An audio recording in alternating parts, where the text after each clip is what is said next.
Building 112, 113 on Broadway and Lima Sunset. Roger, that's the rough guess right now.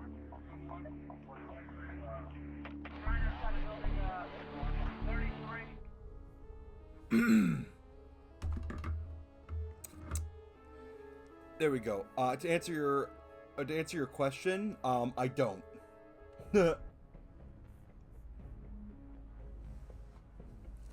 No. Hold on. Sorry, give me a second. I'm just still setting up. Also, sorry, I'm late to the. Sorry, I'm late to the party. I had to deal with fucking what do you call it? I had to deal with DoorDash. Jesus Christ! I had to deal with my DoorDash order. I fucking order Wingstop, and the fucking bag is just ripped open. So like, I was just on the phone with like my I called my Dasher up, and I'm like, "Yo, what's the deal? Why is my bag open?" He's like, "Bruh, no, it came like that. I swear to God." He was scared shitless. I don't blame him though. Like, it sounded a bit suspicious until I thought about it. Like, no, because like the whole thing with like that booster juice or whatever it was, where like that dude spat in the person's fucking food, or like his like kid's drink. So I'm now saying like, why is my bag open? He probably got scared. But he said no, he got it like that, and I'm like, and I look at it and I'm like, you know what? Yeah, like I inspect the fries like crazy because that was like the first thing that's there. My fries seem fine. Nothing seems to be tampered with. They're cold, which I'm pissed off about. But it's like the bag was fucking open. And I told them, I was like, you know what? No, you're good. That's fucking Wingstop's fault. I was like, yeah. So I told him, like, you're good. He's like, have a good night. I went on, I had to deal with that and say, like, yo, my fucking food was open. Like, doesn't matter about my shit getting cold. I mean, yeah, my shit getting cold, but, like, I don't want my shit getting fucking tampered with. I mean, like, if the guy stole a fry, I mean, I'm not accusing him of stealing a fry. I have no evidence of that. But, like, cold fries. You're a fucking psychopath. Also, hold on. Give me a second. Yeah. Something's up with this fucking stupid-ass webcam. Hang on.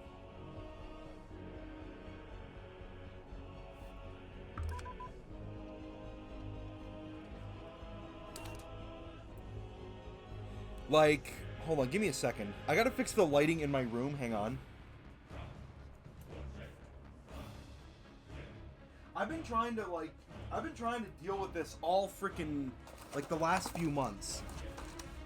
Because, like, you know, another reason why I haven't been streaming as well is because, number one time. Like, you're right, it's hard to find, like, it's hard to find a decent time to stream with my hours, because I like to stream at 8, right? Like, 8 was a good time. Everybody should be home. Everybody should be relaxed. 8 o'clock every night. Which should be easy on Fridays because, you know, classes end at 6. So, that's good. The problem I have is, like, you know, the days where it's like I'm working till like 7, 8, 9, and then I get home at like 9, 10. You know, and by that time, it's like it's only going to be a couple hours or like an hour, and then my father's home, so he's going to be like, shut the fuck up.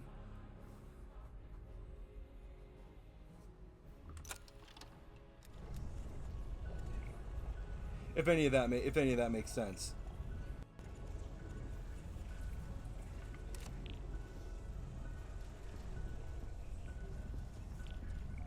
Also, one more second, hang on.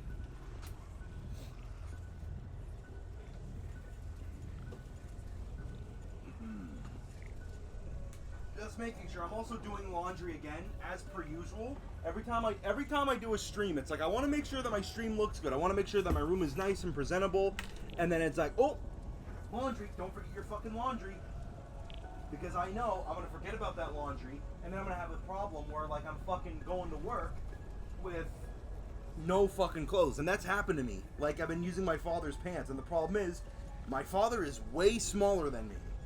Well, not way smaller than me, like, Jesus Christ. He's like a size or 2 below. So it's like my nuts are getting crushed in his jeans because they just, you know, I got thick legs. I got big boy legs. Hang on.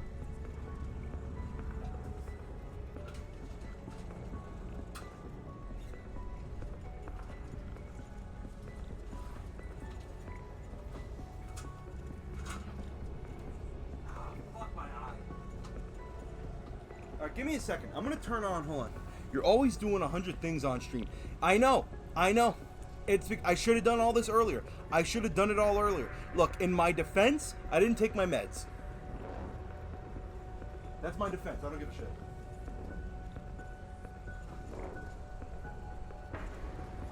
So, you know, my brain's all fucked up.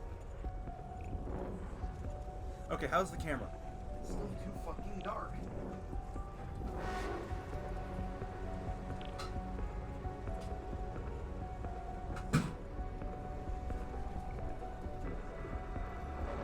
There we go.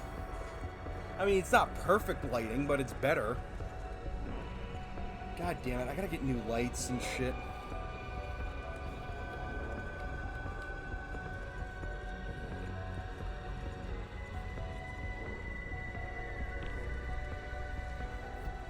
Like here. This camera's fine. Nothing's wrong with this webcam. Like, you know, the lighting is fine, it's just the positioning is off. Here, the lighting is terrible, but the positioning's great.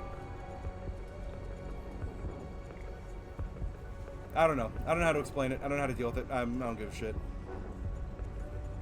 But anyways, so, now that we're here, now that everything is, like, semi-set up, everything's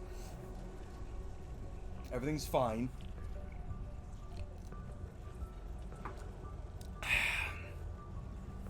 How about a little refresher? So, it's been a week. Haven't streamed in a week. I haven't streamed since last Friday. Alright. DP? Or DB? Sorry, DP because fucking Director of Photography, Film School. How was your week? How was midterms? I need the scoop. I need an update. I'll update you in a second because you're the only one here. So just you and me have a nice little conversation. I miss you. How has it been? How were fucking midterms? Like, there were midterms or were they essays? You had like some assignments due. I had shit due myself. I have a lot of shit due, overdue. Haven't done it. Tried to do it today, but my fucking... just haven't been able to. Well, that's a lie. I mean, okay, it's a bit of a lie. It's not that I haven't been able to. Like, I got some done, but like the bare fucking minimum. See, that's what happens. Like, you know, I had to go to the fucking pharmacist. They had to call the psychiatrist to, like, get my shit set up again. Because my fucking dumbass decided, or didn't, you know, tell the pharmacy beforehand. 6 consecutive ads? Maxis did it. Team is through. They're ready to go. I didn't like... Wait, hold on. 6 ads? That's way too much. No, that might be on me. Hold on. That's not right. I changed my... Oh.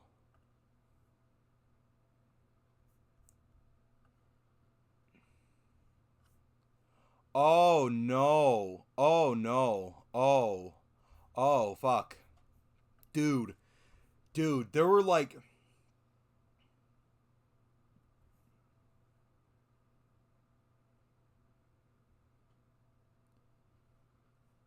No, that was way too many.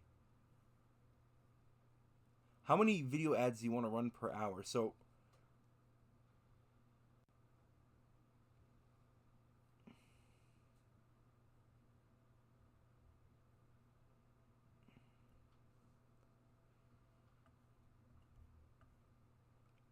Yeah, it was just set to the fucking highest set. Oh my god. No, that's not Twitch's fault. That's my fault. Well, actually, no.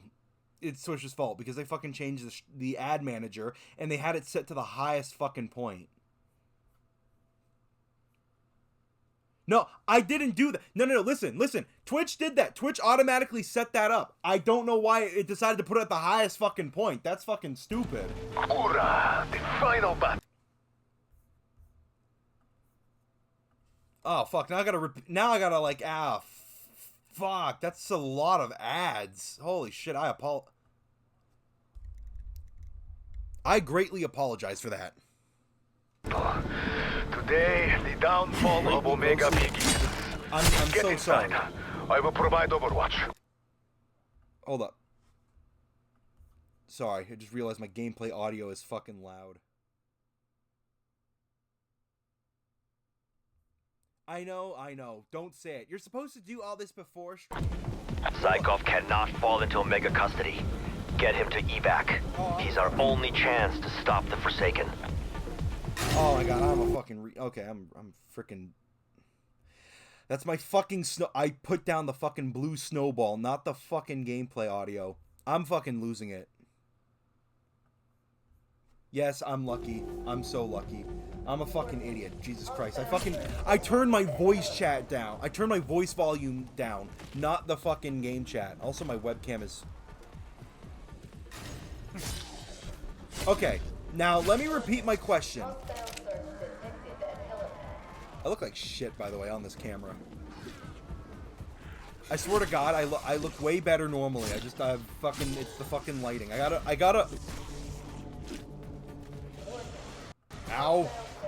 I gotta fix my night lighting, because, like, if I stream during the day, I have the sunlight, and it's a lot of fucking light, but at night, I think I gotta get, like, more lights at this point.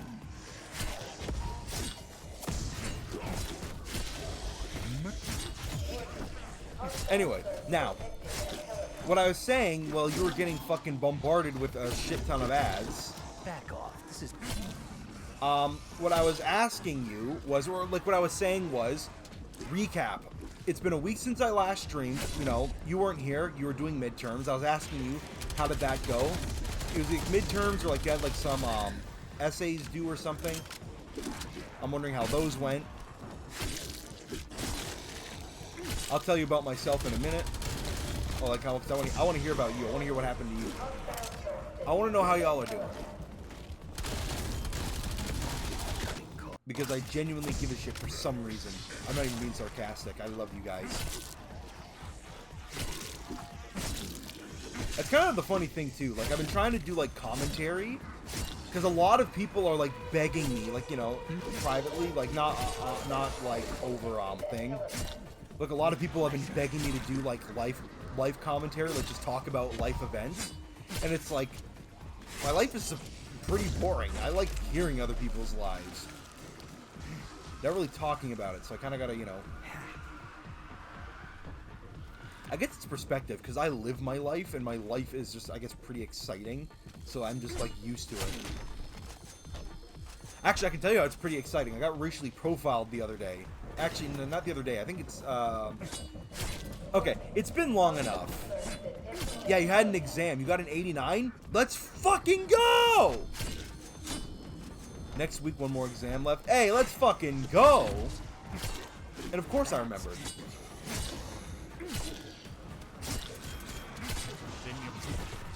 Oh shit. Fuck. How can I forget about you? You my sweetie poo. You my little pookie bear. I say as I'm just filleting a bunch of zombies. Also, I've been seeing a shit ton of Spirit Halloween, like, semi-unrelated. I'm playing as Ghostface, and I just keep thinking of the fucking Spirit Halloween memes. Because, like, my Instagram feed is just fucking Spirit Halloween, and, like, couples, like, buying the fucking Ghostface masks. Like, I know what you're doing with those masks. We all know.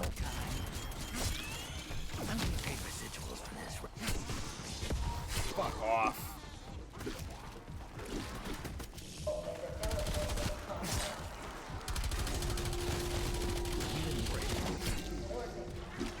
Damn, I gotta get me a Ghostface mask now that I think about it.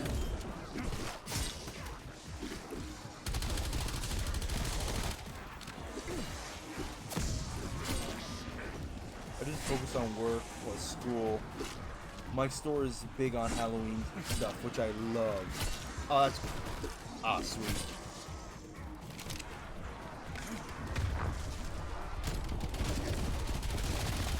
Let me take a while to get to this spirit. Ow, fuck. Don't actually say, please. I don't need to get in trouble. You big on you big on Halloween? Any plans? Okay, you know what? I'll give you the sneak peek. Okay, it's not really a sneak peek because I'm not really hiding it. If anything, I'm hiding it from my classmates. Fuck, I want that nuke. Hang on, let me just get this nuke. Ah, fuck, I lost it. Also, am I big on Halloween? Dog, I shaved my fucking head for Halloween. Remember that image in like the FNAF video where it's like I have that balding looking head on the fucking newspaper?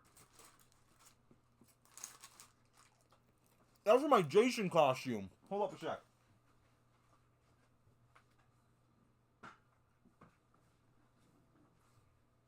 Am I big on Halloween? I'm like really big on Halloween. I'm too big on Halloween. So, let me explain. So, I dropped fucking... Hold on. Let me change my camera angle. So, there's fucking laundry out of here. Fucking embarrassing. I'm joking. I don't give a shit. Gross. Fuck you. Anyway. So, I was not yelled at by my father.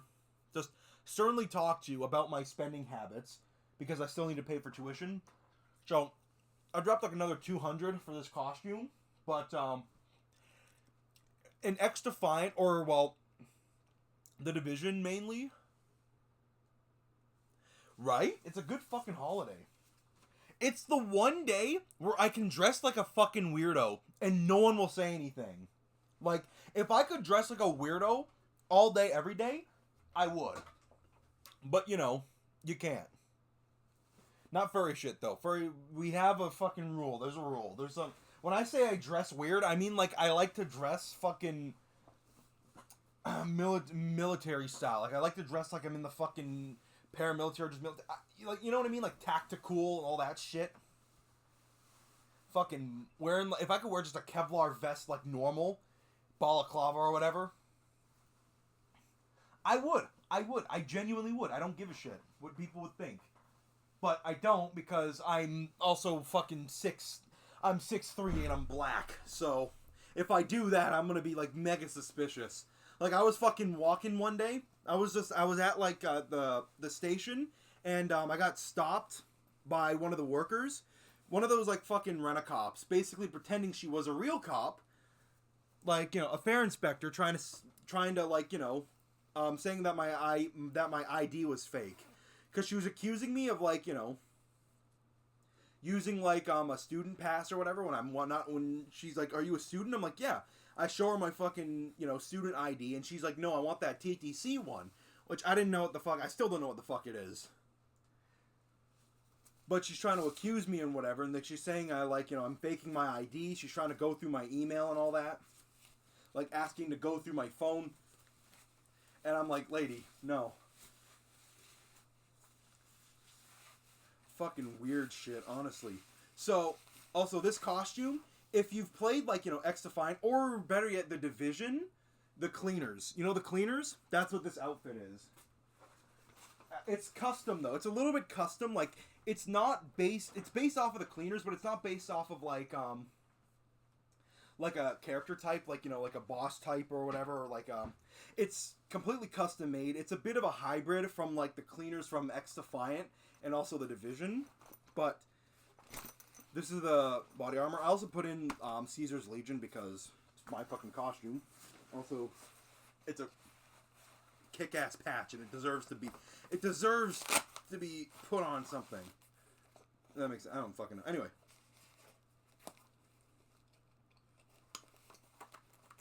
So, this is just the first bit. I have a bag too, like a duffel bag, but this is just, you know, ski mask. It's just supposed to be worn like a regular mask, like a beanie. And then this is just the gas mask, which we've all seen before.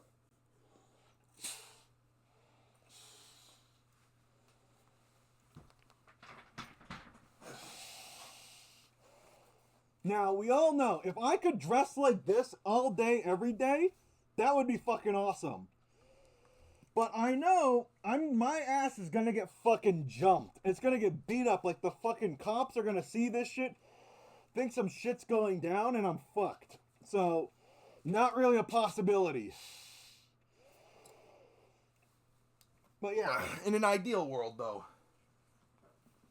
this motherfucker's hot too, and they fucking blew the heating out of the park. But this is the Halloween costume, so it was like I already had the.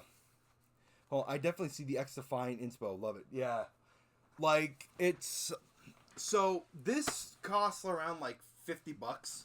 The shirt, like 15. There's also a belt too. Hang on, I forgot the utility belt. I also got the gloves too. Shit, hang on. My fault. What are you doing to me, bro? Nothing. Oh, the ads. Oh. Are you getting ads? Oh, fuck off. Hang on.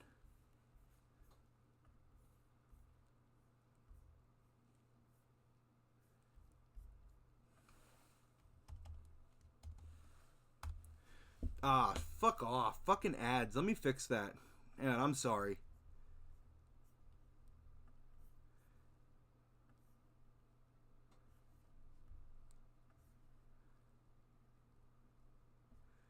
Run a half a minute ad every 60 minutes.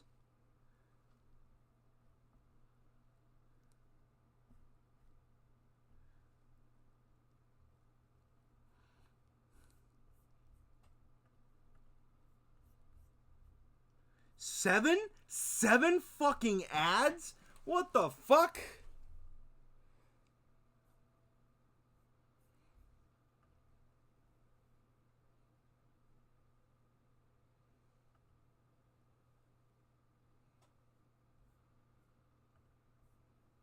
That's fucking brutal.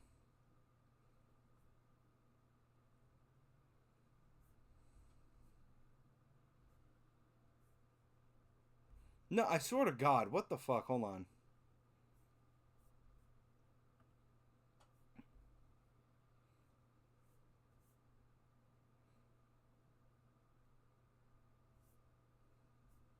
Alright.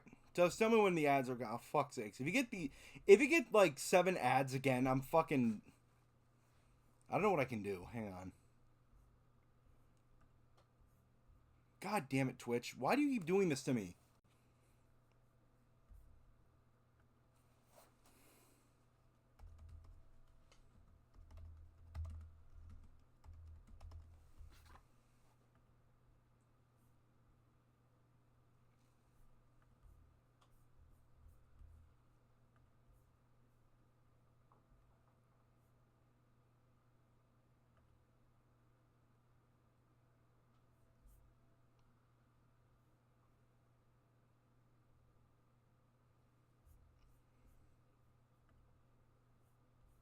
Back? Okay. I just cut the ads. I just cut the ads for a minute. I don't know. Fuck, I'm so sorry about that. Anyway, as I was saying before, I was really interrupted by these fucking ads. I forgot the belt, and also the gloves too. Hold on, fuck this. Yeah, fucking like 300 on this shit, or like almost 300 on this shit. Like it was also $60 for the fucking duffel bag, which I'm not gonna pull out because I'm fucking just there's shit in there and I don't want to lift it because I got my food still here. But yeah, so gloves, uniform, and yeah, that's pretty much it. It's fucking hot. I gotta get this. Let me get this shit off now because I'm fucking burning. Cleaners, they burn shit. I'm fucking burning in this shit. Like, holy Christ. Honestly, I would have just stayed inside, like fucking quarantine. Dudes like fucking bitching, complaining, and like, you know, hey, let's burn down New York because nobody can fucking, you know, get a vaccine or whatever the shit they're like burning the city for. It's like, fuck's sakes, you guys are burning yourselves in this shit. I would have just stayed the fuck home. I would have done fucking played. I would have been playing Overwatch. Like, you know, fucking smoking dope and jerking off while I play that fucking game. That's our standard for goodness. This country's screwed. Yeah, the one thing is though, it's definitely niche. It's a niche costume. Because, like, you know, it's fucking... Not a lot of people play the Division. Not a lot of people are going to know what the cleaners are. Or, like, who they are. But, you know, I like it because it's a cool aesthetic. I'm just wondering, though, how the fuck am I going to deal with that with the fucking... Oh, wait, did you hear what I was talking about when I was saying that I got stopped by the fucking... fair inspectors? Or were there fucking 8 ads, like, just bombarding you?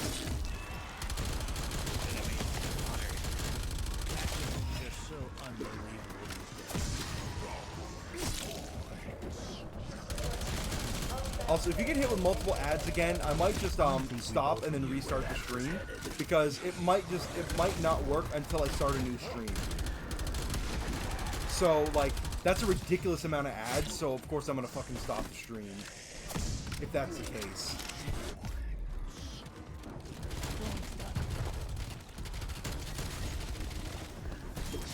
Fuck off.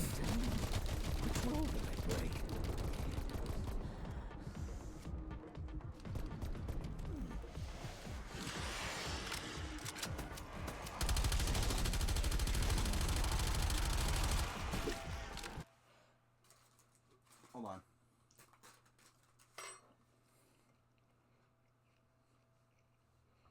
Yeah. No, my quote-unquote fake student ID.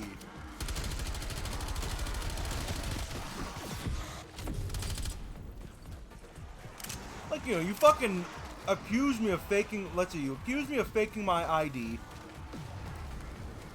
Like, you accuse me of fucking fraud. And then start yelling at me.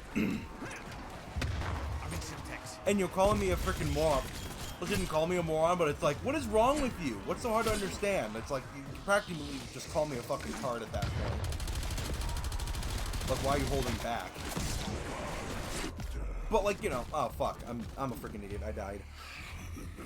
But yeah, then, like, you wonder why, you know, why I'd be mad.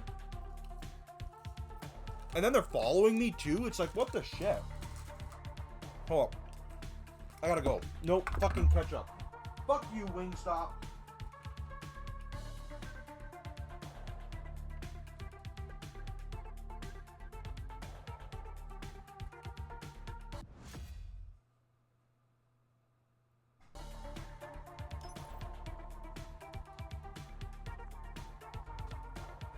I'm not gonna say the Dasher took the fucking ketchup, because out of everything you take the fucking ketchup? Like, Jesus.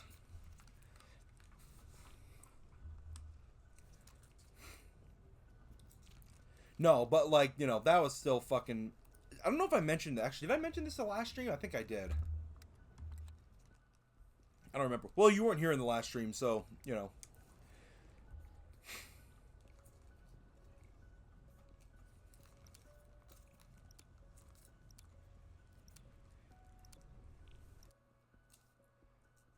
No, but, like, that was not a positive end of my week. Or beginning of my week. It was not end, it was beginning. It was Tuesday.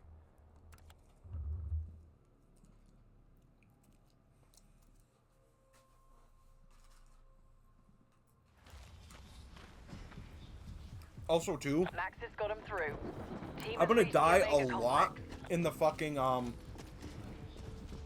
in the starting room, Omega because has I'm already trying to, opened the like, portal. farm. There is not much time. They will have The Zykov at goal any is to moment. farm as much points as possible, Get inside. Zykov because is key I'm trying defeating to, the Forsaken. We cannot let Omega take like, him. I just want to be able to speed run through the entire map, unlock everything, and get right to Pack-a-Punch. Because I need Pack-a-Punch. I need, like, this gun to be Pack-a-Punched.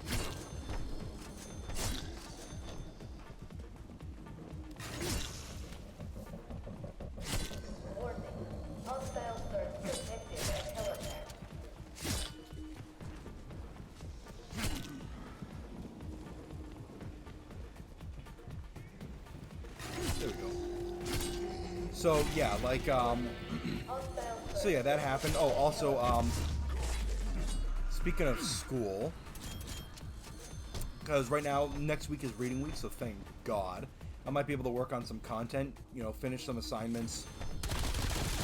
Dead on arrival. I'm definitely gonna do a long stream. I want to do like a 12-hour fucking stream when Black Ops 6 comes out. Like, I'm gonna be leaving the house early as fuck, getting to I want to get to GameStop by 10, right? And then haul ass home, right? Get back home by 11, and I'm streaming from 11 o'clock in the morning to 11 o'clock at night. Like, I'm probably gonna get a case of Monsters. Either a case or like just a fucking, like, just buy like 3 of them.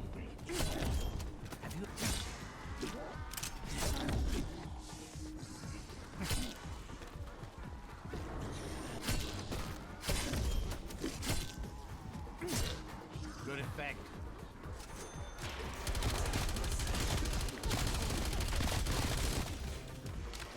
I definitely know that's gonna fuck up my computer's hard drive though, because like, you know, 12 hours of like uncompressed, uncut footage.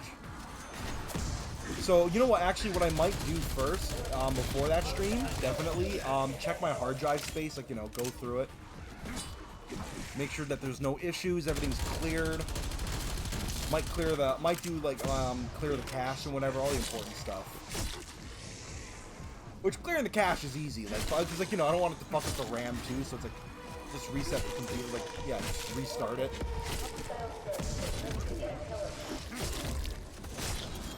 Probably back up Final Cut Pro, or just back up yeah, back up everything important. Might delete a few games too, just so there's no hiccups, right? Like, I know that everything is the way my settings are. Like, it'll be compressed accordingly. But like, you know, you just never know. You want to make sure.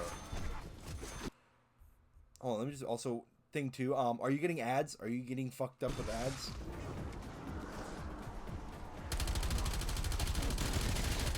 I just want to make sure I'm not talking to the fucking void and you're getting like more ads.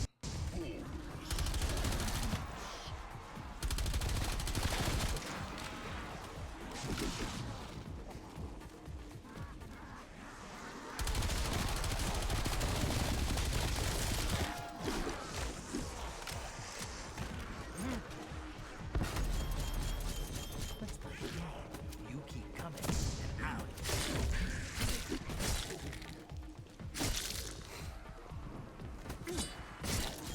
Stab-a-thon's over.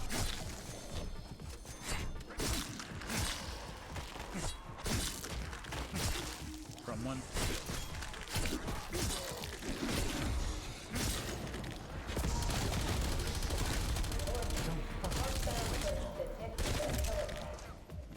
And no, I'm here, lol. Okay, good. Looking forward to it. Sounds fun. Yeah, it's gonna be a fucking blast. It's gonna hurt like a bitch, but it's gonna be a blast. Enemy It's gonna hurt like a bitch because it's 12 hours. 12 hours of just non-stop Call of Duty. I'm also just thinking like how I'm gonna stream it. You know, like what am I gonna start with? Like, do I start with the multiplayer? Do I start with the campaign? Do I start with zombies? Like, I might start with, honestly, you know what? I might start with the campaign. Action available. Or maybe the multiplayer because, like, you know, you want to, like, level up. Oh, fuck off! Son of a bitch! Fuck this fucking game. Anyway, you want to start off with the fucking campaign because, sorry. Multiplayer because, you know, the faster you can level up, the better, I guess. You know what I mean?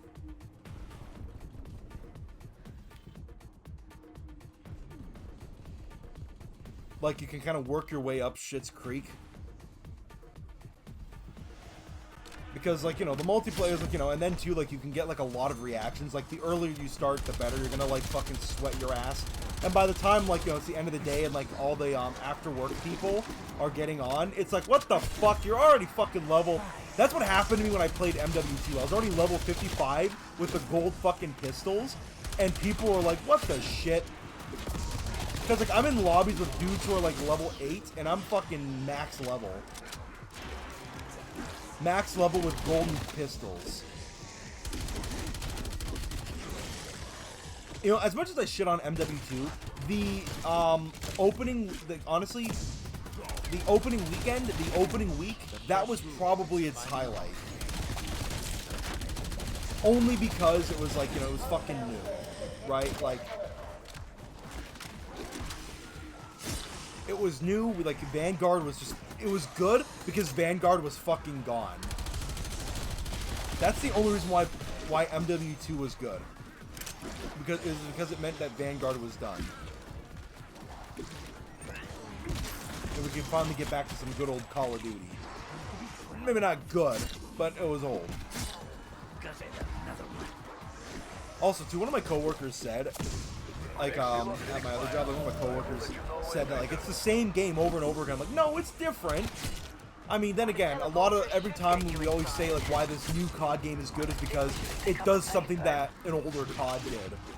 Which, by the way, that opened my eyes up so much, because it's like, they're all the same, and it's like, yeah, he's right, technically.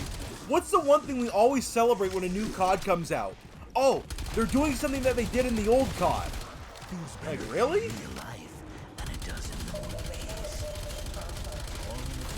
I mean, it's never a thing that, like, you know, we love, like, you know, fucking COD points, like, from Black Ops 1, or emblems from Black Ops 2. It's never going to be something like that. That's really the problem. And now they're going to have, like, AI voice chat and everything. Oh my god, I'm probably just going to keep my mic off. I just know something stupid's going to happen.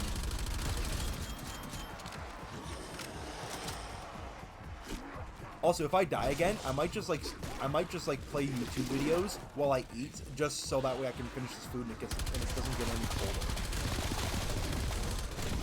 Or should you think? Hold on. Do you think I should start playing YouTube videos right now, like, just so that way, like, you know, there's something to do, like, talk about? I've been watching a lot of. Okay, as you can tell, I've been watching a lot of Asmongold lately, and it's like. And it's like kind of getting to me. Like, I'm just thinking we could look at some Black Ops 6 footage while I finish my Wingstop. Do you want to do that for a second? Is that okay? Oh, it is going to be messy. That fucking AI is going to have a field day.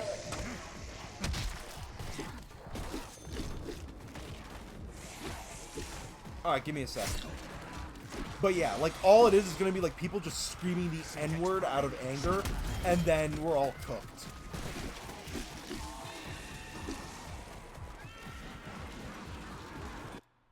Your fries are already cold? Yeah, and I don't want my wings to get cold. Hang on.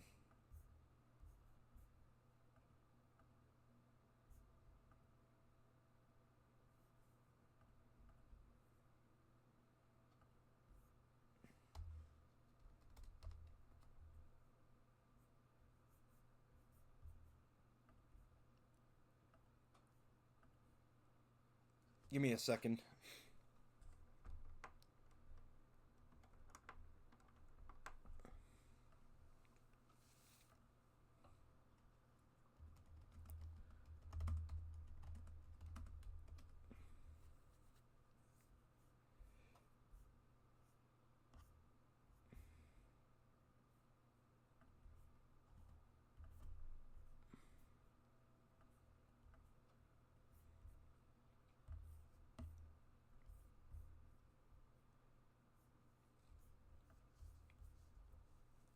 Can you see it?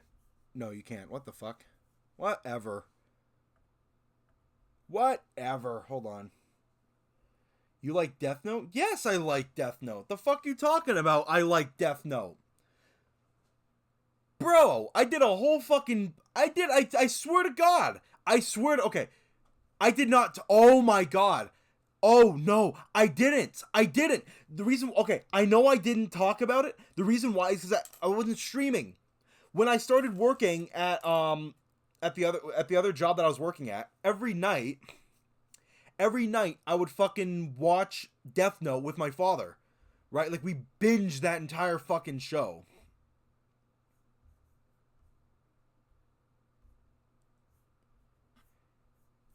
Hold up a sec. Give me a second. Hang on. What this?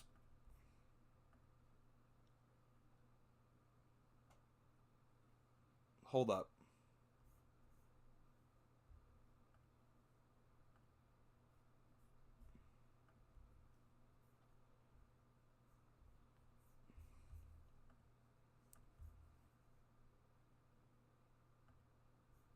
There we go. Sorry, I just had to fix that. Yeah, no. So I watched like I binge watched every episode with my father, right? We binge watched the show. It was kind of funny too because he doesn't watch anime, right? He's not into anime, but I was watching it in the background. And you know, he's just working on his like little projects that he does, miniatures and whatever.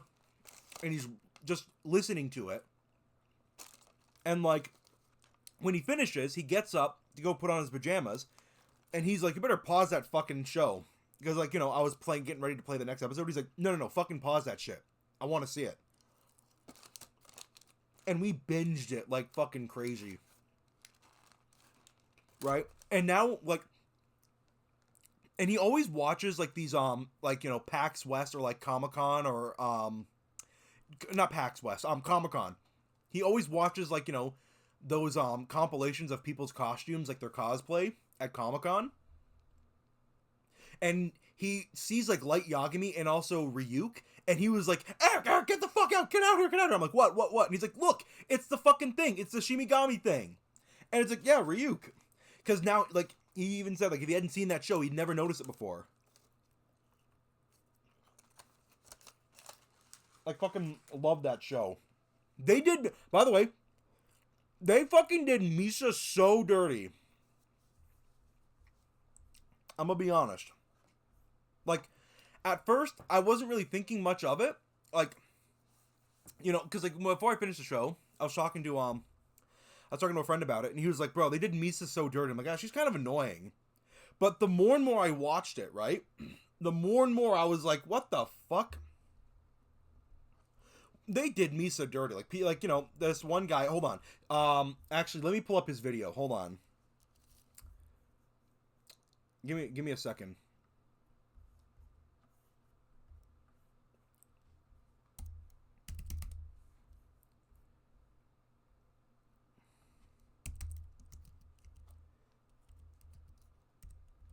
Oh, actually, you know what? Hang on. Here, just look at my YouTube recommended. Like, literally, CJ DeChamp and also Death Note. No, it was CJ DeChamp. Hold on.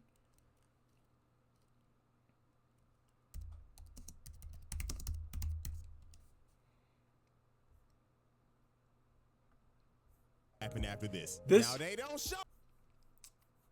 Okay, I love this video, but the way he fucking was talking about Misa hurts my feelings. Like, because, like, it's like, bro, he's like calling her annoying and everything. Like, you know, she's irritating, making fun of her intelligence. It's like, no, Misa was actually pretty fucking smart, and she was loyal.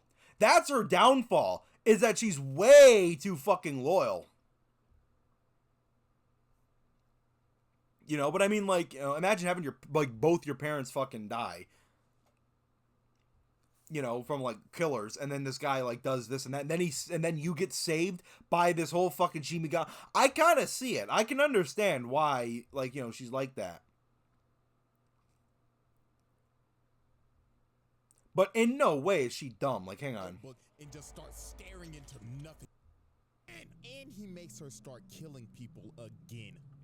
The power goes out, and they were off the hook. So this is when Light's mass manipulation went over. Start staring into nothingness, just going into a deep thought. But he ended up realizing. I love Misa. Wish I got to see more of her character explored too. Much of the fandom dumps on her. Yeah, why? Bro, why? Why do they dump on her? What did Misa do? It's like, oh, she could have gotten Light caught. Yeah, she was fucking stupid at the start. But I mean, like, Light fucking killed, like that fake L. Like, bro was, like, on a fucking... Like, he's mad at her for making dumbass decisions. It's like, dog, you made dumbass decisions at the start, too. Like, bro's like hating, and it's like, dog, you're fucking new. She's newer to this. Right? And also, too, like, she has motive. You just fucking started doing this because you were bored.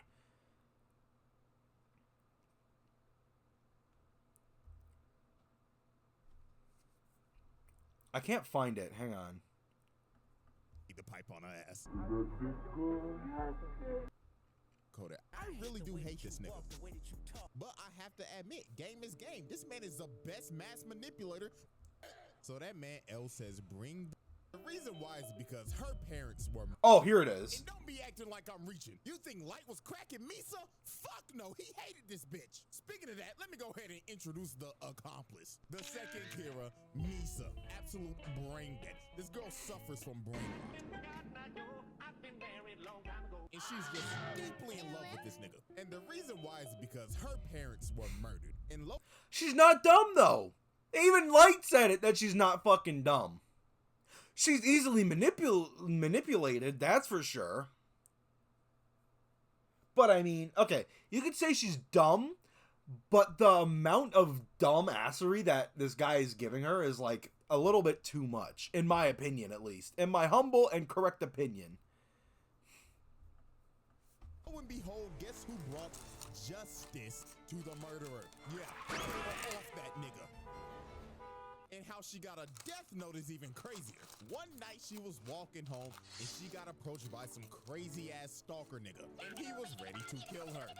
So a Shinigami named Jealous, that was weirdly in love with her, decided to save her life and kill the stalker at the cost of his life. So Rim decided, I might as well give her the death note. He would have wanted it this way. And Tada, Miss Brainrot, became the second Kira. So Light decided to use her because she had the Shinigami eyes and she could see any person's name just by looking at them. But at the cost of halving your lifespan, though. But Light knew Also, too, Misa should live a full life because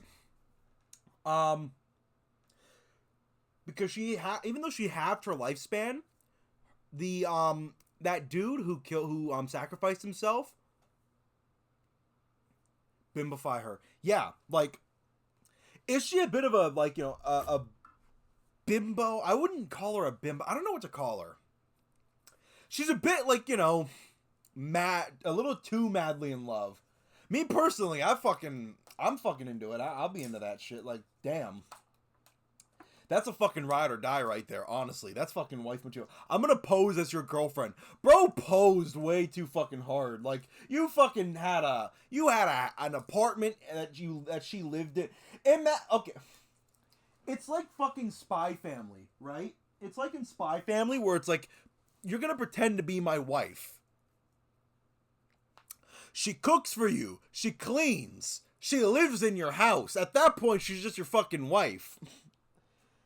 Why fucking pose? That's why I don't get with these anime plots, because it's like, they're always fucking like, oh, let's pose as lovers, but we're not really lovers. It's like, dog, just bang her, please. Please. Can be ditzy but smart. Yeah, exactly. And talented. Modeling, exactly. And you know what, too? Like, she fucking was there for that whole fucking caper where, like, you know, they pretended that fucking what's-his-name died? Matsuda?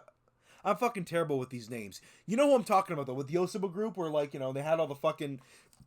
You know, she gets her fucking stripper friends or whatever, like, her model friends. And they do this whole ass fucking, like, heist and whatever to save this dude.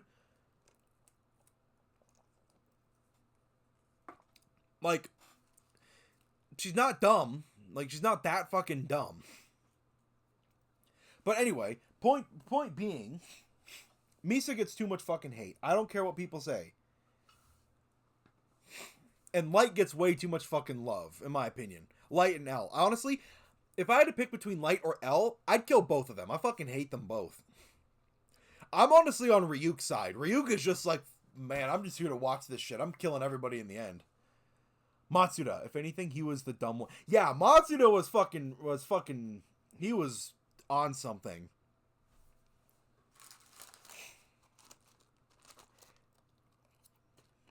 And so is his dad, too. Fuck's sakes. Like, his dad's on his deathbed, and he's like...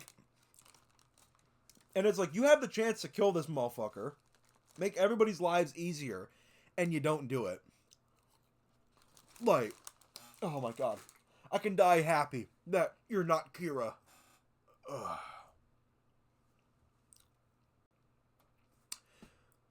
Fucked it up, old man. I'm joking. No, actually, I'm not joking. Fuck that. Like, honestly, that's such a real take. Both Light and L are shit. Yeah. Light is shit because he's just a fucking sociopath. L is shit because he's also... Like, okay, Light is a sociopath. L is just antisocial. He's fucking weird. Because it's like... Dude is sitting on his chair like this. He's like fucking... doing the whole fucking Reddit mod pose, eating all this shit, like, adopt the position, and he's like, I think you're the killer. You're the fucking killer! You look like the killer! You're some dude who spends most of his days in a fucking basement! You're a fucking 4chan mod! You look like a dude you look like a fucking Reddit mod! You look like you run a Discord server! You look like you post racist memes on 4chan! You're the fucking killer! Like, seriously. And this is the good guy.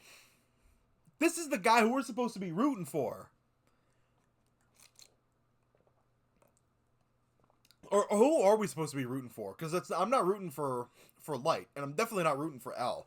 Honestly, when L died, I was like, fuck, finally. I was like, when are we going to kill this dude? I feel like too many people miss the point. You aren't supposed to like either of them. Both go way too far to accomplish their goal. Okay, fair point.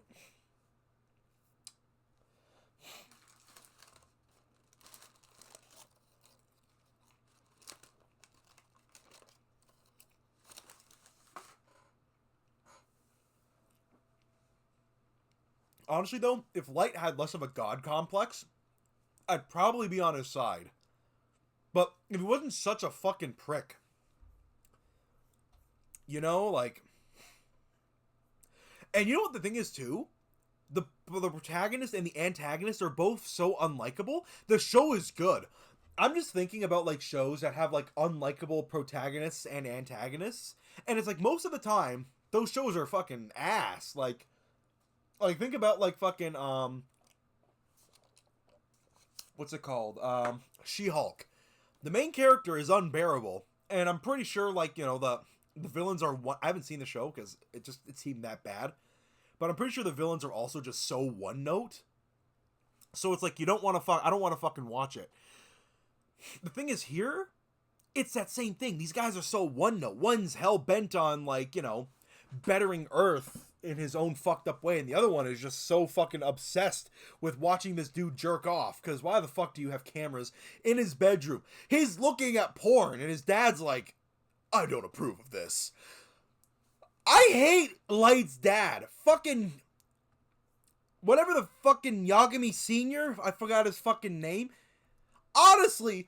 if I'm, like, right here and L suspects my son and he's watching porn, he's like, why is Light looking at this? I would be like, L, why the fuck are you looking at this? Why do you want to see this? I don't want to see this. And then L is, like, on his fucking, you know, on his chair, like, if you don't want to watch, you don't have to. Why do you want to watch? You're the weird one. You're the suspect. Emphasis on the sus. Bro, there was that one scene, like, before he died where, like, the two of them are, like, cleaning each other up after the rain. Honestly, I thought they were gonna kiss. Me and my father, we're both sitting on the couch looking at each other like, are they gonna fuck? Honestly, why didn't they? I'm kind of pissed off that they didn't. Not gonna lie. That was pretty intimate. Yeah, I know it's not black and white, but I mean, just still, though. It's just... You know what, though? Honestly, about this video, my favorite part of this video is, like, the part where it's, like, Ray Penber. To come solve this case, because that's how horrendous this shit got. Bro, the foot! Oh my god! Quentin Tarantino has a run for his money. The fucking foot fetish of this show, I swear to God. Like the straight up fucking gooning in this show. Ugh. Because Light was murdering like 23 niggas a day at this point. He was dropping at least one body an hour and just toying with L the whole time. So L suspected that whoever Kira was had to have ties to the police. Because how the hell would this person be getting all this information on these criminals? And what do you know? Light's dad is the police chief. So L basically made every single person that had ties to the police be kept under surveillance by the FBI. And Ray Pember's job was to survey Light. And obviously Light didn't need this type of heat. So Light decided, I'm gonna have to put this man in a coffin. So Light came up with this devious ass plan. And that was the bus jacking incident. So for this, Light needed a guinea pig. So he found another local crackhead on the most wanted list, Kichiro Otsuruda. I'm not gonna lie, I just butchered that man's name. So the second part of his plan, he needed a shorty. So this man dialed up one of his shorties on his roster and called her and said, hello? I'm over here stroking my dick. I got lotion on my dick right now. I'm just stroking my shit. I'm horny as fuck. That too. Light has fucking Riz. I swear to God. What the fuck am I doing wrong? Actually, what am I doing right? I'll explain that in a minute. I'll tell you the story in a minute. But, yeah. Man, I'm a freak, man. Like, You's a freaky ass nigga. So the next day, Light ends up meeting the girl to go on their date to Disneyland. And of course, Ray Pember is right behind them following them, all according to Light's plan. So they end up getting on the bus, and Ray Pember sits right behind them. So about a good 15 minutes later, they stop at the next bus stop, and the local crackhead gets on the bus. And this man wasted no time. He cocked back the gun and said, "Hey, everybody, sit the fuck down and do your best Rosa Parks impersonation. I'ma blow this nigga brains out." But sir, please. I ain't playing with you, nigga. So this man called up Disneyland and said, "Bring out all the cash you made today. And make sure the nigga that's bringing out got on a Minnie Mouse costume." "Sir, we're able to comply with your demands, but why the Minnie Mouse costume?" "So I can get my nut off, nigga. The fuck else you expect?" So while this lunatic high out of his mind and going wild, this man Ray The fuck else you expect? "All right, y'all, like he said, stay calm and do your best Rosa Parks impersonation. My name is Ray Pember, FBI." So when this man Light looked at I'm sorry. I'm sorry, the fucking Minnie Mouse shit still gets me. This is the best explanation. Honestly, this was way better than the scene itself. Hold on. "Fuck else you expect?" So this man called up Disneyland and said, "Bring out all the cash you made today. Also, lemon And pepper make sure the wings. nigga that's Oh. bringing out got on a Minnie Mouse costume." "Sir, we're able to comply with your demands, but why the Minnie Mouse costume?" "So I can get my nut off, nigga. The fuck else you expect?" So while this lunatic is high out of his mind and going wild, this man Ray Pember leans over and says, "All right, y'all, like he said, stay calm and do your best Rosa Parks impersonation. My name is Ray Pember, FBI." So when this man Light looked at this man's ID, bro just smirked and thought in his head, "Stupid ass nigga, all according to plan." So Light digs in his pocket and drops a piece of paper on the floor. So the crackhead's like, "The fuck you moving for, you little shit? You want me to blow your brains out, nigga?" But Light meant to drop that paper because that was a piece of the death note. So old boy turns around and starts tweaking because he ends up seeing Ryuk behind him. So bro just starts emptying the mag, trying to shoot this man Ryuk, but obviously it ain't working. So bro ran up to the bus driver and said, "Lord, get me off this bus." So the bus driver stops. Bro runs out into the street, and Cartoon comes flying down the street and splatters this nigga's guts like the Nickelodeon logo. And of course, Light is sitting on this bus with no emotion, looks at his watch, and said, 11:45 on the dot, right on schedule. Light staged this entire bus jacking, because using the death note, he made this man board the bus, attempt to hijack it, then jump out and get hit by a car due to accidental death. And then at the end of it, That's Ray dedication, thinks nothing honestly. suspicious of this man, because he thought, it couldn't be Kira, because he would have just offed him when he got on the bus. So now this man does not suspect Light, and Yeah, Light like, has his fuck. name. So after Light boomed the second local crackhead, it was time to move into phase 3 of his plan. So about a week later, That's fucking insane. That's dedication right there, honestly. But seriously though, again, best that honestly in this video, I recommend watching the video like Anime's Deadliest Serial Killer 2. Siege of the Champ. Like I recommend that video. Especially this guy's channel. It's fucking hilarious. Anyway, so let's see this Black Ops 6 shit. We've been on Death Note for so long. Only because Death Note's a good show.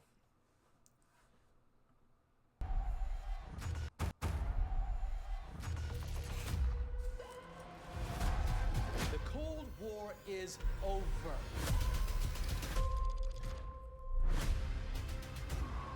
My guess is that they're planning a spectacle of some kind. Something that'll scare the hell out of people. Coalition forces launched the operation 2 weeks ago against Saddam Hussein. They're taking out as many strategic targets from the air as possible. Do it. Stations weapons free. Some biological weapon. And they put this in Saddam. Oh, I just thought of this.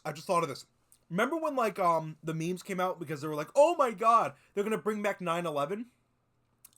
I don't think they're doing 9/11. I think what they're going to do is the garage bombing, like the bombing that happened in the Trade Center garage in like in the 90s. I think that's what they're going to do. Cuz a lot of like we all were thinking like, you know, they're going to do September 11th. No, I think they're going to do that one. Just a thought, like just a theory. A game theory. Saddam's hands too. Isn't that your friend? The nature of our enemy is unclear now. We're not alone. They would kill each one of you given the open shot.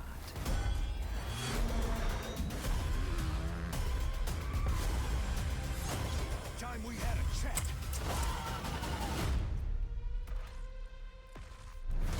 Pre-order the Vault Edition now. Also, let this sink in too. If the game is based in 91, that means Woods is 61 years old. My man is crippled and he's fucking he is not graying yet and he's fucking pulling out the fucking shotgun still.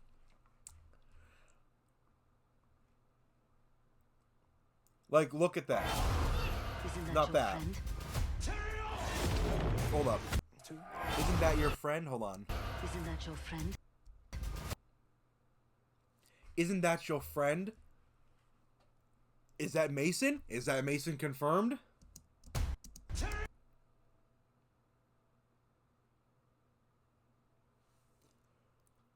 CH90. Hold on.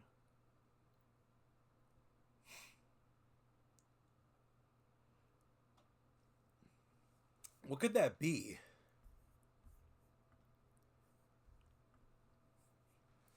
That's not Mason.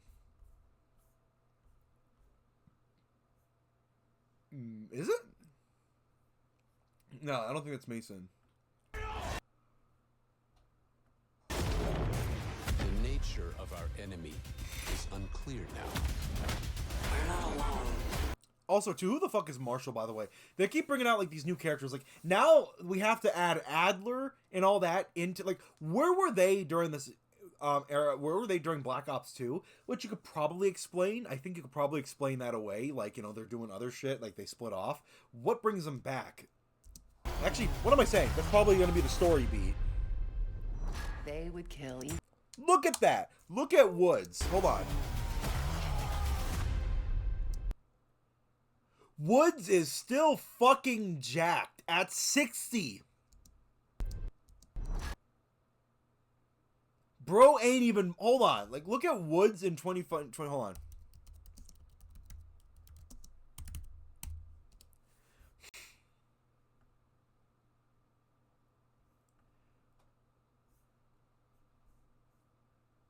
This is Frank Woods at 95. Like, bro is in a chair. Alright, fucking hairline receding. When did he start aging? Because he's been looking the same fucking age. Hold on. He's been looking like in his fucking late 30s, early 40s. Smash, right? It's Frank Woods. Of course you would smash. I keep looking at the wrong camera. I keep forgetting I have to look at this camera. I'm like looking at my monitor to look at this camera, but no, I have to look at this camera. No. When did Frank I'm wondering, what the fuck happened to Frank Woods for him to start aging? Like, when did his body finally decide it's time to start to deteriorate? Because dude has been in his fucking 40. Dude has been at the age of 40 for 40 years. I swear to God. From like 1961 to 1991, bro hasn't aged a bit. He has seen fucking wars. He has seen Korea, the Bay of Pigs, Vietnam, Afghanistan. He has seen the fucking Panama invasion. And dude didn't age at all. He is a goddamn onion. I don't know what it means, but he's the fucking onion.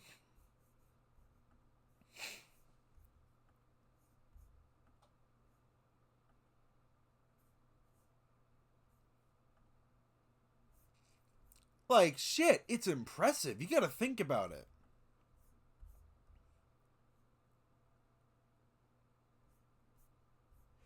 Like, Woods, you look like hammered shit. No, honestly, Woods has been looking like hammered shit for years. But then he got even more hammered. Like, bro, is what the fuck? They would kill each one of you given the open shot. Hold on. Let's see some other commercials. You ever seen the Replacer commercials, by the way? Hey, we'll look at those in a second, because those are fucking awesome.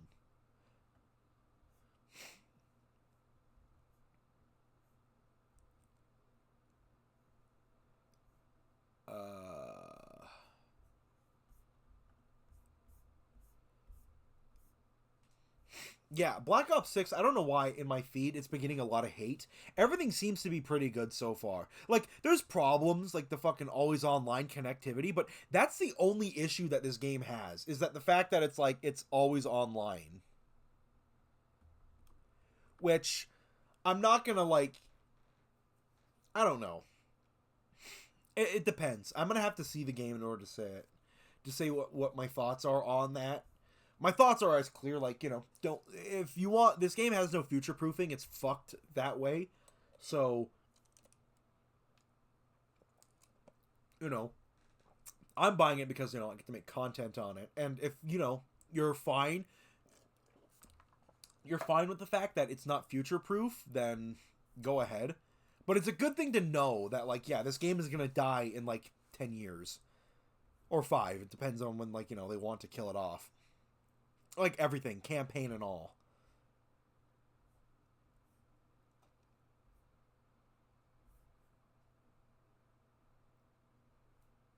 There's a level playthrough. Hold on. Oh, hold on. I think it's in the next event. Hang on.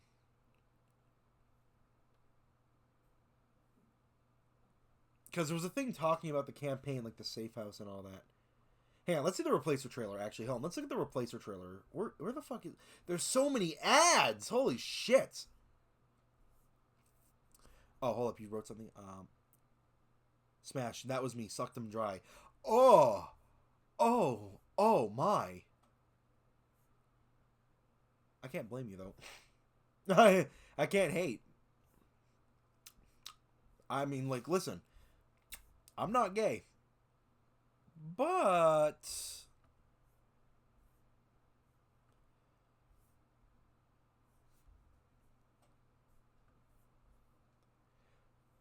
like, bro just like oozes aura.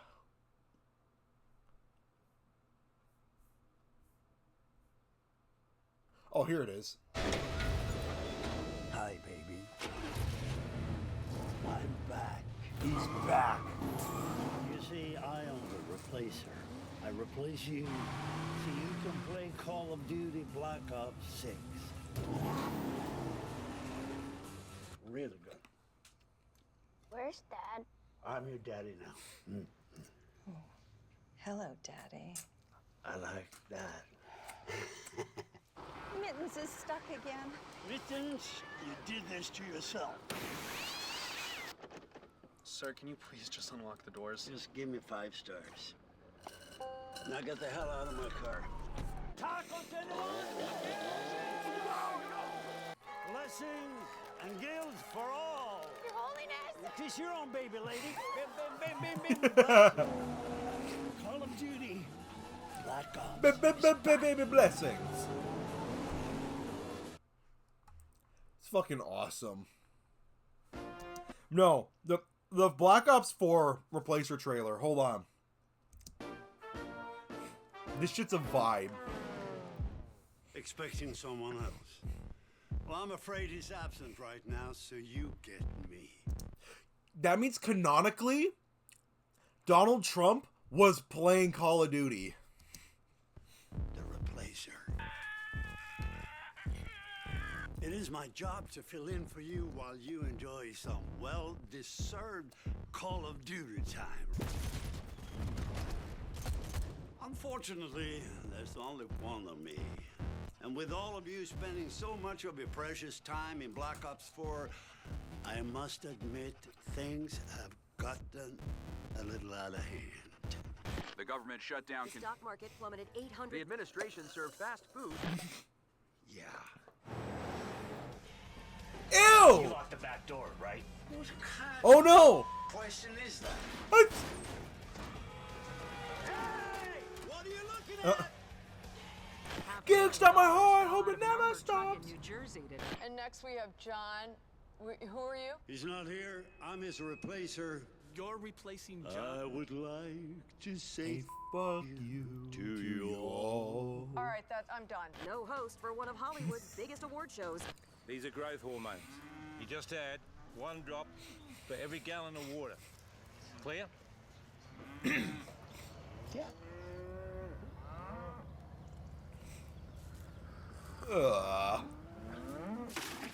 Holy cow! Look at the size of this cow that has everyone talking. Tout d'abord, j'aimerais remercier notre délégué britannique qui nous... Okay, she's saying that your food is almost as bad as your weather. That's why you're all so miserable. Well, now she's mostly making fun of your stupid British accent and why you have to be so posh and snobbish. No deal in sight. A no-deal Brexit seems imminent. But don't you worry, I know what I'm doing. And now that Black Ops 4... Bro is... Oh my god, I just thought of this. Biden's not the problem. It's been him the whole time. It's the fucking replacer. Biden... Everyone's been wondering, who's running the country? It's the replacer. The amount of memes they could do off of this. The fucking Biden shit they could do. Where it's like, all the fuck-ups that are happening, like... Look. is releasing Operation Grand Heist, chock full of new maps, weapons, characters, vehicles, and so much more. You just keep getting in all the Call of Duty time you deserve. Let me take care of the rest.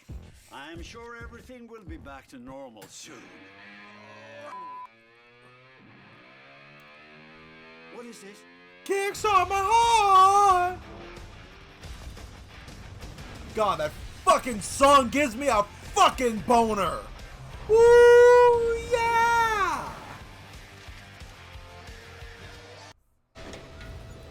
No, these commercials are fucking based. And you know what, too? Like, the Replacer trailers, like, they're so fucking... They scream 2010s, like, early 2010s. Because they're so, like... How do you do that in today's climate, right? The fucking thing with the Pope. I was expecting, like, people to start hating on Activision. Because, like, they have, like, the fucking dude doing... blessings. Blessings. Blessings and guilt for all. Bless you.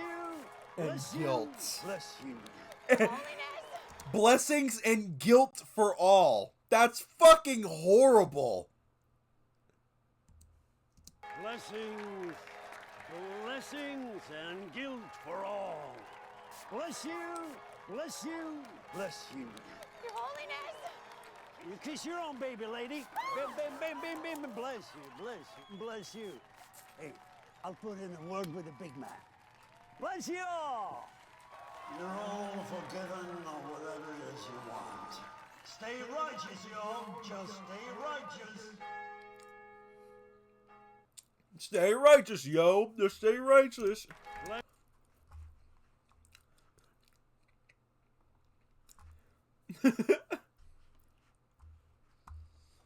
Oh my god. Oh, and the fucking one, Clown. Right after Joker 2 fucking failed the duh. I'm gonna call it that. Failed the duh. This comes out. Ah, I'm out of Sprite.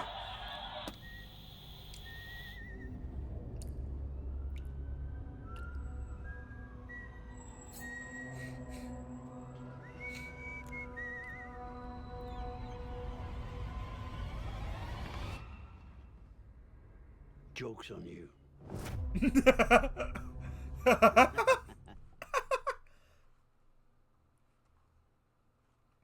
That is peak advertising.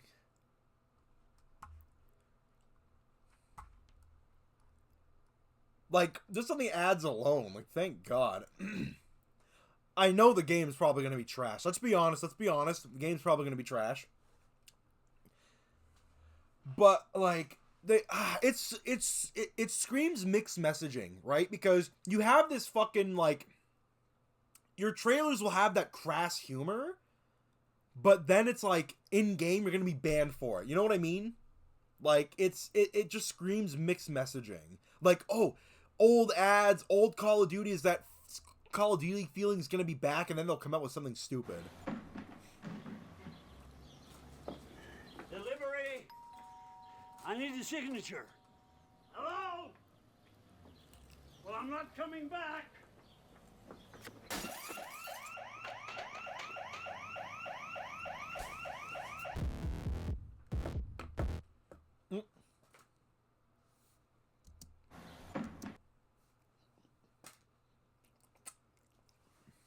That was good.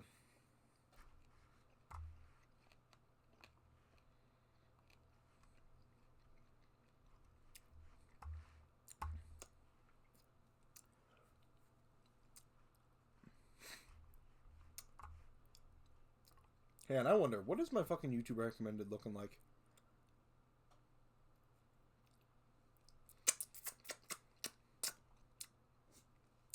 Gotta love chicken wings.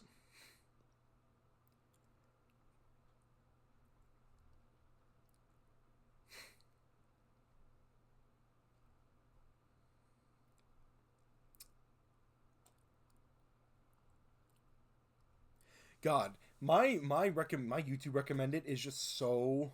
Okay, it's not random. It usually is so random.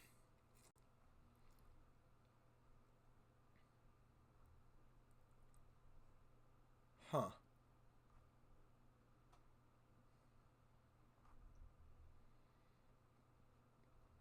Oh.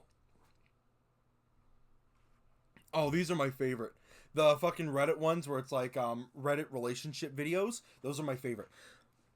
Because, like, I like to just hear other people's stories of, like, their just crazy relationships, because it makes me feel better about my relationships.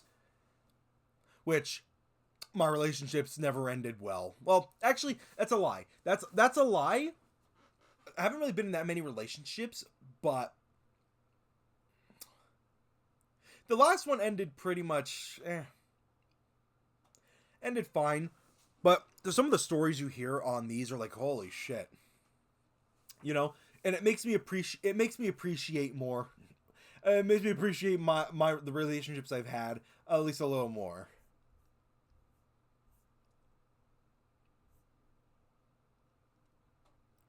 The Forever Purge, holy shit. Here, I want to find like a nice long video just so I can finish these last wings and not having to pause because I don't want to touch my keyboard.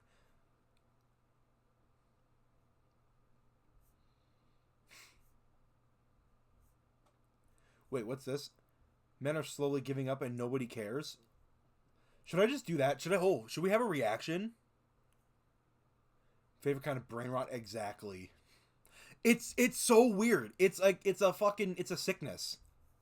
It's one of those things where it's like, it's so stupid, but you can't stop watching it. Like, it's not that I relate with it. Like, oh my God, oh my god, relationships, women are so bad and da da da da, or like men are so terrible and da da da da. It's just like, damn. What the fuck? Like, you know what I mean? It's exactly that.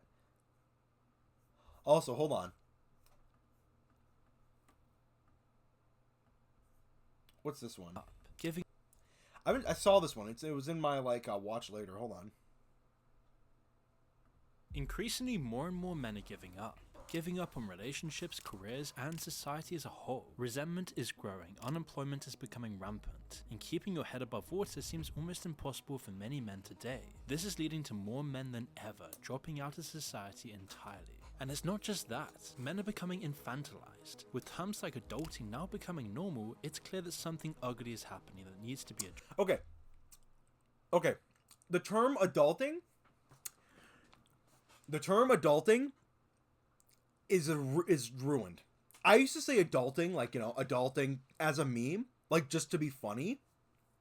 But now that we have people unironically doing it, is concerning. Like, I'm not one to say that I'm mature. Like, I'm fucking childish. But at some point, like, it's a little bit concerning. Because there are people who are like, what? Like, oh, I'm just like, excuse me? Like, how the fuck do you expect to survive on this planet? Like, you know, and especially too with like my job, because like with my job, so like jobs and school, I'm doing adulting to a fucking T, right? 2 jobs, school, and I'm still fucking broke. That's sort of broke, because I spend a lot of money. I do, like, you know, I just ordered out food, so I'm living pretty comfortably, you know? Like, you know, I'm pretty happy with my situation. I'm pretty comfortable with it. Do I work hard? Yeah, I work hard so I can party hard. That's for damn sure. I'm tired a lot. But just the way people go at it, where it's like, woe is me, is concerning. Because, like, I talk about it, right? And I may seem a little passionate. This is one thing that my, hold on, let me just get hand sanitizer. This is one thing that I was talking to with my, parents about. It was like, hang on one sec. Where the fuck is a hand sanitizer?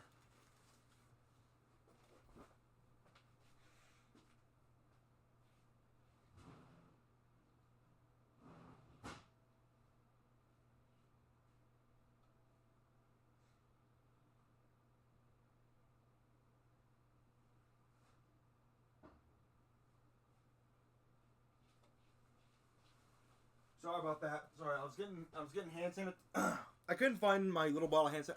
I just grabbed like the house one and some paper towel because I really don't like touching my shit with grease. Howdy. Yo, Picklebog. Well, what's up? What's up? We're talking about adulting. Anyway, like, yeah, I get to, like, you know, I was talking about that, right? And they were taking it as like, you know, I'm complaining about life, like, oh, my life is so hard. But it's like, no, my life isn't so hard. I know it's not hard. I always talk passionately. But I mean, it goes to show that there are people out there who genuinely believe like life is so fucking difficult. Like, people ask, like, how the fuck do you do it? And it's like, I just do. I'm fucking 20. Like, I'm tired and, like, you know, I'm not doing a good job at it. But I mean, I'm doing my best. You know, but there are a lot of people out there who are like, oh, woe is me and da-da-da-da-da. You know, it's like, feel bad for me. And it's like, dog, I don't feel bad for you. I'm fucking doing my own shit. You know what I mean? Like, power to you. Like, I'll listen to you. Like, you know, somebody's like talking to me about it, I'll listen to you. I'll resonate with you.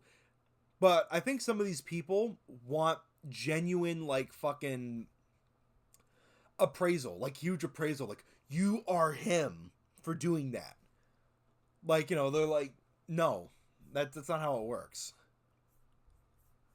You know, that's just one of my thoughts.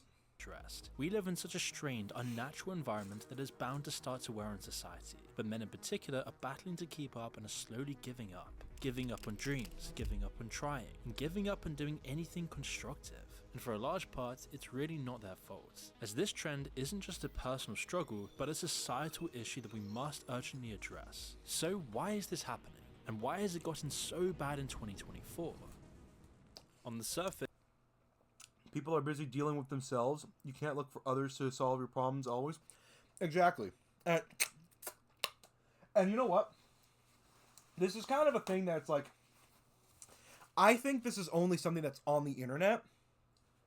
I do believe it exists. I do believe it exists. Like, where, like, you know, men feel, like, disassociated with the real world. And I attribute that to the internet, right? Like, the internet is pushing a lot of negativity on men and about men, too. So, I believe it exists. Do I think that, like, you know, do I care about it that much, or do I give it, like, that much thought? Again, no. Because I live my own life, right? Like, I think about my own life, and, like, my own life as a man. Like, it's like the thing what I was saying earlier, like, I was racially profiled. Does that happen in the real world? Yes. Does it happen a lot? Comparative over history? No. Am I gonna, like, lose sleep over it? Again, no. It was something that was shitty. Blah, blah, blah. Don't let it happen. Like, don't ignore it. But, like, it's just, I don't want to take it to heart. Like, I don't want it to fucking ruin my life. You know what I mean?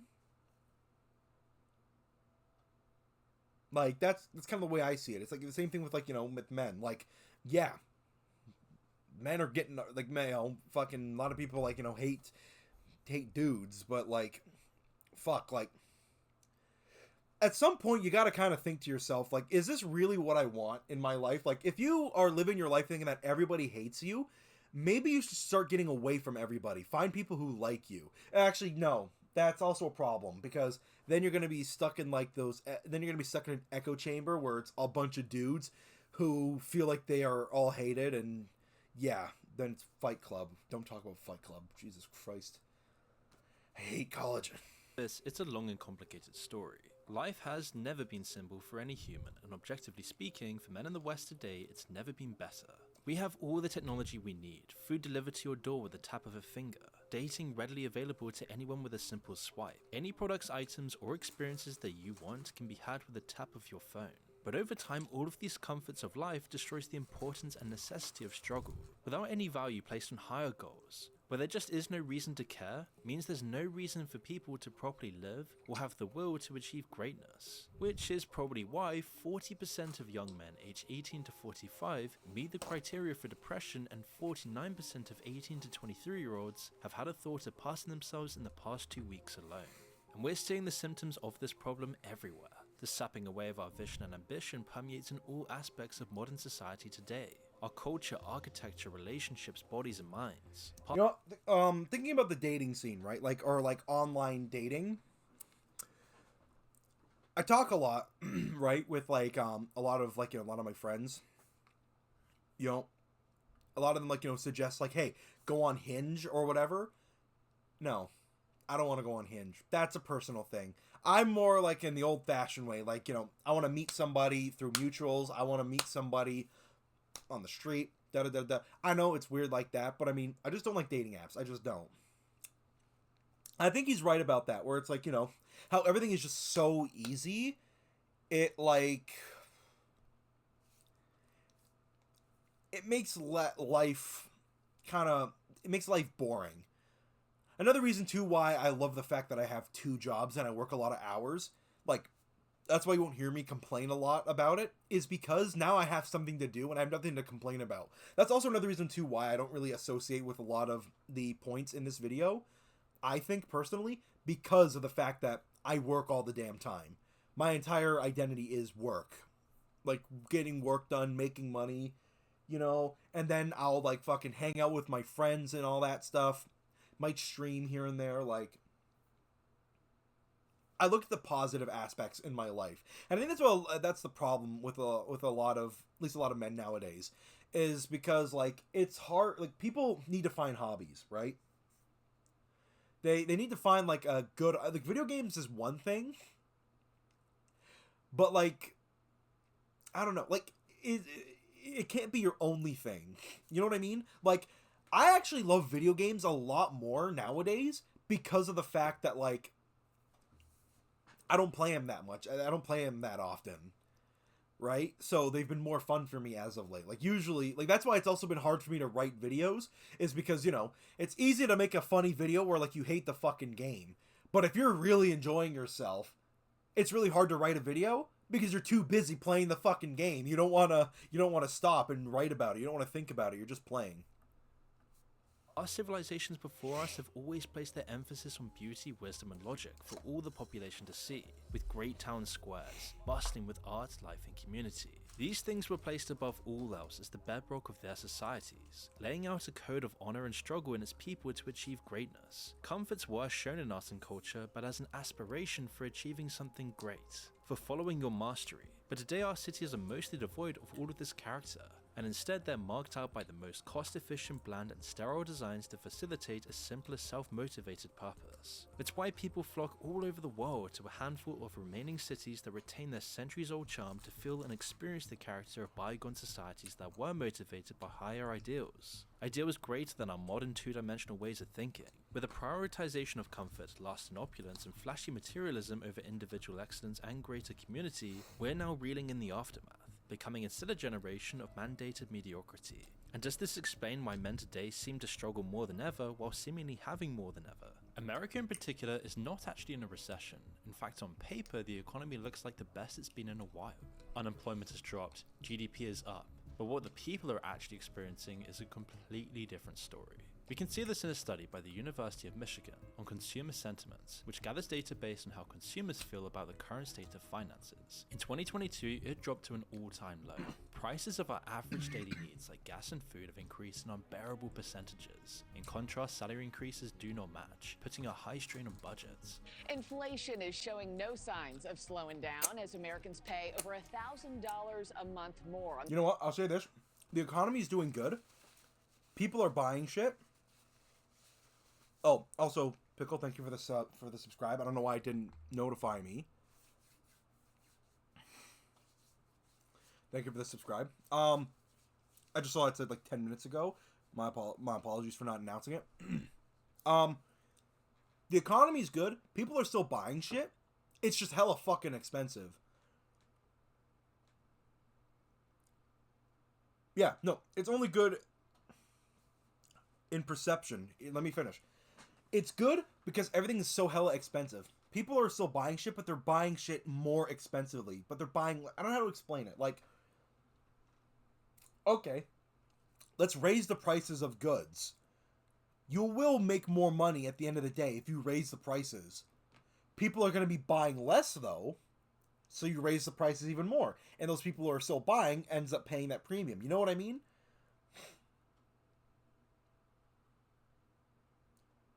Like, that's the way I'm seeing it, at least. That's my thought on why the economy could be looking good. Because, like, I still consume, right? I'm a consumer. I've bought things.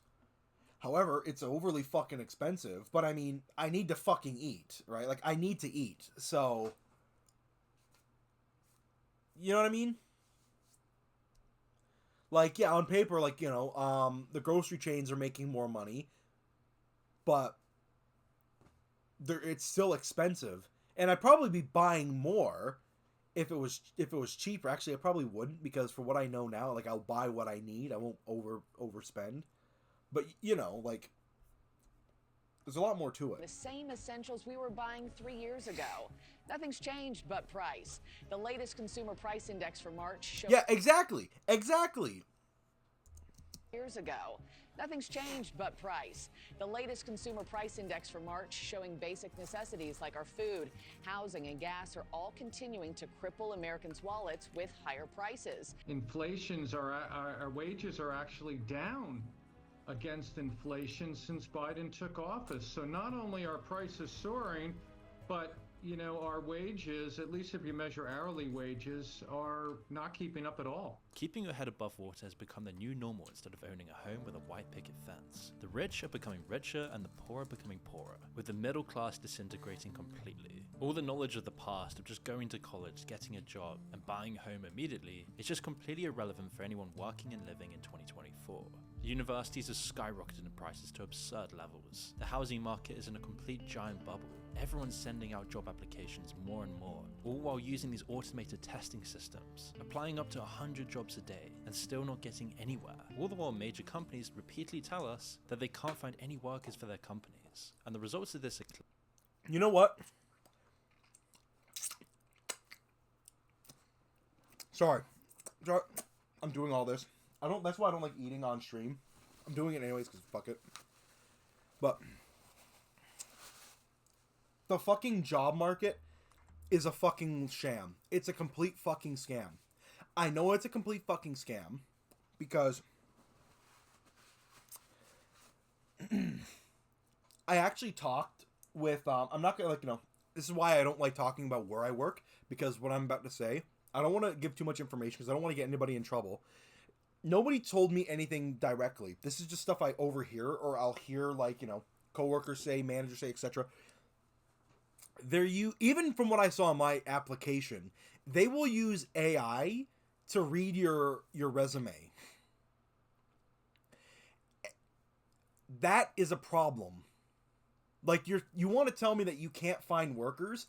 No, the problem is your fucking algorithm is so stupid because it's fucking early access, and it's rejecting all of your applicants, and it's looking at everything like robotically. Like, oh, this person has had way more job experience because he's worked at like 6 different jobs than this 17-year-old who's only worked one job. But it doesn't account for the fact that that guy may have worked all these jobs. He may have a lot of work experience, but it doesn't account for the fact that maybe his dad got him like those jobs. Maybe he got fired from those jobs, but he's not going to tell that in his resume that he got fired. He just says he had those jobs. What do you tell the algorithm? What do you tell the AI? Another problem too, right, is how they, not just the algorithm, but it's also the fact that, like, your application, you can only send it online, right? You can only do it through Indeed. You can only do it through, on the internet online. Why not just, I give you my resume, you read it, you give me the call. Put it in the computer. Like, no, it has to go through the computer. Now I have to wait for my application to get into a boatload of other applications. And if you're getting a job, you don't go to one store, you go to 50. So, or 15, I guess. Let's be realistic. 15. You go to 15 different places in, like, your local area, in your vicinity. Like, I live in Toronto, so, like, 15 places to work is actually very small. So, all these applicants doing the exact same thing, and you or your algorithm or whatever picks this one person, but he, like, oh, I want you to work at fucking Walmart. Well, sorry, but Savers already got my fucking thing first. So you go working at the thrift shop now. You're going to go start working at the thrift shop now because they're the ones who called you first. And, like, this is an entry-level minimum wage job. So whenever they want to, like, complain that, like, oh, we're not getting workers, nobody's, like, calling back. And it's like, well, one, you don't call back until you do this weird arbitrary thing, number one. Number two, it's an arms race. It's a double-edged sword. Like, I have to get the first job I can. That's a theory, by the way. I'm not saying this is how it's happening. There could be many factors to why this is, but that's one explanation that I think why people can't find applicants. Like, that's, like, the only logical reason why. Because in this economy, we all need, like, you need a job. You need, like, a good paying job. Or not even just a good paying job, you just need a fucking job. Like, I don't know where this idea of, like, people don't want jobs. Like, I couldn't, even if people are all around saying, oh, I want to be a content creator, or this and that, and da-da-da-da, I want to be a content creator. I still got a job. Hell, even if I were a successful content creator, I'd probably still keep my job, because it's fucking income. Like, it's like, it's a steady income. Like, so this idea of, like, nobody can find jobs. And also, too, don't forget as well, like, these people also want, like, 15 years of experience. Like, it's an entry-level job, and you want 10 years of experience. And it's like, I went through, like, 4 years of college or university. You want all this experience. I paid for the experience, and you don't accept it. And you're wondering why you're not, like... And those are just for, like, entry-level corporate jobs, or, like, any jobs that aren't minimum wage. You know what I mean? Like, that's, again, like, that's just... People are drifting towards more unfulfilling jobs, or just not even having a job at all, while the rich buy up resources, real estate, and everything that used to be the cornerstones of the middle class, that is now just an investment hidden through an offshore bank account for some giant investment fund. Basically, what they want to do is create a nation of renters. BlackRock coming in and giving them more money than the house is worth. How much more do they give them? They can give them, 30% above. Really? Which is money. And then they just it's lease those BlackRock. homes out. And they lease them out. It's part of this idea that home ownership and automobile ownership and all of these things, these legacy systems that people want This to guy get rid of, doesn't they look go, real. Rent Nah. a house. No, that use old guy. Uber, Lyft, whatever. Bro, You it's don't AI. need to own. What does owning do for you? That's that famous article, you'll own nothing and be happy. Right. And because of this, all saving plans for regular people are halted because living paycheck to paycheck means there just isn't enough for a savings plan. And whilst there is still some hope to dig your way out, for most this does begin a damaged path. People end up working in a job that's not in their field, something that they hate to do every day, and eliminates the experience they need for the job in their field. And so even the experience they are getting is just completely useless for getting back on track. In effect, their now entry-level position is further deviating them from becoming lawyers, psychologists, or whichever career path they studied for. And if the middle class is experiencing this, then the lower earners are feeling this even more. The jobs they once had a chance of landing now go to the middle class, while they get hit a bump lower, which is putting millions of people in dire straits. They face working twice as hard for minimum wage, juggling between jobs. Yeah, honestly, whatever field you're studying in, I'm gonna say this: just make content on it. Sell a course at this point. Like, you want, like me, I want to be in editing. I'm fucking selling a course. Like, you want to see how I edit? I haven't done it yet because I've been fucking skimping out on it. I don't know why, but like, editing. Go on my Patreon. You'll learn how to edit. Like $5. I'll make editing tutorials. I made one actual good tutorial. I made a few, like 2 or 3. One of my own I'm actually proud of, editing tutorials. Like, whatever job you want to do, and it's hard to find it, like, fucking say you're a college student, this is what you studied, and then do YouTube videos, content creation. At this point, it's just selling courses. Like, I know I'm not going to get an entry-level job as an editor at fucking wherever. Like, it would be a bitch and a half to get something at Bell Media or Rogers, and this fucking, the way the world is. So it's like, fuck it. Sell a course on it.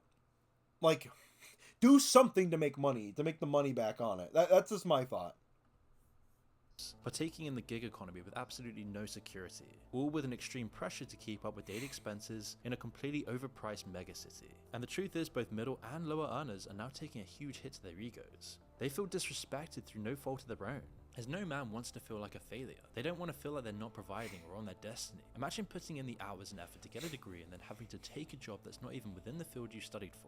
Well, this is just regular life for most people nowadays. It's making men feel incredibly depressed and isolated. They watch all this stuff on social media, they see people flexing the Rolexes on their Instagram stories. Meanwhile, they're struggling to survive, living a life they absolutely hate. And when friends and family ask about it, they suffer the humiliation of explaining why they had to... Also, the flex life is fake, by the way. The flex life is... I know one person who lives the flex life. Like, bro has like a fucking Audi, rich car, whatever. He soups that thing up. Even he admits that, like, even though, like, he flexes it, even he admits its shortcomings. Like, it's an old car, it's already depreciated, nobody gives a shit about it. He just likes it because it's his fucking car, right? He says something interesting to me, right? He's like, don't compare yourself to me. Like, you compare yourself to yourself. Like, you want to be a fucking gamer or a YouTube gamer, be the best in that field. Like, he's the car guy, he's gonna do that, whatever, da-da-da-da-da. Like, humblest thing ever. You know? A lot of people, like, you know, some people say, like, he comes off like an asshole a bit. I don't think he comes off like an asshole with that. I just think, like, you know, I don't know. That's a long story. But, like, the point is, he's one of those guys who, like, you know, he lives that kind of lifestyle where, like, you know, he can flex. The truth is, though, even he admits it, he works his dick off to pay that off. Right? Like, to pay off his lifestyle. Me, I work my dick off to pay this lifestyle. Like, I got a fancy monitor right now. I got all these video games. Like, I got, like, that shelf full of video games, like the fucking 15 consoles. That's birthdays. Like, that's, for me, having it from, like, when I was a kid, the ones that I bought myself, I worked like a fucking dog in order to get. Like, just know on like social media, it's fucking fake. Take what was actually, I think like I'm gonna take a wild guess. Everybody here in like my Twitch chat, I'm gonna assume you already know it's fake. I hope you know it's fake.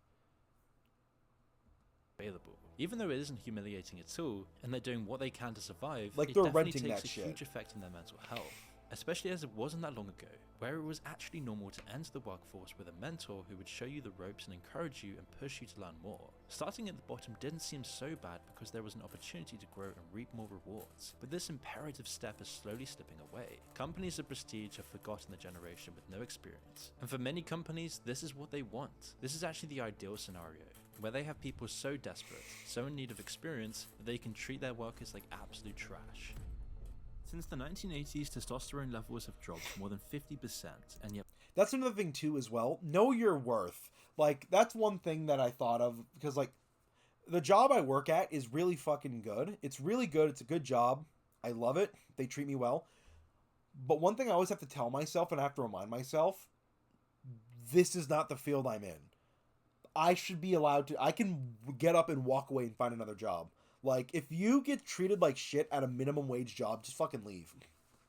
Find another job. Like, there's like so many. I know it's even if it's hard. Like, I'm not saying like, you know, leave, just like fucking quit on the spot. No, fucking look for the other job, get your applications out there, then give your 2 weeks. Like, just know you're not stuck at that one fucking job. If you're being abused, like genuinely by like your managers at a job like that, fucking leave. Like, don't fucking deal with it. That's just my thought. One thing too, also another reason too, because a lot of people like to mention unions or whatever, like call your union. Fuck the unions too. I don't like the unions that fucking. Only because like I'm of that mentality. If I have a problem with my manager, I'm gonna fucking say it to him. And I just hate paying union dues, so I'm kind of biased there. But like that's just a thought. Sorry, I'll shut up. Let's get through this video. To ignore it. Why? Because there's a coordinated effort to suppress masculinity and turn men into something they were never meant to be. This decline is no accident. We're constantly exposed to harm. Oh, hold on, give me a second. Sorry. Well, just quick pause. I just want to see. All right, just making sure. Just making. Oh God. I'm also growing out a beard too. No, just to do it. I look fucking awful. I'm very self-conscious about my shit facial hair, the fucking neck beard and the pedo stash. I just gotta stop talking.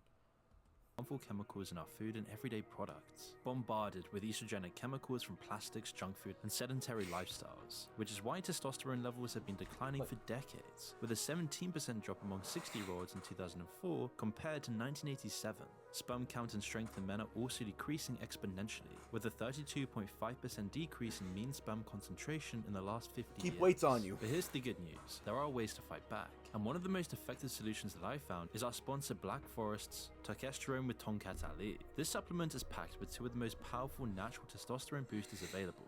Testosterone is a natural anabolic compound that helps increase muscle growth, boost recovery, and support higher testosterone levels. Tonkat Ali, used for centuries, helps raise testosterone, reduce stress, and improve overall vitality. I've been using Black Forest.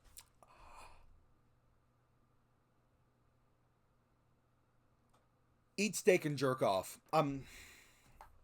You want to boost your testosterone levels? Eat red meat. Eat steak. Eat shit like that. Don't do it too much because it's gonna fucking bind your gut up and it's gonna be a bitch and a half to deal with. That protein, whatever the shit, like lower your intake of fucking fatty foods, like, you know, the fucking, like, you know what I'm talking about. And to reduce stress, either start smoking cigarettes, start smoking weed, or just fucking jerk off. I'm joking, by the way. No, like, go outside. Like, literally, fresh air. Find, like, a local park. Like, easy for me to say. I live in Toronto. There's a lot of fucking foliage, a lot of, like, parks I can go to. But even then, like, just going outside. All the non-cringe hobbies. Yeah, like, do something like that. Like, go near a body of water. Listen to a body of water. Eat steak and jerk off. Wise words from our boy Easter. Yeah. Yeah, no.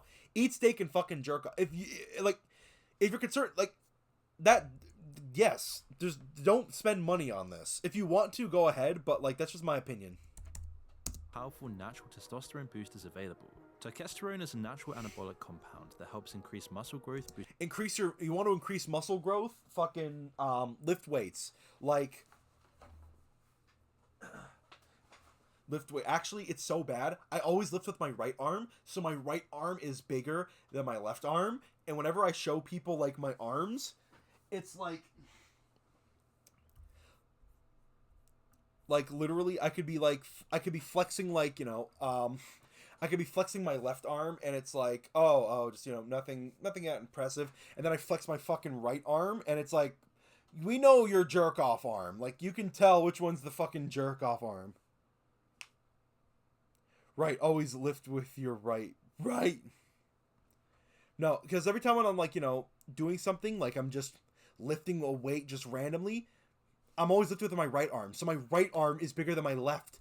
And now it just looks... It's the fucking Quagmire meme. I did that at work once. He's like, never mind. And it's like, yes, this is my jerk-off arm.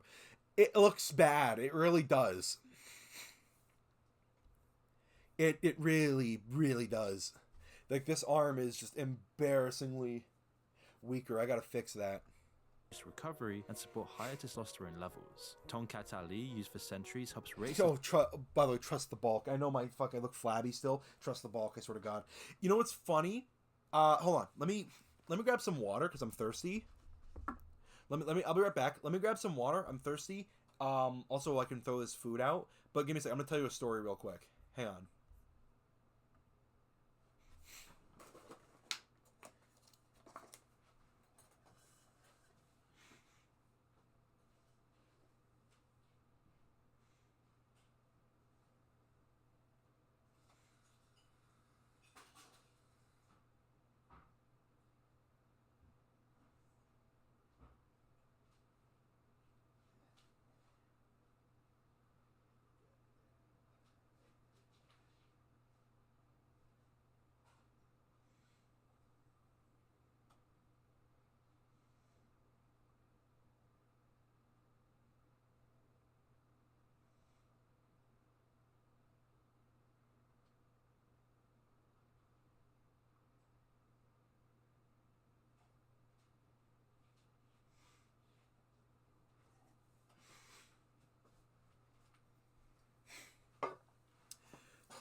Alright, I'm back.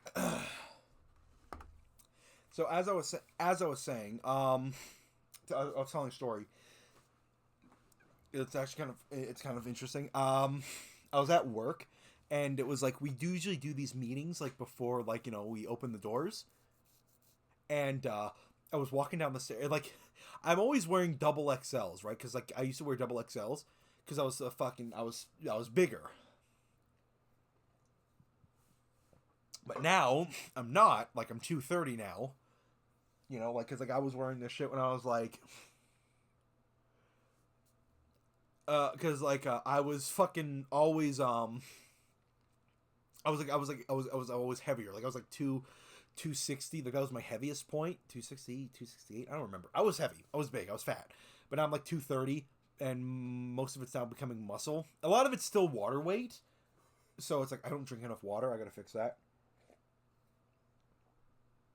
I'm now at the majority water weight. Like, it's like 43% body fat, and it's still like 45% water weight, I think. The scale, I don't quote me on that, by the way. Like, the water weight, the scanner on the thing, like, on the scale is really fucked up. I'm just going by, like, which one's majority, which one's minority, because I know it's not water weight. Like, there's gotta be, like, I don't have fucking 10% muscle. You know what I mean? Like, or like 12% muscle. There's no fucking way. If it is, then that's an even bigger problem. But anyways, so I was walking down the stairs, right? And, like, I have a tighter shirt. I'm in an XL, and this girl who, like, I work with just fucking jaw drops. Like, she was like, Like, she, like, hold on, like, I'm like, you good? Why the fuck you giving me that death stare? It's like, I've never seen you in a short sleeve shirt before. And I'm like, I'm always wearing a short sleeve shirt. I'm just not wearing that fucking heavy one. Like, you know, I'm not wearing a double XL. I had to change it because, you know, that. Like, girl is not being subtle at all. Just a funny story. I don't see it. I don't know how the fuck she sees it. I'm fucking, for the shit that I say, the shit that I do, what the fuck? Your jaw drops at my fucking looks. Oh my god, I gotta cover myself now. Testosterone, reduce stress, and improve overall vitality. I've been using Black Forest's Turkesterone and Tonkat Abbey, and I've noticed a huge improvement in my energy, strength, and focus. It's like getting back the edge that modern life was just draining away. Right now, Black Forest is offering a buy two, get one free deal on this limited edition product, and once it's gone for good. I can personally vouch for its effectiveness. It's had a huge difference in my energy levels, strength, sleep, and overall well-being. And by supporting our sponsors, you also support us directly. So hurry and take advantage of this amazing. Oh, hold on. And by supporting our effectiveness, it's had a huge difference in my energy levels, strength, sleep, and overall well. Energy level, strength, sleep. This is for your fucking energy levels. Just energy drinks. Stress, energy levels, strength. Not stress. Strength. Just keep doing weight training. Like you'll get strong eventually. Bro got objectified. Yeah, I know. I feel dirty. Can't say I blame her.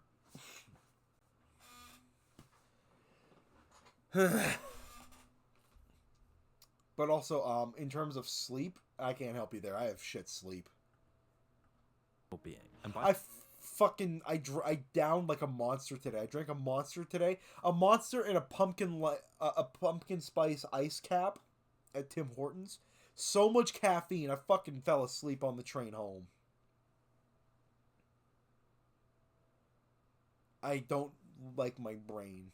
By supporting our sponsors, you also support us directly. So hurry and take advantage of this amazing 48-hour promo and support me alongside this amazing brand using the link in the description below. The cost of having... No hate to Moon, by the way. No hate to Moon, by the way, about his, about doing sponsors, because, like, you know, make your money. This is a supplement world. We all got supplements, so... The Nutella ice caps? Haven't tried it. Your job also plays a part in stripping them of their dignity. Transport costs to their job, depending on the amount, could take a huge chunk of their salary, so that at the end of the day, they can only pay for rent or food and not both. A government grant could replace their salaries, and they earn more or less the same amount. What's also helping to pay the bills is, as I said, the US government, in particular, our disability programs for people who are unable to work. Those programs seem to have morphed away from their original humane intention and now seem to provide an alternative income source to regular employment for several millions, for millions and millions of these guys. If a job doesn't support your basic needs of a home, food, and transport, it wears thin in justifying the effort for this job, especially if you're not getting any experience. And in most cases, if you go into the gig economy, absolutely no security either. All for minimum wage. There's even a new term called quietly quitting, where you do the bare minimum of your job to the point that you're almost rendered useless and you get fired or simply quit. The fact that this term even exists shows that attention is desperately needed to solve this problem. Okay, that's just loser behavior. Again. Just go to your fucking, the pumpkin one's any good? Pumpkin, it was good. Pumpkin spice was good. Also, this too, quiet quitting. You know what? This is just a personal thing. This is just a personal thing because I'm a fucking, like, I'm a fucking menace to society, so I would just fucking straight up walk up to my boss and just say, listen, I don't know why I'm getting this bullshit. Can you explain? Like, da-da-da-da-da. They explain if I don't accept it. I don't know. You know what? I should be thankful that I'm not in a position to quiet quit then, I guess. You know what I mean? I'm going to say it like that. And while this is happening, it's becoming more and more common for both partners in a household to be living the same life, or even with most males' partners actually being the breadwinner. And whilst this isn't necessarily a problem at all, it is leading to some weird modern problems in the household. Men with families are actually switching their roles with their wives, except they're not actually doing what their wives would do if they were to stay at home. When you look at what I guess in Britain is called NEET, N-E-E-T, do you say that also in Australia? Neither employed nor in education or training. When you look at that huge group of well over 6 million prime age men, the story they're telling about their lives is really pretty devastating. It's pretty distressing. They basically don't do civil society. There's almost no worship, almost no volunteering, almost no charitable work. They've got a lot of time on their hands, but they report doing strangely little help around the home or help with other people at home. Because of the situation, some men may feel a sense of worthlessness and resentment. Some men might take an hour to clean up the house and fetch the kids, but the rest of the day they sleep or play games. In some cases, the wives work and then come home to finish the chores their husbands were meant to do but didn't. And whilst this might cause huge marriage problems, it still feels better off to the husbands. If asked what they do for a living, saying they're on a break or working on a project beats the humiliation of saying they work at McDonald's with a useless degree on their back. Men without families have nothing to lose. So I'd rather work at a McDonald's with a useless degree. I'm saying that from experience. I'd rather work at a McDonald's with a useless degree than just be at home taking an hour to clean up and fucking playing video games. I'm not saying that like, you know, oh, I'm better than you. I'm saying that from experience. This is me. This is purely anecdotal, or not anecdotal. That's not the right term. This is just from my own life. Like, I'd rather do that. Like, hold on. What? I don't know. Mina's texting me. Hold on. Hold on, it might be important. She doesn't know how to use the phone. Hang on.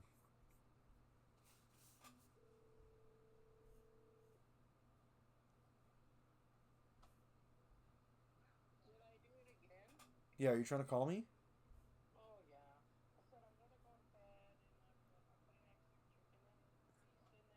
Okay.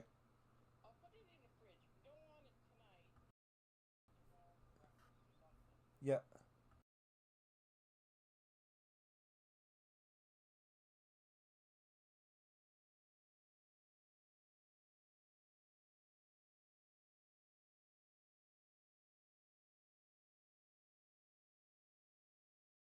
Bye-bye. Nothing important. Yeah, I couldn't stand doing nothing all day. Yeah, exactly. It's just fucking boring. Like, at least when I'm at my job, like, when I'm at my job, do I do nothing most of the day? Yeah. But that's only because I spent the first 2 hours working my dick off, right? Like, I will go in there and I'm fucking locked in for 2 hours, and then pretty much the rest of the day is just chilling out. Like, that's... And I'm even honest about it. I'm honest about it. I tell even my bosses that. It's like, yeah, I'm gonna fucking do the job, and for the rest of the shift, I'm fucking sitting on my ass until a customer comes by and asks for help. Like, I'm either gonna do that or I'm gonna walk around, because I've done everything. You know? Most of the time, even, I'm being asked by my managers, like, hey, could you come help me with this? I'm like, sure. I got nothing else to fucking do. Like, I find more satisfaction in doing something minimum wage than just staying at home. Yeah, exactly. That's the weird thing, too, right? It's like, I don't want to do all this for minimum wage. So you'd rather do fucking nothing for nothing? I mean, alright, like, you pick your... Honestly, it's pick your battles. If you were doing something like, you know, dangerous dock work for minimum wage, that makes sense. But, I mean, if all you're doing is, like, spending most of your day fucking, like what I do at that one job, like at my retail job, where all you do is just sit on your phone all day, you got another problem. Stop working because no women... Oh, so that's a lie. I don't sit on my phone all day. Most of the time I'm, like, shooting this shit with my coworkers, or I'm helping out customers.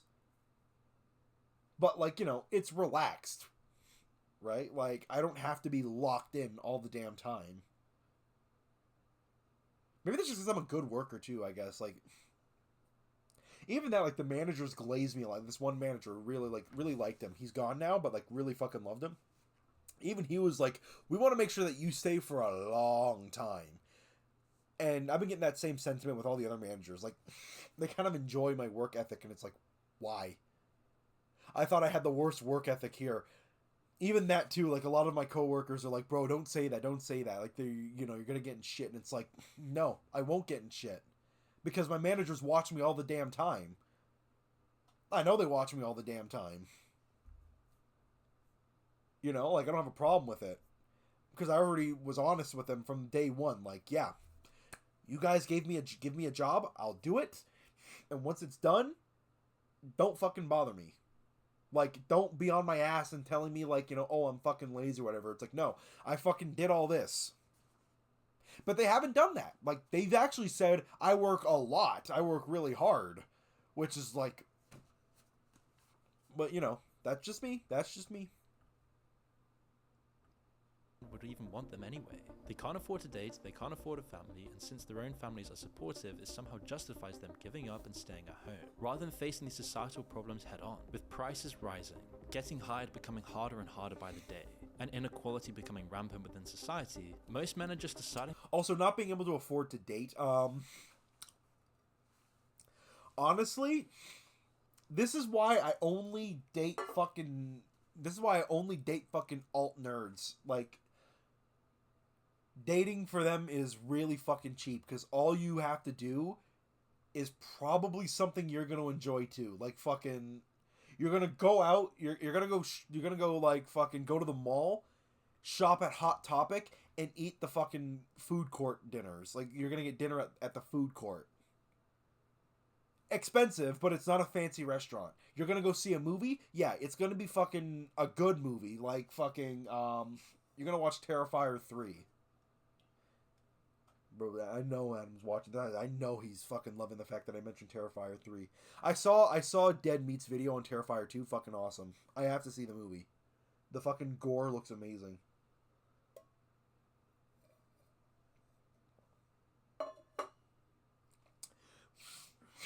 Excuse me. But anyways, like, dating, like, or hell, just like fucking make dinner at home. And even if you think it's kind of cringe, like, oh, you're gonna bring a girl to your place and you're just gonna, like, make dinner. Don't make dinner for her. Fuck that. Make dinner together. Have an experience where, like, the two of you are doing something fun, or play some video games. Fuck's sakes. Here's a peak date. I was like, I was talking to my buddy about this, right? He suggested a date like this. The best kind of date idea, cheap as hell. The two of you go downtown, like, if you're in a city, go, like, downtown, go to the core of that city that you live in, and play Pokemon Go together. You get to do sightseeing. You get to play Pokemon Go together. You get to play fucking Pokemon Go. So you're catching Pokemon. You can stop by at, like, a restaurant or whatever, like, like a fucking Starbucks, grab a quick drink. Like, you don't have to drop, like, $200 on a fucking fancy dinner. Henriade date. Yeah, exactly. Exactly. That's up your fucking alley. To give up, because instead of facing the hardships of having a job, it just seems so much easier to escape, whether it be tamely being online, playing video games all day, or hiding behind doing chores at home to show they still have a purpose and are doing their best. The point being that for many men in 2024, if they're gonna be disrespected and feel worthless, they may as well choose the easy way out than a battle. If respect had a currency on how it would affect your life directly, you would see a different picture. A man with You know what's funny too? These are the dudes who also, like, scream, men are strong, men are hard, men are tough, men do this and then go through all these hardships. But then it's like you get treated mean. You get mean words said about you and all this hate. And it's like, if you're a fucking man, keep going through that. Say their bullshit, keep going through. Don't say, you know what, you're right, and just fucking puss out. I'm not saying those are my beliefs, but I'm just saying it's kind of funny that these are those same people who are like, I'm an ultimate Sigma male and this and that and da-da-da-da-da. Like, I'm a fucking my own thing. I think about myself. I think for myself. I'm cool. I'm awesome. Men are cool. Men are dominant. And it's like, dog, you're bitching about people bitching about dudes on the internet. You refuse to get a job. You're terminally online. Ah! Am I wrong? Somebody tell me if I'm wrong. Am I cooking? Job with high pressure, long hours, and doing something that makes him feel degraded would be worth, say, $100, but staying at home... Like, manly men do man things. Yeah, guess what? It's pretty manly to get fucking degraded. You think war is... Do you think war was, like, you know, fulfilling? That was the entirety. Watch Full Metal Jacket. Like, you know, everyone says, like, oh, dudes would never survive the military or whatever. You wouldn't survive the military. If you can't get a regular job because you're afraid of being degraded, or like you're being degraded about being a man, you couldn't survive the military. Like, watch Full Metal Jacket, hear the shit that he says, and come back to me about that. You want to talk about your masculinity being degraded or that shit being questioned? Been on a streak this stream. Thanks, homie.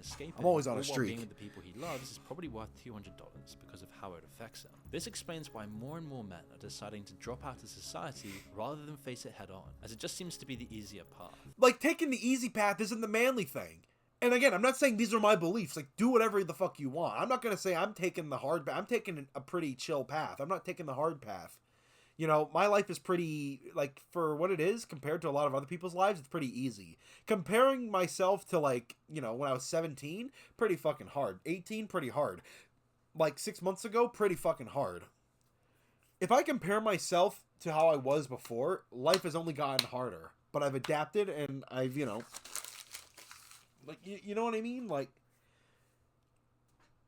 this is only because, like, I just know these are the same people who are in those fucking Sigma male, who are those... If it's a choice... Who are those Sigma male dudes who scream that shit all the time? I know it. Between two paths, one that offers little satisfaction while the other provides comfort, it's easy to see why men are going this route. But the thing is, this is a terrible mistake. And this is creating problems that we've never seen before. Yeah. If there is no emphasis or any facilitation of the... Like, hold on. Comfort. When you have comfort, there's no satisfaction. In order to have satisfaction, you have to have hardships. Because if there's nothing hard going on in your life, there's nothing to satisfy. Satisfaction is a positive to a negative. If there's no negative, there's no positive. And in turn, it's just going to be a negative. You know what I mean? Put that on a fucking... Write that down. Write that down. Put it in a fucking book. This is a stream about Black Ops 6, by the way. That we've never seen before. If there is no emphasis or any facilitation of the need to aspire to something greater and the game seems rigged to most who are playing it, it's hardly a surprise record numbers of men are dropping out and giving up on the game entirely. The problem is that there's a huge group of men, roughly about 7 million in America between the ages of 25 and 55, who are not working and are actively not looking for work. Now, COVID certainly had a hand in accelerating these figures. One question posed to these dropouts was how many of these men were on pain medication, and almost half of these men admitted to taking pain medication daily. And aside from those who desperately need it, these figures could indicate that men are aimlessly numbing themselves to their new reality. And this is great for society, as people don't have to deal with this huge problem. And what's even more shocking is that 40% of these men do have some kind of degree. What sort of men are in this group? Demographically, education, family structure, ethnicity, who makes up this group? Surprisingly large, representation of guys with college or even college degrees. 40% of this group has at least some college, and as I recall, about a fifth or a sixth are college grads. The decision to be in this state is closely related to changing times. We've already discussed the effects of brain rot in another upload, which disabled problem solving in Generation Z and has already presented problems in finding jobs. They are quick to quit at the first difficult task and move on to find something else, but what happens when options run dry and they find themselves simply stuck in limbo? Giving up seems to be the next step, and accepting that is easy when they're discouraged by the situation. Working off of surveys, the data compiled indicates that these men are not only not working, but they're cutting themselves off from their communities, or there's no incentivization for them to even have any community in the first place. They're hiding out because going out would mean meeting new people who might oppose their lifestyles. It makes it uncomfortable. Why leave when you can just aimlessly watch brain rot content and numb yourself with weed or pain medication and stay inside, in the warm comfort of home? And any sexual needs you have can be satisfied with pixels on a screen. This lifestyle is increasingly becoming more and more normal for men in the West. But what's important to note is that... You know, I'm gonna be honest too. Like, that kind of lifestyle is my lifestyle. If like, listen, hear me out. Fucking being at home and all that, like, that's my preferred lifestyle. The truth is, though, it's not at the same time. That's one thing too, right? Where it's like, I can resonate with this. I can resonate with like dudes like this, but at the same time I can't, right? Because I always forget that I also do have a job, and I actually do have a life outside of my lack of life.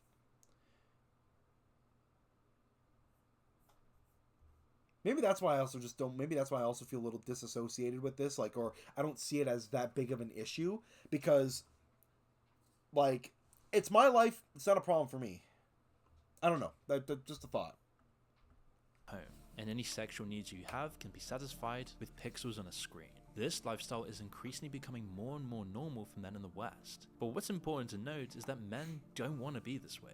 It's a horrible lifestyle, it's depressing, it's atomizing. What this really is just a coping mechanism or a form of self-defense against a society that's becoming increasingly hostile. Oh, it's depressing. It's depressing, but not as depressing because, again, I have a fucking life.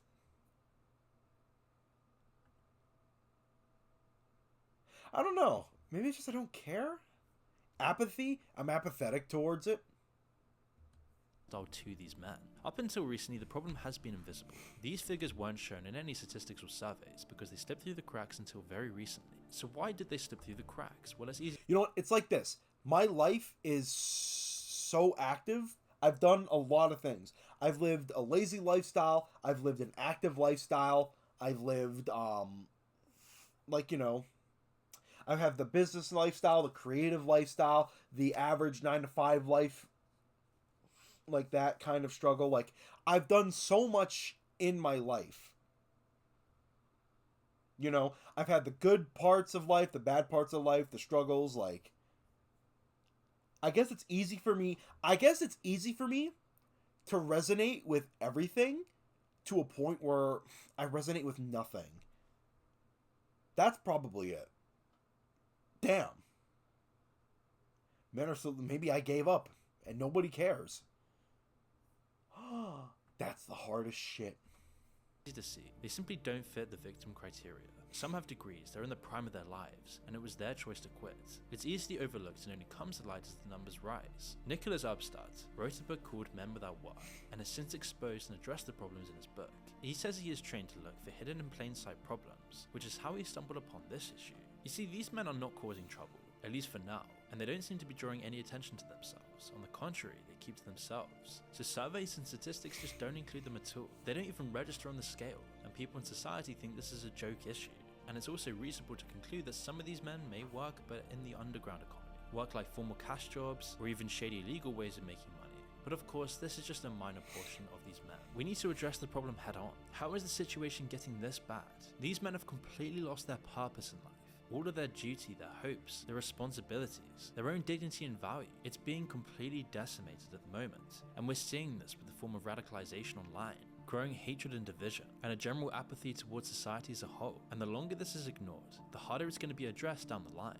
More men today than ever feel disconnected, disillusioned, and left behind by a world that seems increasingly indifferent to their struggles. While GDP numbers and employment stats may sound like an easy, good solution on paper, especially to government bureaucracies, it will never really fix the reality of the situation for normal people. The real challenge we face today in the West is to find purpose and meaning again, to have any reason to even want to participate and achieve greatness in society. We should focus on creating environments where people can thrive, where beauty, philosophy, and higher noble pursuits are actively encouraged by the cities and countries that we inhabit, which would give millions of men a reason to care again. Interesting.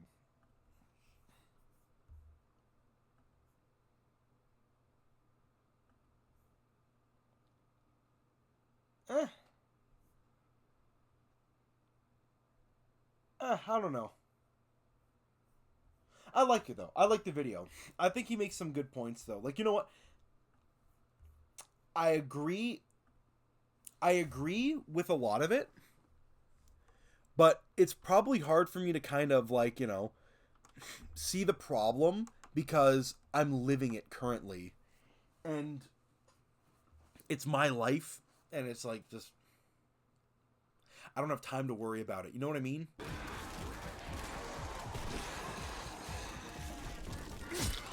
Like, you know, I'm here, I'm playing video games, I'm on stream. Is life stressful? Yeah, but here, this is something that makes it less stressful. So I'll take it, I'll enjoy it, it's a little thing, and then I'll get back to it. Ow.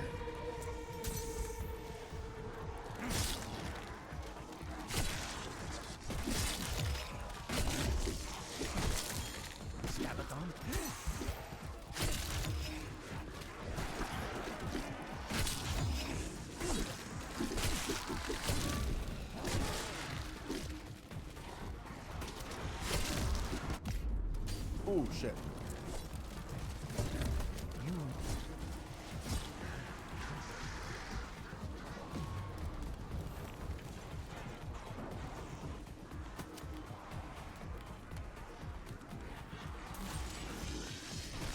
By the way, just watch one of the most depressing videos ever, and just immediately gets back to playing Call of Duty. That's why I don't care as I play Call of Duty. Another victim. Okay, maybe, okay. I gotta find a different word than not care, because I do care. It really does matter because, like, you know. Fuck.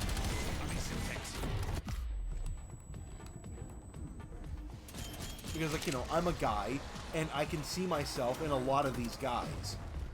I guess it's like, you know, you can't let that be your personality. You can't let that be your life. I'm one of those dudes who is like, you know, that isn't my personality. Like I listen to fucking, I listen to alt music and rap tunes, right? Like alt and rap. Those are my two genres. But I don't dress alt. I don't talk hood. I said that in quotes. You know what I mean? Like, I don't live the rapper lifestyle. I don't live the alt lifestyle. Don't use your head. Oops, too late. Because, like, that's just the music I listen to. I'm not I don't act like a fucking weed, even though I love anime. Detached, yeah, detached. How many times you died? Well, detached doesn't work. I guess detached. Okay, you don't know. Detached works. Yeah, you're right. But yeah, I love anime, but I don't act like a fucking weed. Actually, it was weeds which is the reason why I never watched anime to begin with. Like, when I was like 14, and I heard, like, you know, people were watching anime, I was like, who would watch that shit? It's weird. I say that as Pokemon was one of my favorite shows. I didn't even associate that with anime. I just associated anime with, like, all the weird shit. And then it's me watching that weird shit. Like, fucking, another one of my coworkers, it's so funny. Like, she listens to, like, I'm listening to Baby Metal, and I have that just playing, and she hears it, and she's like, I fucking love this. It's a great choice of music. I'm like, oh, I love Baby Metal. Or she's like, who? Well, she didn't know who was Baby Metal, but she's like, who are they? I'm like, Baby Metal. They're fucking awesome. Some splash damage. You know, and now, like, you know, now she actually talks to me. Like, well, usually it was like a hi, and I was like, hi, Eric, how are you? It bright, like, you know, she has a different, like, you know, a different reaction. Because, like, you know, and even that too, right? Like most, I guess, okay, not Westerners. It was when I said that I watched Spy Family, is when she was like, what? Like, you know, her eyes glowed up. Because, you know, Spy Family is one of those animes that you wouldn't expect dudes, especially black guys, to be watching. Like, there are anime that, like, black dudes like. I can't remember. I think it was Shogun. Like yeah, like anime like Death Note, Naruto, or like stuff like that. The thing is, I watched Death Note, liked it. I watched Naruto, like, the first 2 episodes. It was boring. Didn't like Naruto personally. Like, I watched the shit that you wouldn't expect somebody like me to watch. Hell, you wouldn't even expect somebody like me to watch anime in the first place.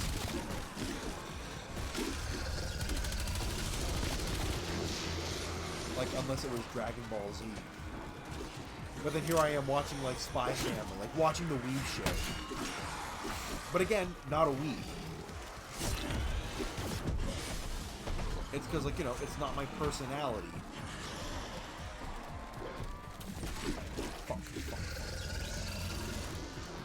Or even in stuff like, you know, like weed. Like, I'm not a stoner. I'm not a stoner. I don't make that shit my personality. But it's like I partake here and there. Remember that whole video I did on it?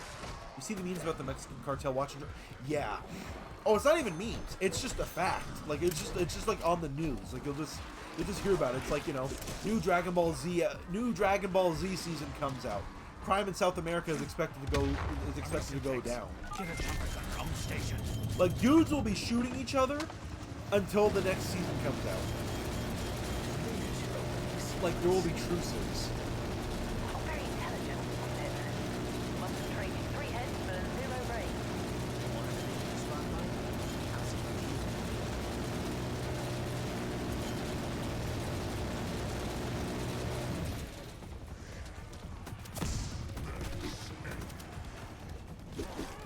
Also, round... Okay, I might just teleport. Because, like, you know, the goal is to, like, farm as many points as I can.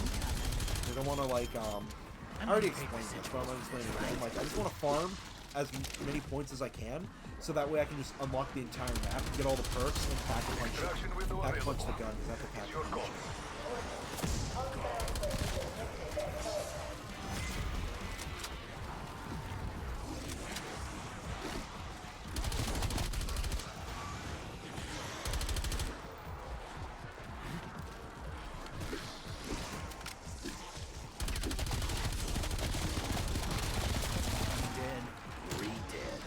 You know what? Even that too. I don't know why.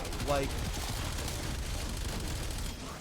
I guess like that's like the interesting part about me is because like that's one thing that somebody said to me is like, you know, don't be boring. Like always, like, you know. Somebody told me that, and it's like you don't have to tell me that. I just already did. I know I'm fucking shocking.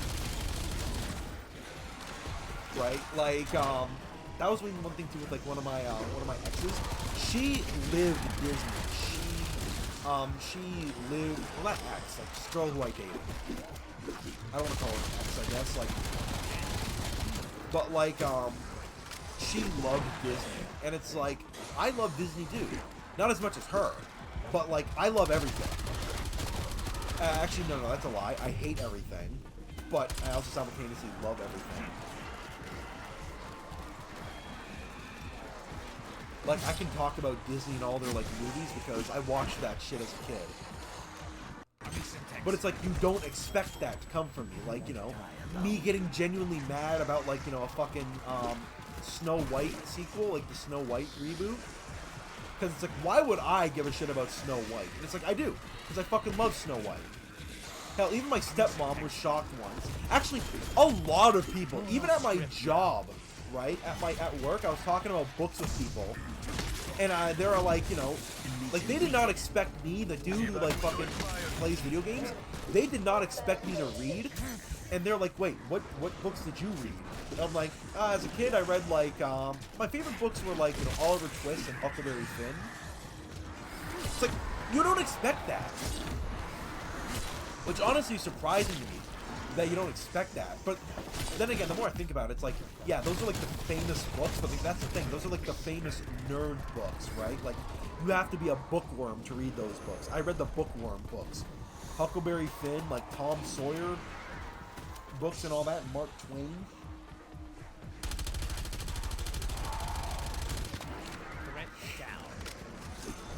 The amount of history that I did on Mark Twain too. Our generation, how we like punk, rap, anime, smoking, whatever, but don't fit into any of the classic stereotypes. That's the thing too. What is the Gen Z stereotype anymore? Like, I've hung out with a lot of Gen Z people because, you know, I am Gen Z, and these are my peers. And it's like there's no set style, and that's just Gen Z. Like that's just how Gen Z is.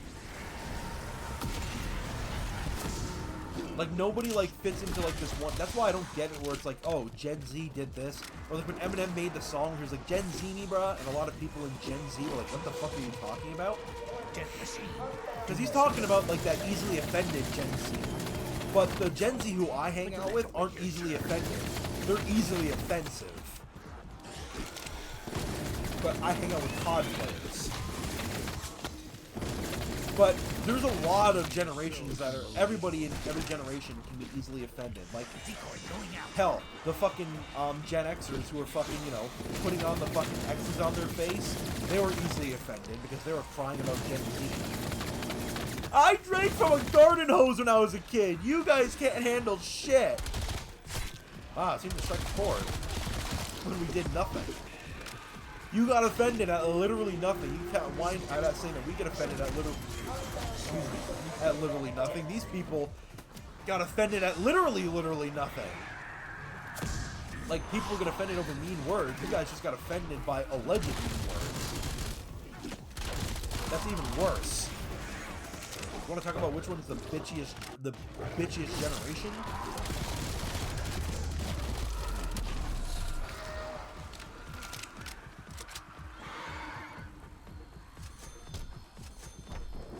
I'm just saying, just saying.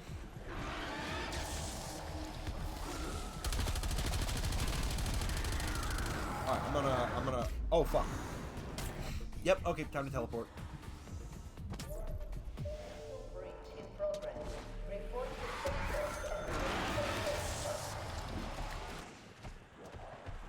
Alright, time to go. How nice of you to join us. Just in time to witness us achieve greatness. This isn't over, Kravchenko. Saigon is ours. Then we're coming for you. Run.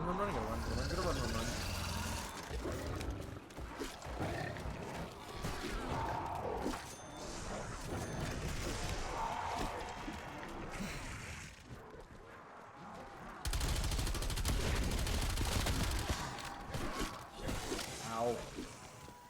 Is that all perks? Yeah.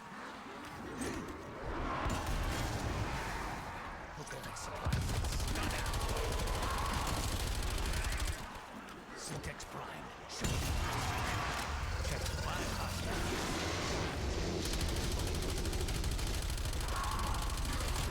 Yeah, I still don't get this generational wars. You know what? Maybe it's also a positive that I'm so disconnected or disassociated with it, because I can give a truly neutral take. Wait, Asmongold is banned off Twitch. Am I the new Asmongold? Chat, let's make it official. I'm the new Asmongold now. Hold on, I gotta get on League of Legends. There should be a way up there. If you want to stop Omega. No, I'll be Asmongold, but my main game is Call of Duty. I don't care.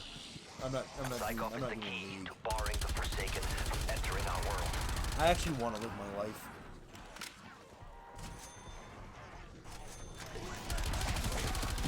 By the way, COD YouTuber, and my banner is still Battlefield. I gotta get that new banner.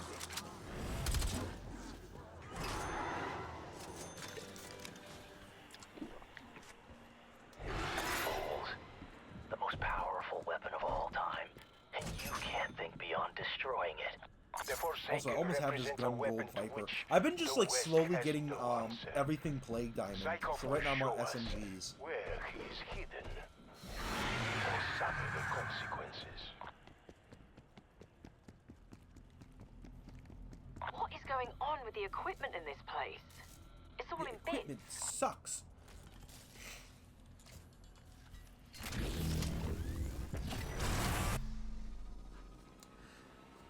You know, that might just be the new play. Like, play some Call of Duty while talking about like about YouTube videos.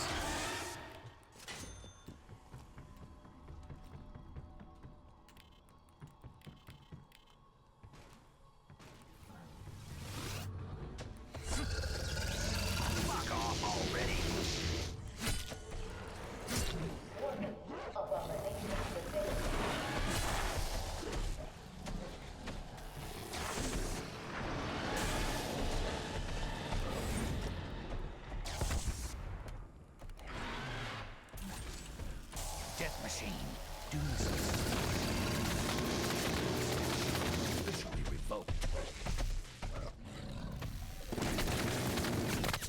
destroy this abomination.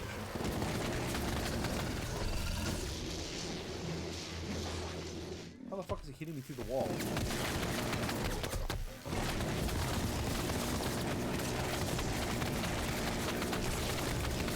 Get up there, team. Move. Damn, that was quick. Death Note and COD is how you achieve your online legacy. Yep. Death Note is not a legacy I want to keep.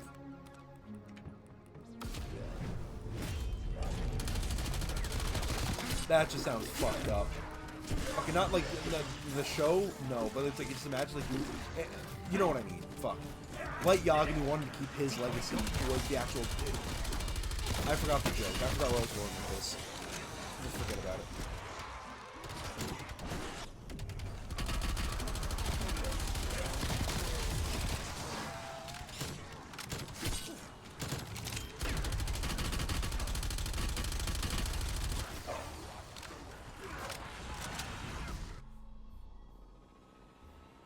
Warning. Ethereum radiation at unsafe levels. Oh no. Anyway.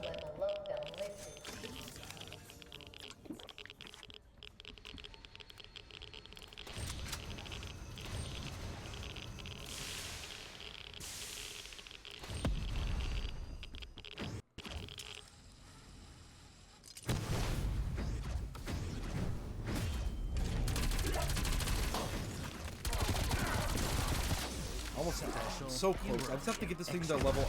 I just have to get like 500 more Pack-a-Punch kills, and then I have to get this thing to level 50, and then do those challenges, and then I have this gun gold rifle. And then I just need like probably the PPSH. I'm probably gonna get that one as like my last SMG, and then we have SMG's gold.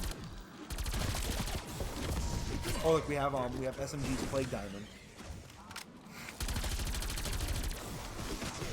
I don't think I'm gonna get Dark Ether by the time Black Ops 6 comes out, but the closer and closer I get, the better, honestly.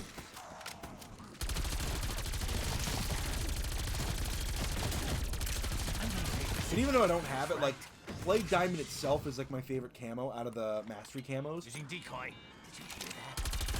Not because it's easier, but literally because I enjoy the look of it more. I wonder how the camo system's gonna work.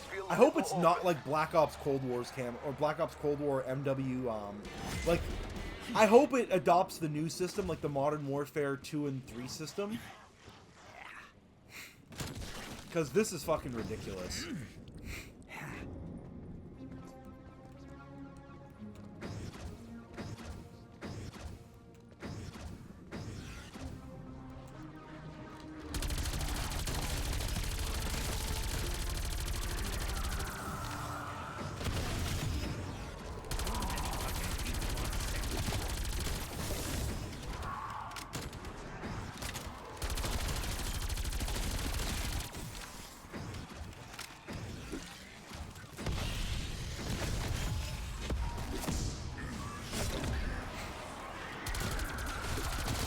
Also, you know, another thing too about like the whole thing where it was like talking about dreams and goals. Nobody's actually realistic about their dreams and goals, right? Like me, I say I want to. That's why I don't like telling people I want to be a content creator, because people think I'm like one of those guys who's like, oh, you just want to be a content creator. Like, no, there's more to it than just YouTube. Like, I know that, like, I know there's, like, you have to have, like, multiple income streams, but it's, like, that's why I'm saying, like, I'd still work a regular 9 to 5 on top of content creation. You know, because, like, you don't want to end up like fucking Boogie, where you're, like, scamming people, trying to make ends meet. Like, you know, yeah, YouTube is gonna, like, you know, yeah, YouTube's gonna pay me dog shit, but I mean, you know, I got, like, fucking Twitch ads, I got, you know, you beautiful bastards subscribing, and, you know, supporting them on Patreon. Not right now. Don't take that as, like, oh, you guys should subscribe. No, I'm just saying, like, there's multiple layers to this. And even that too, like what I do right now, like making investments in the stock market and and all that shit, merchandise. Like, I want to be a content creator, but in reality, it's like I want to run my own business. Content creation just happens to be the business. That's why I tell people I run my own business, not I'm a content creator. Because when you say I'm a content creator, they think just, oh, I just play, like, you know, fucking YouTube. Like, I just play video games. I'll just stream it or whatever, and then I'll post the clips on TikTok. Like, no. Yes and no, but I mean, like, if you watch the videos, I'm a fucking editor. I'm editing this shit. That's why even when people ask me, like, hey, do you want an editor? It's like, no, because that's gonna kill the mood for me. If all I wanted to do was just play video games and make money doing it, I would have done that a long time ago. I would have hired an editor a long time ago. Like, I'm not doing this because it's cheaper. I'm doing this because that's what I want to do.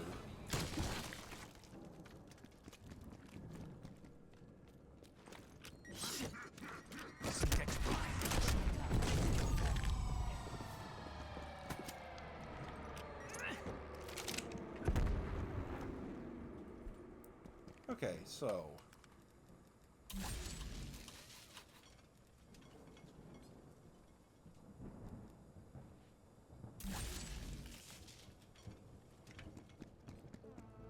Is the game glitched?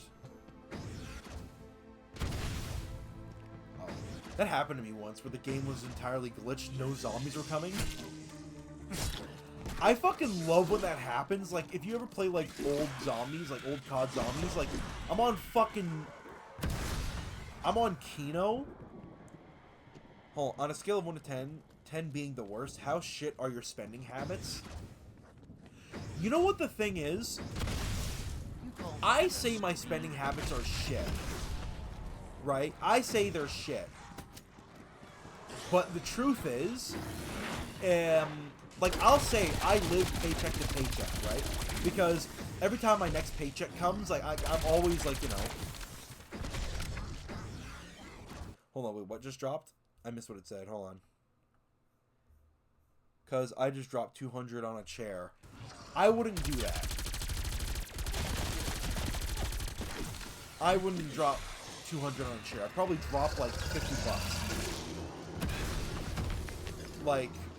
I don't, like, I have a gaming chair, but this is a Christmas present. In reality, if I were to buy my own chair, it'd just be an office chair, like a desk chair.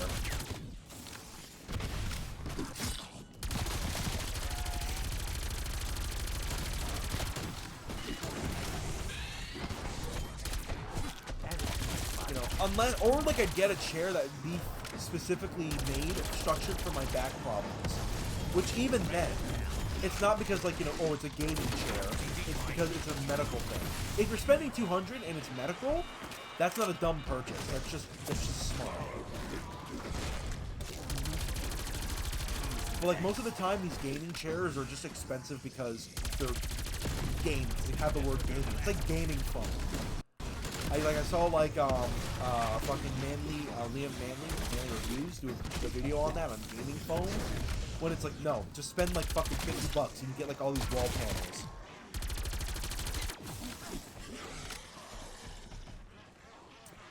On a scale of 1 to 10, I'd say, like, I say my spending habits, like I said, I say my spending habits are shit, but in reality, like, I still have my investments, I still have my savings.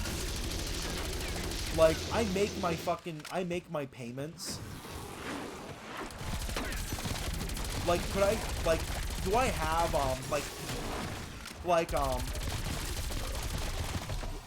no, actually, I'd rate my spending habits at, like,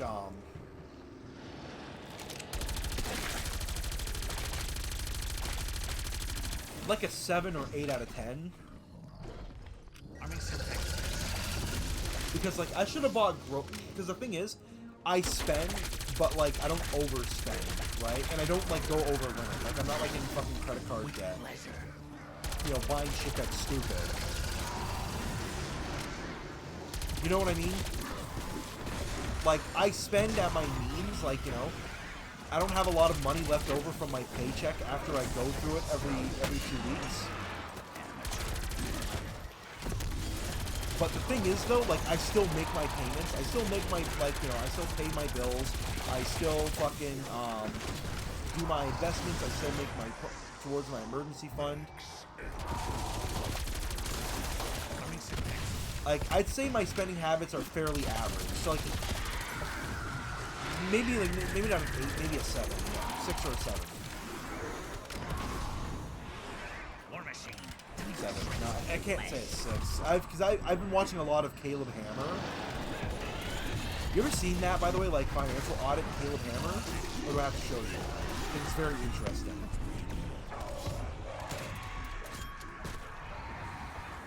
Because what this guy will do, he'll basically like just give you a full financial audit. If you go on his show, he'll just fucking rip you apart in your stupid spending habits. Like, I've been watching a lot of his videos, and I guess that's kind of inflated my ego a bit. Not inflated, like, inflated my ego, but like, I look at my spending habits now, and it's like, okay, I'm not as bad as these people. Like, these people are in debt. Like, I'm in debt as in, like, I owe my Nana a couple $100. Like, again, that sounds like a lot, but, like, I have no bills. Or, like, next to no bills. So I can pay her that back.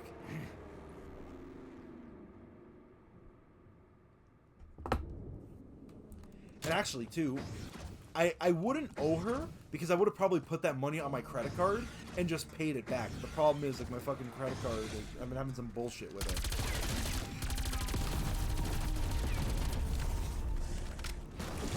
So, like, you know what I mean? Like, that's like shit where it's like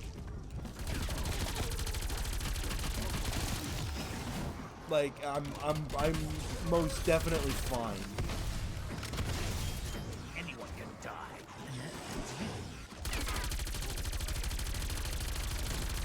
Face it, they're better off this way. God, this 12-hour stream. Think about that. Imagine that. These videos, these conversations, and all that for fucking 12 hours straight. It's gonna be one thing watching that. I'm not gonna watch for the full 12 hours. Just imagine filming for the full 12 hours. Especially with this new monitor, too. I'm gonna get like a different camera angle with like the monitor just to show it off a bit, because, like, you know, I spent a good chunk of change on this thing. I want to show it off. You know, fucking 1440p, 1 millisecond response time. Not 1440p, 1 ms response time, 144 hertz.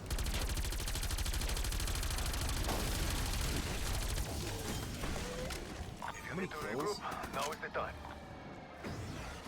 Jesus Christ, how many fucking...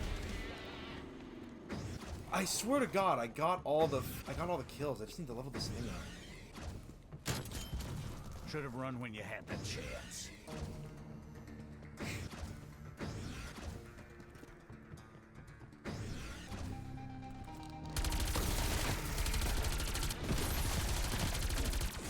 But yeah, like, I want to make sure that my finances are good. That's one thing I want to I focus on the most, are my finances.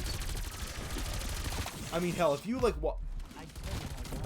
even if you watch like Think Before You Sleep, like, even he says it, like, fucking, when he says it, because he gets the statistics, but, like, you know, fucking, one of the huge causes of divorce is fucking financial issues. Which I thought sounded ridiculous until I watched Caleb Hammer. Well, I didn't think it was ridiculous, I just thought, nah, it can't be good. But then watching Caleb Hammer put it more into perspective, and it's like, yeah, it is.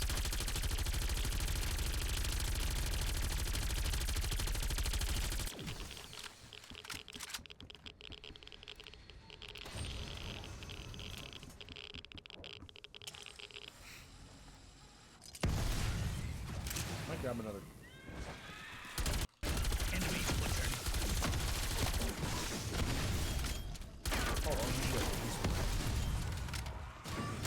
Actually, I should probably grab another... Nah, it's fine. I'm just thinking I should grab another gun, but no, I'm just gonna, like, fucking lock in, use this one, and finish it. Fucking finish this thing. Turn your face into a ghost.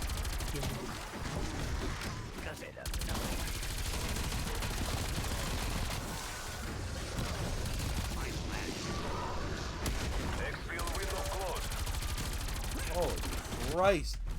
Oh, fuck, I nearly died. Oh, fuck, that scared the shit out of me.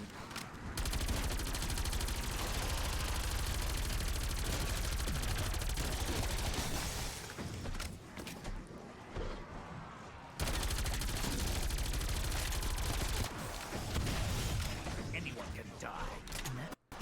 Hold on 1 second. I'm gonna do this too, because...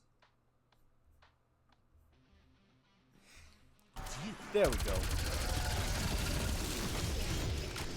So I just realized, like, the fucking... We need some music in here.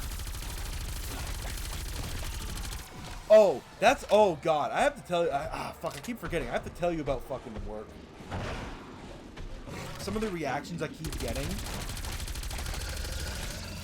Because, like, you know, like, they'll listen to me, like, listen to the fucking music. This one guy says that the music I listen to is straight up terrifying. It's like bro is literally terrified at some heavy metal.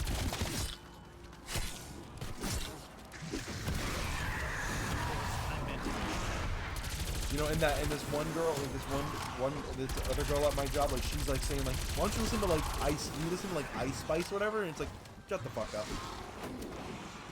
No. If you would have said Megan Thee Stallion, I would have accepted that. But fucking Ice Spice? That's the most fucking basic music.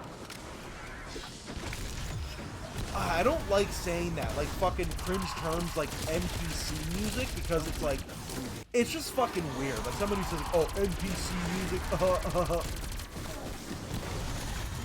like the average people music, or the I'm not like other girls, whatever. I hate terms like that.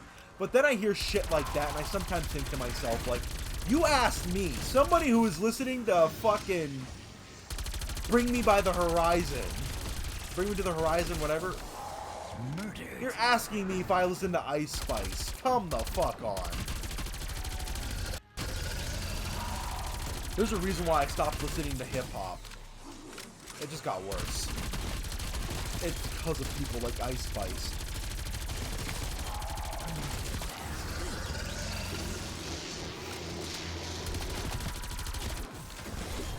That one's not coming back.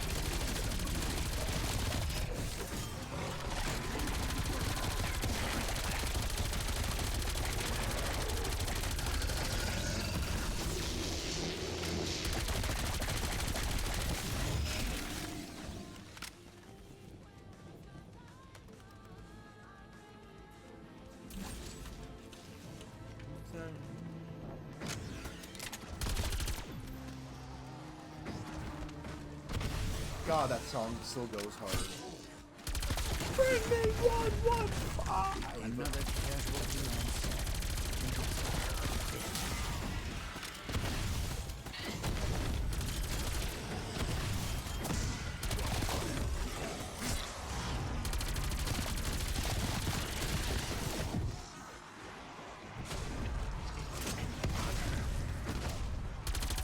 By the way, Call of Duty is the only zombie game that can manage to have fucking zombies, aliens, and all this shit. Like, remember when it was just like fucking Nazi scientists doing some weird shit? Now we got fucking ghosts, we got fucking elemental gas, we got fucking elemental ghouls, we got fucking robotic zomborgs, whatever the fuck, like...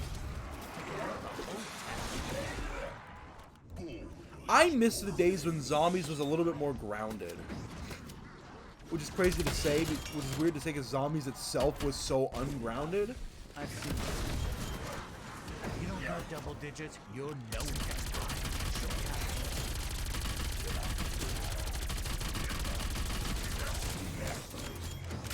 I know I'm hard. Look at that with your turn.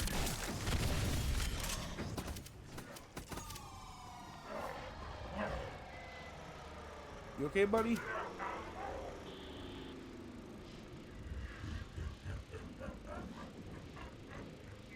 I swear bro's conscious. Bro's conscious. He's like, yeah. and then dies.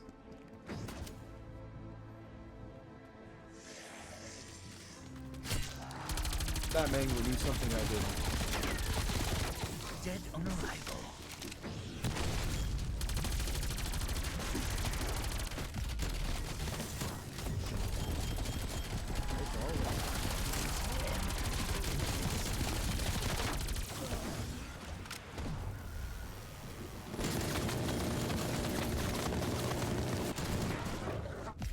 Oh, fuck.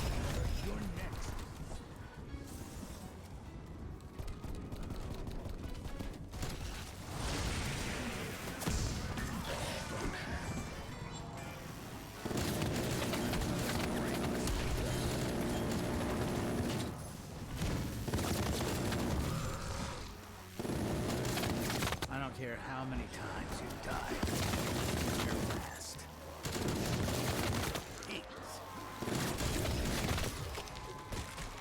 Whew. Shit. Shit. Oh, fuck off. I spawned at the fucking bottom. Ah. Could you spawn me in an even worse spot game? Like, holy Christ.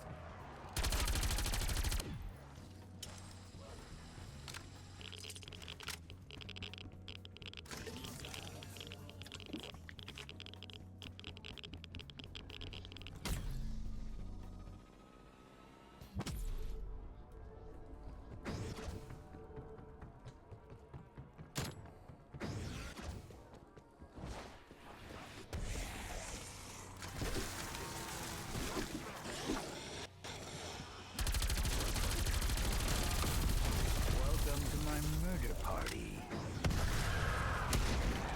Oh, shit. Oh, fuck. Do it again. Yeah, God, the zombie music always fucking slaps. Why does it work here?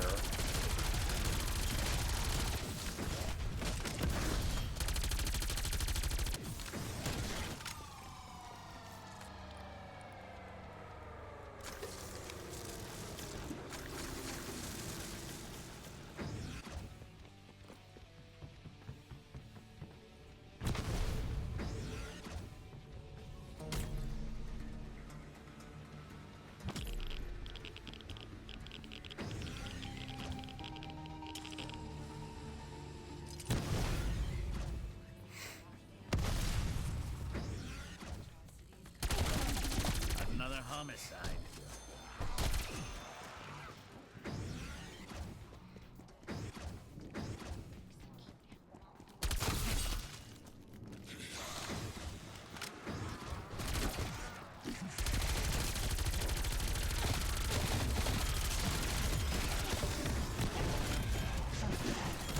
Oh my God.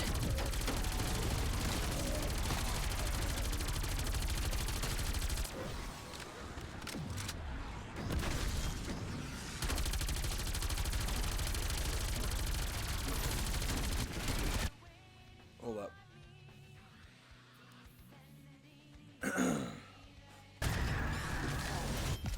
Oh, fuck off. I'm fucking down again.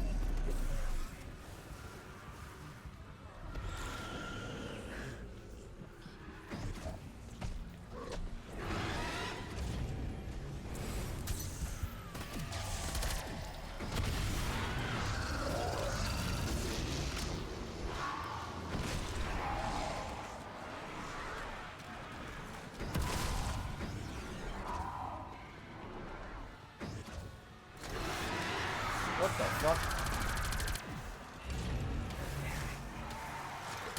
God damn it. No stamina really shows. I'm fucking walking like I'm in a pool full of pudding.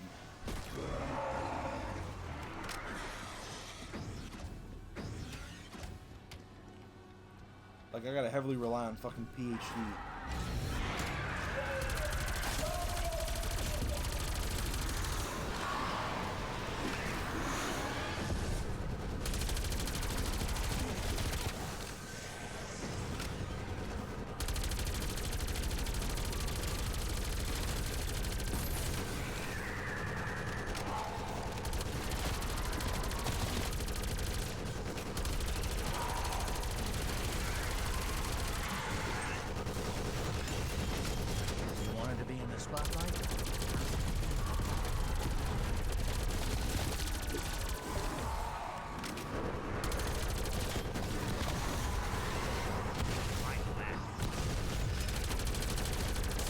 Let's oh fuck, hold on. Alright, I'm gonna keep playing until the next extraction comes, and then I'm gonna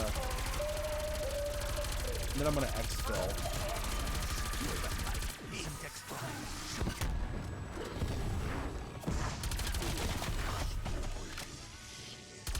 Air is clear. You have the opportunity to evac. Oh, perfect.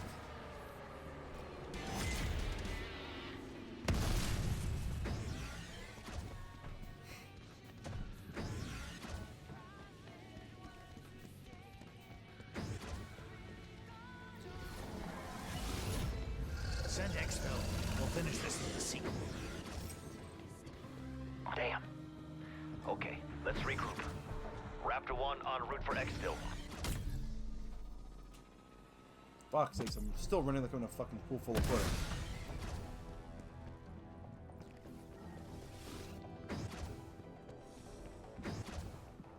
Where's stamina up? There we go.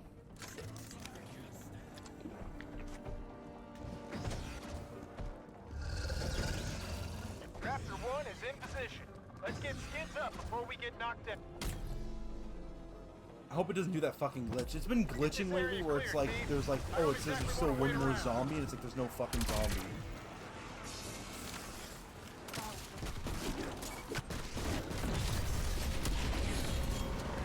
What's wrong? Never seen a ghost before?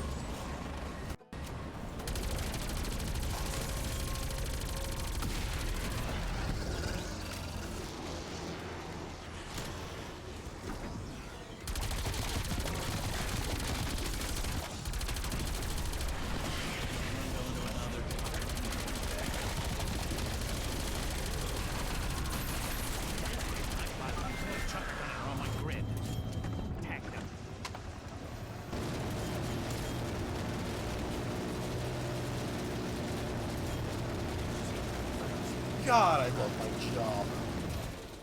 Let's get this show on the road. Team secure, Weaver. We'll be home in time for supper. Sweet. Omega's not done yet. Return to base, and let's plan our next move. Yeah, here's the next move. We're gonna watch one more video. We're gonna watch one more video, react, because I like doing reaction stuff, and then we're gonna wrap it up. Because I gotta get in bed in less than an hour, and I got work in the morning.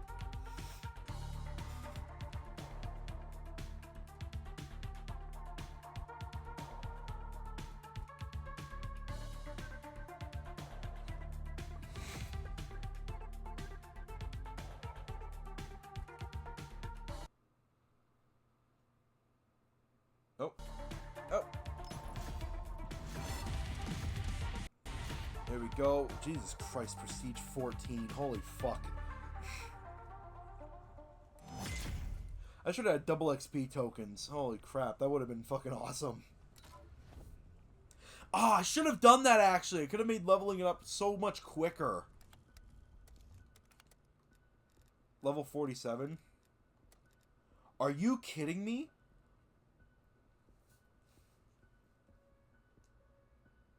I need 150 more kills. Holy Christ. And then I gotta get consecutive. Okay, I think maybe the next time I play, maybe tomorrow. Maybe I'll play again tomorrow. I might be able to actually, like, complete the camo challenge. And get this thing gold.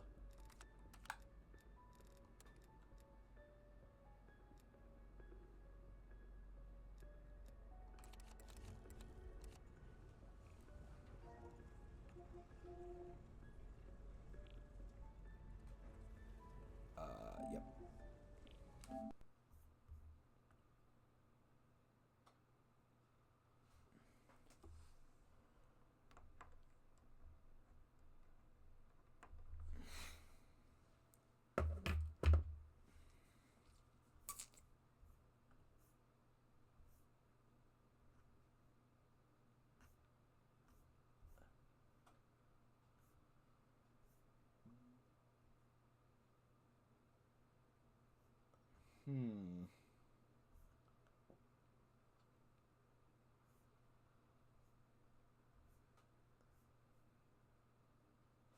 Downfall, am I the asshole?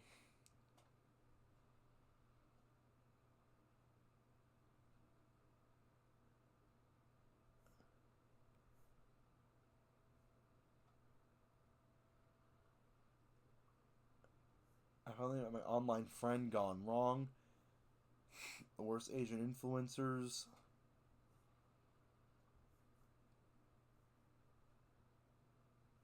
Huh.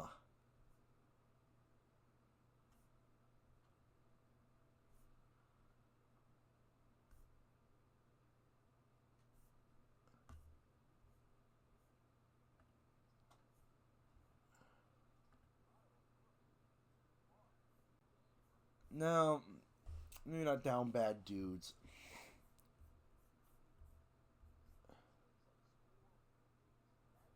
Andrew Tate ruined a generation of kids. Is this all that's on the fucking internet nowadays? Have we really gotten this fucking boring? Maybe it's because I've already said so much about it in the last video. Like, I want something new. I want something different.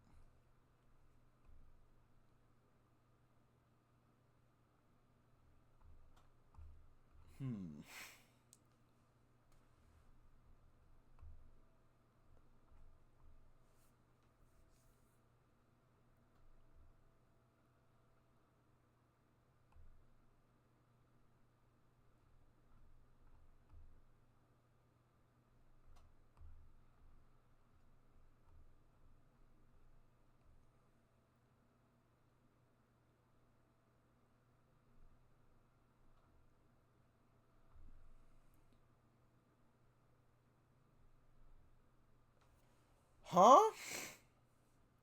Wait. Oh, wait, hold on. Give me a second. I just realized you can't see. You can't see. Hold on 1 second.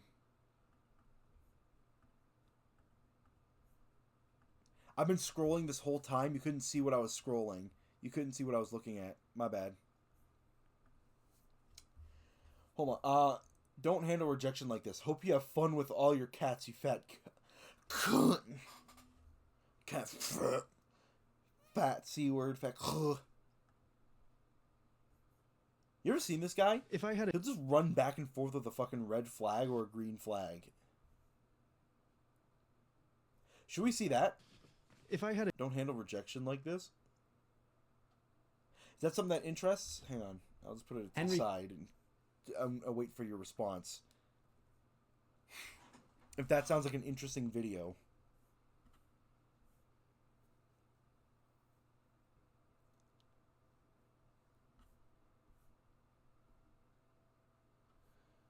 Camel grinder, sweat.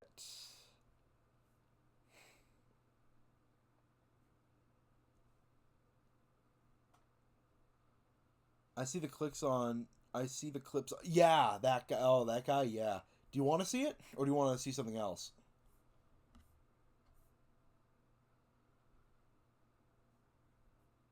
We can watch something else if you don't want to.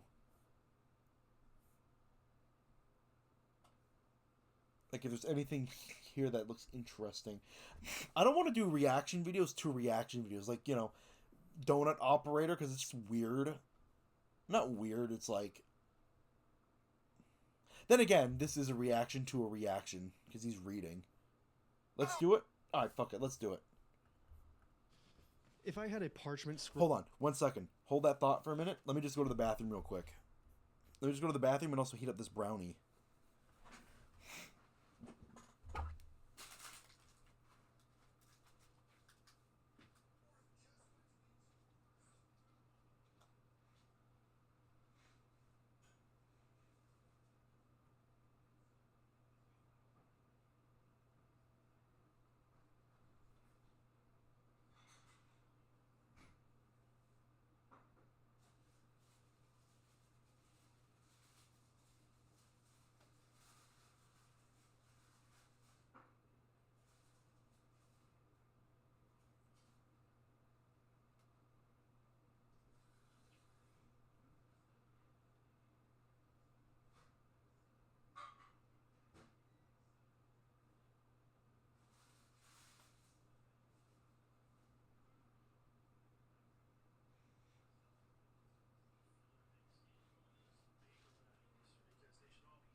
I'm a brownie. Alright. Brother, it is your stream. I'm entertained either way. Oh, thank you. No, seriously. I want to watch videos that you find interesting. Because it's not a stream without the stream is nothing without the viewers. And if the viewers aren't entertained, then there's no fucking point. But you're saying you're entertained either way, I get that. And yeah, even though it's my stream, I just want to make sure that it's entertaining. To its fullest extent that I can give, I want to make sure it's entertaining. Roll full of suggestions on how to handle rejection, this wouldn't be it. Now, rejection is inevitable, but... Here's how you handle rejection. Just do it. One time, this girl said no to me. I said, okay. I fucking moved on, looked for other girls. Who gives a shit? Like... I remember those days where I used to think that, oh, she's the one. I can't handle rejection. I really can't. The truth is,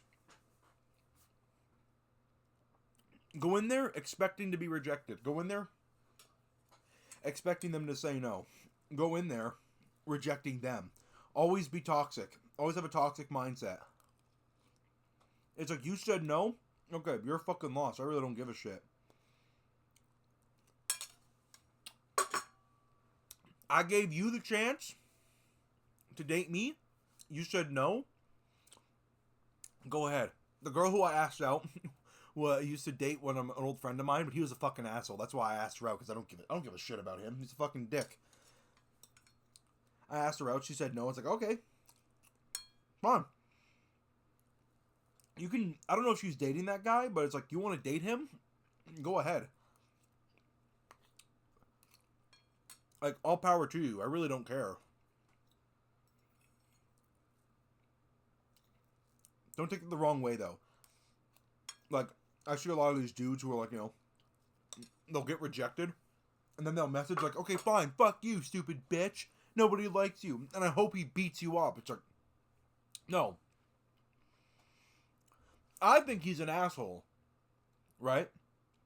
I don't hope he beats her up. That's fucking awful. Don't do that. You know, like, that's fucking weird. You know what I mean? Like, there's... fuck. I guess this kind of goes back to, like, there's levels to it, I guess. I don't know. No one enjoys it. It's an old time bomb to the ticker, and when it detonates, it feels like someone drove a row crop tractor over our innards. Nevertheless, everyone should accept it and handle it with grace, but unfortunately, a lot of people don't do that, and I have collected many viral examples from the depths of Reddit. And it's like this. I'm not the weird one for asking. You're the weird one for rejecting. You know what I mean?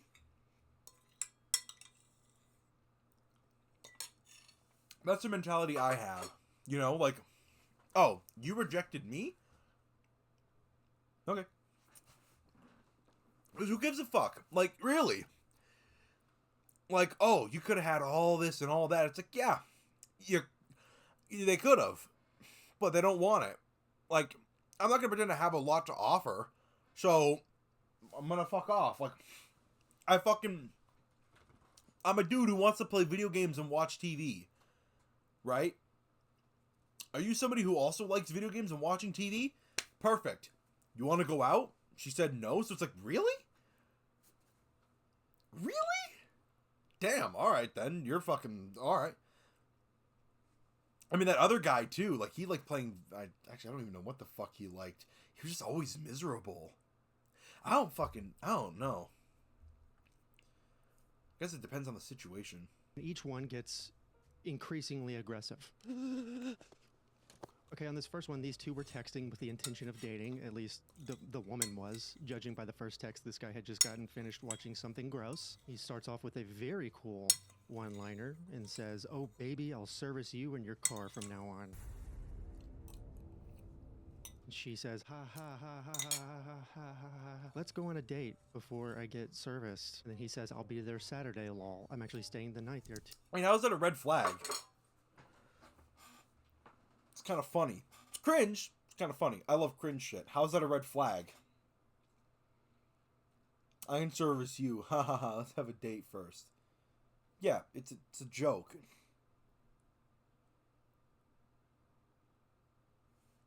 Yeah, exactly. It's them missing out. Like, dog. I'm gonna be honest. I'm fucking crazy. I'm nuts. I'm insane. Nothing I do makes sense. Some girls are into that. Others aren't. Like, the last girl who I dated, I guess she wasn't ready for it. And you know what? Fucking fine. Go ahead. I'm gonna go date somebody else now. But that's why when she said, excuse me, like, she gave me a whole fucking, you know, oh, I'm so sorry, it's not gonna work out. Wanna know what I did? I fucking never called her again. I said, okay. I mean, I think I messaged her, like, or like I responded to her Instagram story once, because I have no animosity to her. I really don't. Honestly, I don't think it would have worked out anyways, because it's like, I knew her for, like, I only dated her because I knew her from elementary, and if that's your basis for dating somebody, it's not going to work out. Hell, I even had a rule that I wouldn't date anybody from my elementary school. I broke that rule because it was just an opportunity right there, and I didn't want to lose it. But I took that opportunity, and, you know, she took that opportunity too. Kudos to her. And, you know, it was a really good, how long was it? Like a month and a half? Maybe it was just a month. I don't remember. Yeah, we met mid-April, all of May, and then like first week of June. So, yeah, month and a half, I guess, somewhere around there. It was pretty good. Would I love to go more? Sure, but she didn't. So it's like, fuck it. Like, fuck it. Like, you're the weird one. Oh, it's why? Like, oh, because I do weird shit. I enjoy weird shit. I say crazy shit. Okay. Go ahead. I'm not gonna change for you. I'm not gonna, like, change my personality to make you fucking more comfortable. If you want to date, go date somebody who will do that for you. I won't, personally. Now, don't get me wrong. Like, that's not to say, like, you know, like, break up with somebody because this or that, or it's like their flaw or their shortcomings. Like, no, don't do that. That's stupid.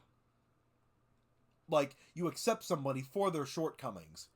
She had her shortcomings. I still accepted it. I didn't care. Because at the end of the day, I'm a dude who, like, you know, after I'm done work, I'm going home. I'm making my videos. I'm making a video about me playing video games. I'm a very simple man to please. And it's not just video games. I mean, shit, like, I love doing shit like going camping. I love doing shit like fucking traveling. Like, I traveled across the fucking continental US. It was a blast. You know, like, even with video games, I don't play the same fucking games. Like, shit, the fucking amount of video games on my shelf, breaching from every different genre. Like, even movies, like, I'll watch anything. You know what I mean? Like, and again, I don't see myself, I don't keep that mindset of like, oh, I'm a catch. I'm like, not a fucking catch. There are better catches. Excuse me, a lot of people say I'm a catch. And you know what? If they find me attractive, like, go ahead. They can say I'm a catch. Like, to them, I'm a catch. To others, I'm not. To some, I'm a catch. To others, I'm a fucking cretin. I could care less. I'd rather give more attention and affection to the people who think I'm a catch than the people who don't. Now, if everybody was saying, like, now don't get me wrong, there's a lot of things I can improve upon, that I'm trying to improve upon to make myself more of a catch, which, you know, that's what everybody should be doing, but, like, you know, I'm trying to lose weight, I'm trying to be healthier, like, you know, I'm trying to think of, like, what are ways I could change, I'm trying to grow facial hair, to see, like, okay, do I look better with facial hair? So far, so mid. Like, I got the fucking stash that looks like shit and the neck beard. It's not going well. You know, I'm trying to, like, you know, wash my face a little bit more, trying to bring it out a little bit more, trying to see how it'll go. But, you know, like, I'm doing things, I'm trying. And, you know, you shouldn't do all that for, like, you know, to get girls. Everyone says, like, oh, don't do it for yourself. It's like, I do everything I want for myself already. Like, if you just say do it for yourself, What's the point? I hate myself. You ever thought about getting piercings? I thought about it briefly, but piercings would not look good on me. Maybe like earrings. Like earrings, probably. But I don't think I could look good with anything else besides. That's just my opinion. I'm more of a guy who because I grew up with like a military father, so I'm the guy who's like, short buzz cut, whatever, clean shaven. Like, tattoos are already like a big thing for me. Like, I want tattoos, but it's like, I love that uniform look. So it's like, and like, a lot of people say like, oh, like, like a lot of people are saying like, you don't have to have meaningful tattoos. Like, oh, you don't have to have meaningful tattoos. It's like, I want meaningful tattoos. That's just me. But they're gonna be stupid though. Like, I'm definitely getting a Doodle Bob tattoo. There's meaning to it. It's fucking Doodle Bob. It's hilarious. It's easy to do. Eyebrow piercings,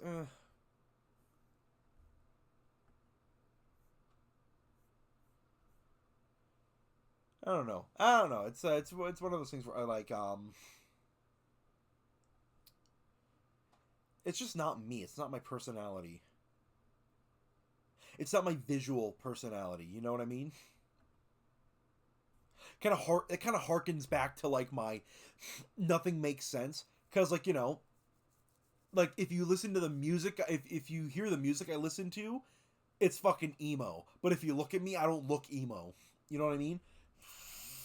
Excuse me. I think that itself is just interesting. Too, and she says where, and they cut out this and part and that's just me. Like, I'm nothing. I'm everything and nothing at the same time. It makes no sense. Privacy. And then she goes on to ask, do you already have plans for when you're here? Like, the people who say like they listen to everything, and it's like, oh, I can't stand people like that. Like, here's my liked songs. I can actually prove it, that I'm a person who listens to everything. Pump up, rap, rock, energetic, nostalgia, chill, gaming, fast, classy, reggae, dark, pop, J-pop, country, funny. These are all the country songs I have. That's a lot of country songs.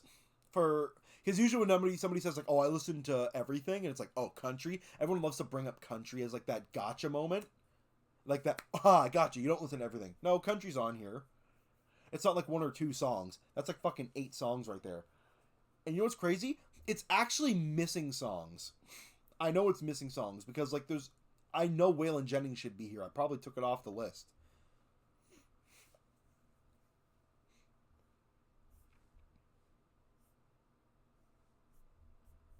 I think J-pop is like 1 song. Oh, no, I have way more J-pop songs. Huh, I'm shocked. Wait, Gimme Chocolate and Headbanger are J-pop? I thought these were just metal.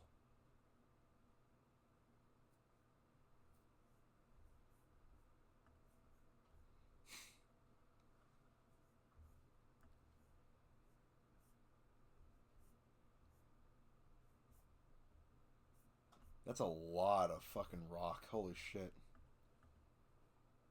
Actually, hang on, let me compare. I have like 121 rock songs. Let me compare that to rap, with like my second biggest one. 264. Holy shit. Oh, then again, they compare like they compare Lil Darky. They're putting Lil Darky in rap, the rap column, so I'd put Lil Darky in like alt. I'd put that like in its own thing. Same thing with Josiah. Like, I'd put that more. It is rap, but it's not like what you think of when you think of rap.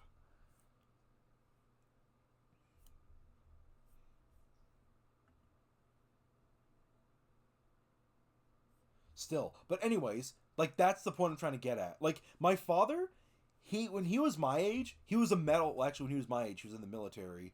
So, but when he was like a teenager, he was a fucking metalhead, right? But like, he listened to everything. He was a metalhead, But like, you know, he was fucking listening to fucking like finance podcasts and all that. Like, you would expect him to be one of those dudes who's like trying to be in a band, but it's like, no, he was trying to do everything else. His aesthetic did not follow what he was doing. Me, it's the complete opposite. I'm like that business type dude, right? That uniformity type dude who's listening to like the fucking alternative shit. Like, it's so backwards. It's actually like backwards to a T. And he says, hopefully just you, but no plans other than that. Anyway, let's keep watching this video. Keep getting distracted. Also, J-pop there, so really, that plus J-rock. Hold on. Banger. Yep, exactly. Headbanger. Just needed a breather from my son. Just needed a breather from my son. Just. Huh? No plans other than that. Just needed a breather. What? Well, do you already have plans for when you're here? Hopefully, just you, but no plans other than that. Just needed a breather from my son. I'm going to book a hotel room tonight when my check hits. Okay, there's the red flag. Just needed a breather from my son. Just needed a breather from my son. I don't know. When I'm first getting to know somebody, I think I would phrase that a little bit differently and say something like, I love my son, but I just need some time to myself. Maybe don't make it seem like you hate your child. I'm going to book a hotel room tonight when my check hits, and she asks, oh, how old is your son? He says 13. And then he asks, maybe you could stay the night. And she said, I don't do that on the first night, I'm sorry. So he decides to backpedal with no feet. He says, I don't mean all night. She says, what? You said stay the night. He's just putting it in reverse with faith. Now he's thinking, I gotta go back to the romanticals. I gotta go back to the romantics. He says, I meant like hang out at the room after dinner, maybe cuddle up. I'm a huge fan of cuddles and the best in the world at giving full body massages, which is predictable, but, you know, not the worst. When a dude says he loves to cuddle, he wants to fuck. Let's be honest. When a dude says he wants to cuddle, he wants to fuck. He wants to bang. When I say I want to cuddle, actually, when I say I want to cuddle, I want to cuddle. If I wanted to bang, I'm just going to straight up tell you I want to bang. I like cuddles. Sue me. I don't give a shit. I like that. Sometimes I like the weird shit. Like cuddling up, like, you know, you're just like fucking, both you sleep like in the bed together, just like, you know, hugging and talking. You can already tell I like fucking cuddling because I will not stop fucking yapping. So like just you, me, bed, just spooning, just talking about life. That is, when I say that's what I want to do, that is legit what I want to do. Like fucking, I don't give a shit. I'm Little Spoon and I'm just like, so do you think OJ actually did it? I swear to God, that's gonna be me.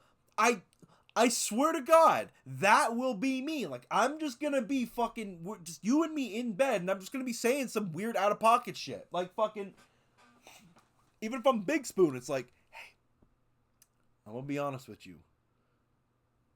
I really, really, really think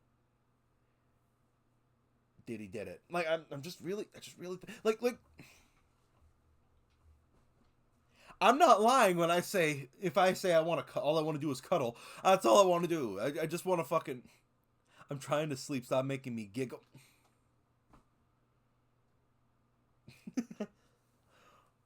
I'm sorry. I can't lie. Like, if I want to smash, I'm going to say, hey, I'm going to be honest. I want to hit that. Like, you know, I'm not trying to say, oh, I'm not like other guys. No, I am like other guys. I am just, I'm just honest. And not like oh, I'm sweet, I'm honest. No, it's like, no, I'm not sweet. I'm not sweet. I'm just honest. I honestly want to tap that, or I honestly want to I just want you and me, like, you, me, that bed, that TV, we're watching, we are going to be fucking binging Black Lagoon. That's how I want to spend my night with you. It's like, hey, want to come back to my place? Oh, I don't do that. Come on, just you, me, bed. No, not like that. We're fucking watching Black Lagoon, you fucking weirdo. I'm not the weirdo. You're the weirdo. I wasn't saying sex. We're not doing that shit. Hell no. We're watching Black Lagoon. What the fuck you think this is? We're gonna go onto my bed, okay? Onto this bed right here. We're gonna fucking binge watch Black Lagoon, okay? Might get some popcorn, might get some soda. I even get a fucking couple of beers, maybe a blunt. And we're fucking watching Black Lagoon. I am dead serious. That is how you spend the fucking... I don't care what people say. Oh, you're a weirdo. I don't give a shit. I want to watch a show. Fuck you. You're a weirdo. You're just lying. You're just lying. You want to smash. No. If I wanted to smash, I'd tell you I want to smash. If we smash while we're watching the movie, or what movie? If we end up smashing while we're watching the show, that's a different story. Would it happen? Would I allow it to happen? Yes. It depends of how much into it I am. And, you know, I've seen a lot of, like, you know, stuff about Black Lagoon. I'm probably going to be very into it, so it's probably going to be a no. But I'm just being honest. Move. No, the worst move is what he does next. She says, that's not what I usually do after first dates. I just don't think we are on the same page with dating. That's totally okay, just not a match. Putting him down easy, slightly afraid. Then he says something confusing. He says exceptions could be made.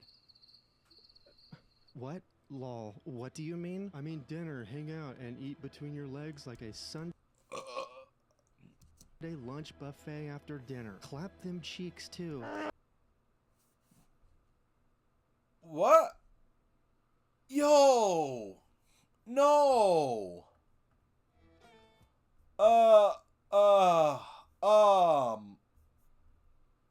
I beg your pardon? Hold up, I have a song for this. Hang on.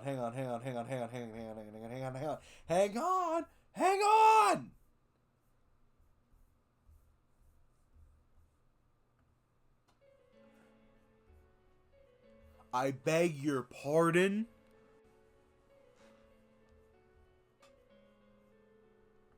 What did he say?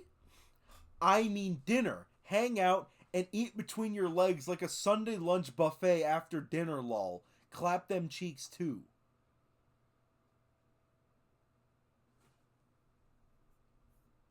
Sweet Liberty! No! That is vile. Between your legs like a Sunday lunch buffet after dinner. Clap them cheeks too.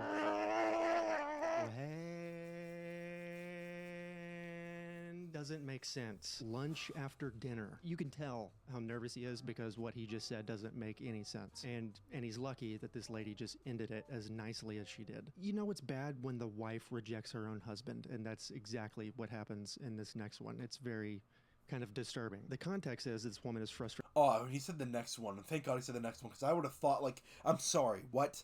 This is the wife and husband talking to each other? Never mind.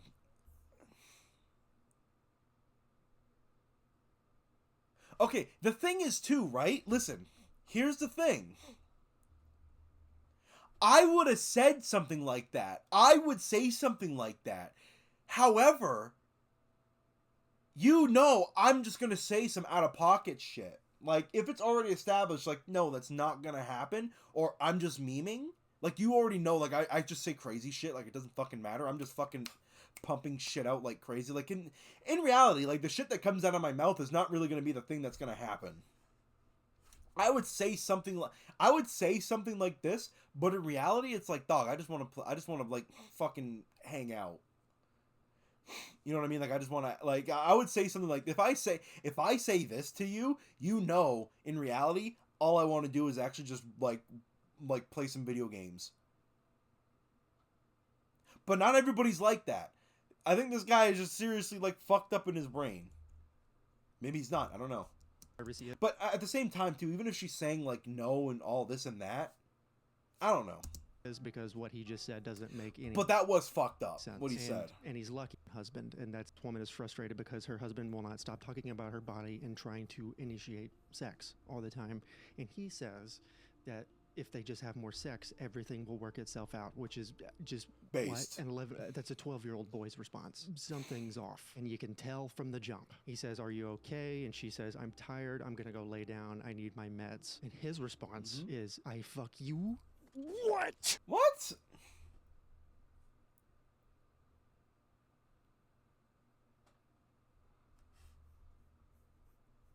Huh? Also, actually, you know what? Yeah, you're right. I can't, I just realized what I said, because you said, can't believe people say shit like that and think it's sexy. I say shit like that. I don't think it's sexy. I just realized what I said. I don't think it's sexy. I think it's funny. I just realized that. I don't say that shit like it's sexy. I say that shit like it's funny. I just realized the differentium, whatever. What kind of response is that? I need a nap. I need to take my meds. I fuck you? What? And she says a different version of that is phonetically pretty close, pretty similar, but very different meaning. She says, I fucking hate you. Now... I fucking hate you. See, I would have said, I fuck you, and then she says that, and then I would have said, lol, I love you too. Where do I get the meds? Because I'm fucking around, right? I'd be saying that shit because I'm fucking around. Because it's like, you say one thing, and I say something that's completely fucking rude, right? I fucking hate you. I love you. Like, you know what I mean? Because I'm an asshole. I'm an asshole. I say asshole things. But at the end of the day, like, fucking... That's me, though. That's just me. Is this the Geico caveman? This is the type of dude who would throw his own shit at the wall and beat his chest while trying to save me 15% or more in car insurance because what he says, I'm so sorry. O need help. Who's O? OJ? He does need help. OJ does need help. That is very true. Next, she replies with, you make me physically ill. He says, again, I need help. I need to fuck badly. She says, leave me alone. And he says, never. And I agree. I think you do need help. I'm not religious. But even... I have to remember, these are genuine combos. I have to remember, these are genuine conversations. This is so fucking stupid. I gotta remind myself, this is somebody who's genuinely trying to... I think you need Christ. I think you need a preacher to lay his hand over your shoulder and pray and flick some water from the Jordan River all over your face. And it doesn't stop from there. In fact, it gets weirder. Looking in the replies to this post, and she says, even worse, yesterday we were in the middle of a conversation about his behavior because he was mad at me the night before about something I don't even know. And he started yelling that I was a whore. And right in the middle of it, when I was trying to redirect our 7-year-old, he says, titties. Just talking about my body right in front of my kids. He also says, I lick you. I want to fuck. Just let me love you. What is wrong with you? In front of the kids? What?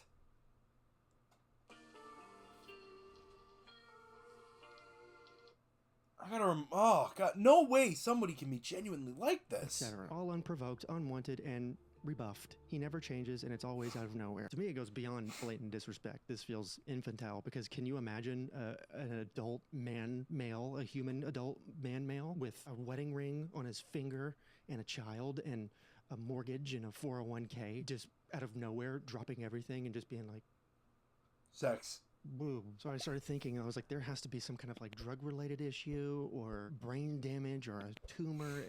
This just doesn't seem right or normal. So I started reading further into the comments, and I saw this comment that was very interesting. This person says, I lost a friend to meth, and so I got a very close-up look of what you're describing. He lied to me a lot, even when it didn't matter. He lied to me about meth because I told him that if he didn't get help and stop, I wouldn't be able to keep him in my life. This is my standard after having an ex-girlfriend who abused heroin and refused help. When she refused, I told her it was over and walked away. If he has prescription amphetamines for narcolepsy, then yes, it will be very difficult to tell if he is abusing those or smoking meth. I'm so sorry for you. I'm not joking about your safety though. Amphetamine abuse can cause psychosis. It can make someone hypersexual, which was how I knew when my friend was lying to me. He would start talking about weird sexual stuff unprompted, stuff I never asked about and didn't want to know. And the wife responded and said this, holy shit, this might be exactly what is going on. Which her response to this makes me think it wasn't always like this in the beginning, because I can't imagine him being like this from the jump. And then another commenter replied and said, I've never tried GHB, but I've heard it is extremely sexual and disinhibitive. You think perhaps that could be the issue? And the wife replied and said, I wouldn't be surprised, but he's like this even when he's not on it. I don't know. I do know that even if a person is not on very intense drugs like this that make you this crazy, they can still have symptoms like this on the come down. Even if he's not on it, it doesn't matter. He could still be hypersexual and strange. So yeah, don't handle rejection like this, and don't do drugs. Okay, next one. Now, this next one is a good old-fashioned Tinder exchange, a very normal, healthy, and not scary at all exchange. All right, here we go. Liam here says, hey, aren't you gorgeous? What you doing? Thank you. I'm wrapping up at work. What are you up to? Hey, what are you doing tonight? You're so fucking pretty, it's crazy. Tonight already starting to try and lead into what he's here for. People.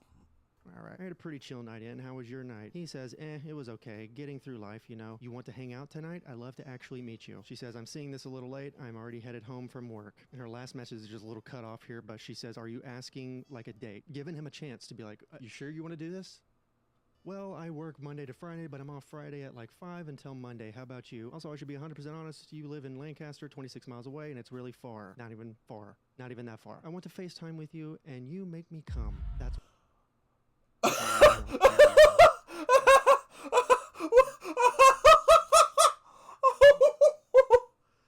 caught me. Oh, God, that caught me off fucking guard.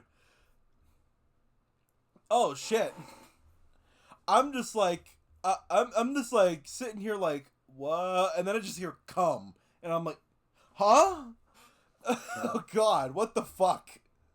Far. Not even far. Not even that far. I want to FaceTime with you and you make me come. That's what I want. Oh, okay. You make me come. With you? I don't care about that. It didn't matter. You don't matter. Make me though? Because you're a little doggy who likes to be treated like a... Yeah. Jesus Christ, man, grow some fucking balls. Because you're a little dog. Because you're a little dog. Oh, fuck, I can't even say it. Because you're a little doggy bitch.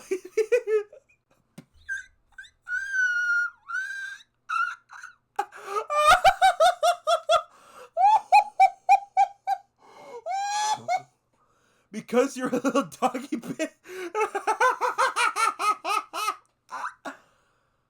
Who writes this shit? Oh my God, that's fucking ridiculous. Because you're a little doggy bitch who likes being treated like a pet. What? My girlfriend's 16-year-old child is right next door. I can't be talking like this in here. This is disgusting. Oh. 16-year-old child who likes to be treated like a... Yeah. My girlfriend's 16-year-old child is right next door. I can't be talking like... Your girlfriend's 6-year-old child? How old's your girlfriend? How old are you? I thought this guy was in his 20s. This in here? This is disgusting. Am I right? Right?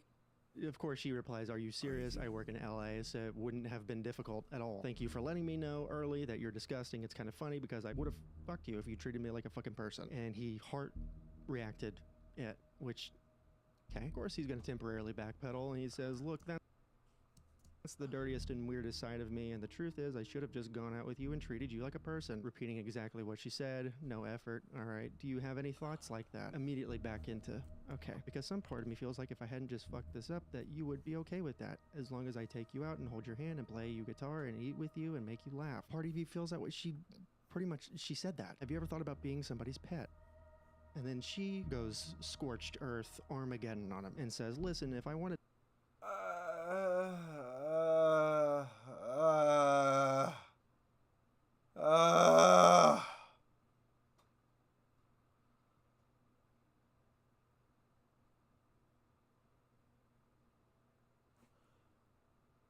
Oh God, it's fucking embarrassing. And then she goes scorched earth Armageddon on him and says, listen, if I wanted a 2008 Great Value Green Day stand to degrade me with pet play, I would have gone to an emo night at a bar and picked one out in person. I love her. And he says, very good insult. You're too fat and ugly and uneducated to even insult. And doesn't know what an insult is because just insulted. Who's uneducated? Have fun with your cats, you fat... A lot of filthy language in here. I can't monetize this. This fella divulged his dark arts on the 4th message exchange, which tells me he is a swiping savant, and he's far past the point of trying to hide this. And the misspellings, my God, it makes me think he's just maniacally typing on the subway like Dee Dee from Dexter's Laboratory, just trying to hurry up so he can disturb the next 15 people in his Rolodex. Pretty cool guy. Now this last one is What? Aggressive. It's very aggressive. This whole conversation is not available online, but these two had been on a dating app and were talking, and he apparently hid the crazy well enough to the point where he got a phone number, and then he was like, well, now the mask comes off. I'm a goblin. The first half of this text message exchange is not available. It just says Mario, and she says, okay. Such a dry response. I'm assuming she asked, who is your favorite Lopez? And he said, Mario, and she said, don't like it. It's George. Wrong answer. Saved by the Bell is stupid. He clearly could sense that he goofed and needed to brush up on his sitcom game, so he just was like, screw it, I'm moving on to the next topic. And he says, how was the mall? Get anything good? She says, no, I didn't look. I was just returning something, and sent him a photo of like a dress or I don't know. And he says, oh, that looks really good. Got to get you some lingerie. Now there's a lot of texts in between that aren't available because this last part, it starts with, I don't want to drive to wherever for whatever. I don't have enough gas. And he says, all right, that's cool then. Didn't know all of that. Lol. You said you had some school stuff the other day. Now it's gas. You dirty, fat, sloppy, broke piece of shit. What the fuck is... You know what? I can't believe people say shit like this and think it's sexy. I want to be treated like a pet.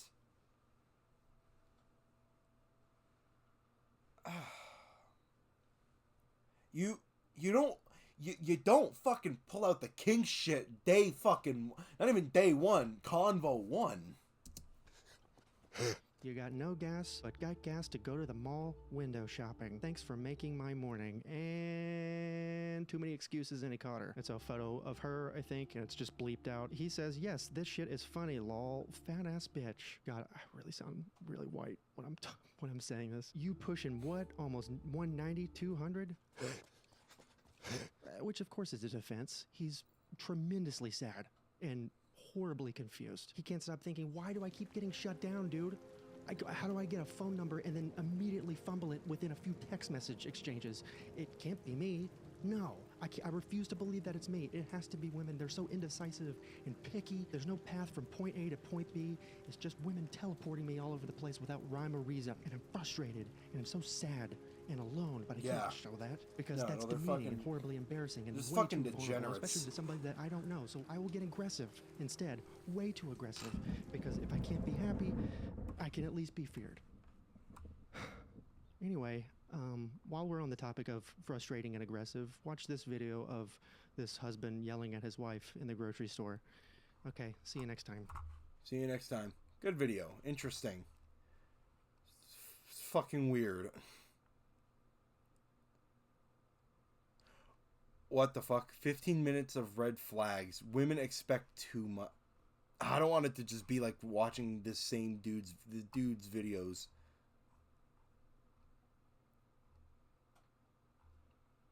That's interesting though. Okay, not interesting. That's weird. Okay, it's just fucking weird. It's not interesting. It's just fucking weird. Guys, what's something girls can do to make you feel special? And us girls do to make you feel special. Look, who cares about all the other answers? I'm going to be real with you. So you want to make a guy feel special? Here's what you do. Listen to him. Guys are told all the time to internalize their feelings, and we will... Yeah, no, that's standard information. Nothing interesting there. Actually, that's just any relationship. Listen. I'm pretty sure guys and girls are both told to, like, internalize, like, their emotions. Like, do you call dudes a drama queen, saying women are too moody? I don't know. Maybe at the level of men, it's more compared to women, but it's like they're still, you know what I mean? Excuse me.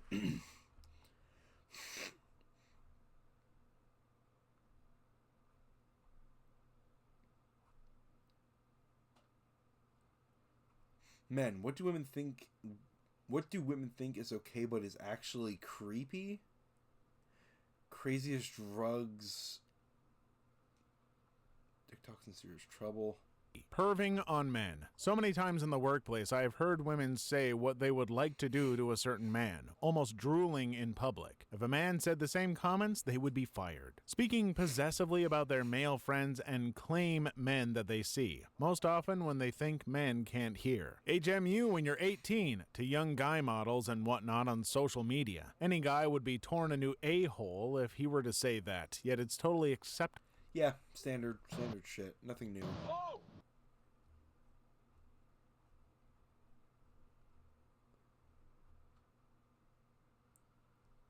God, my YouTube is just again, it's just interesting.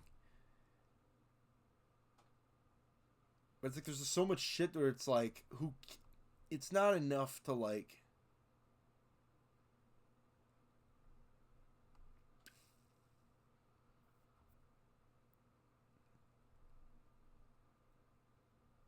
some of these I've already seen though.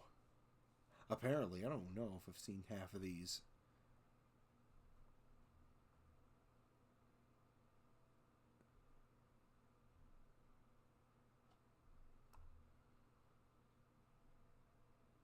When cops save men from abusive women. Okay, that's an interesting thing. It's always like men being saved from women. You can already tell the shit that I already like to watch. My ex from 20 years ago just sent a man to my house at 1 a.m. That's odd.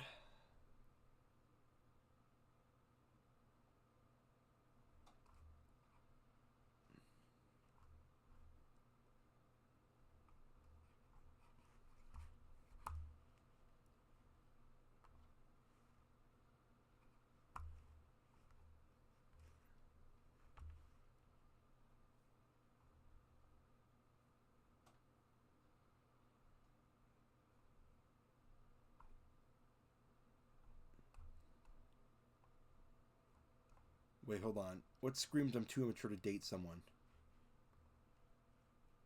Mothers. Story 2. I have similar issues with my childhood best friend. He doesn't communicate how he feels or asks for the things he wants. Gets mad when things don't work out how he planned. Attempts to exact petty revenge, it backfires. He gets more mad, eventually brings up the issue and is angry you didn't figure it out for yourself. I don't give a shit.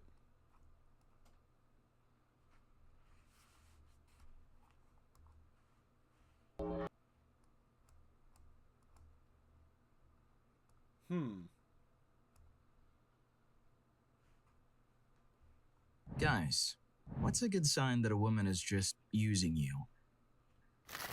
I just ended a friendship with someone I later found out was using me for emotional support until she could replace her boyfriend. Signs I missed.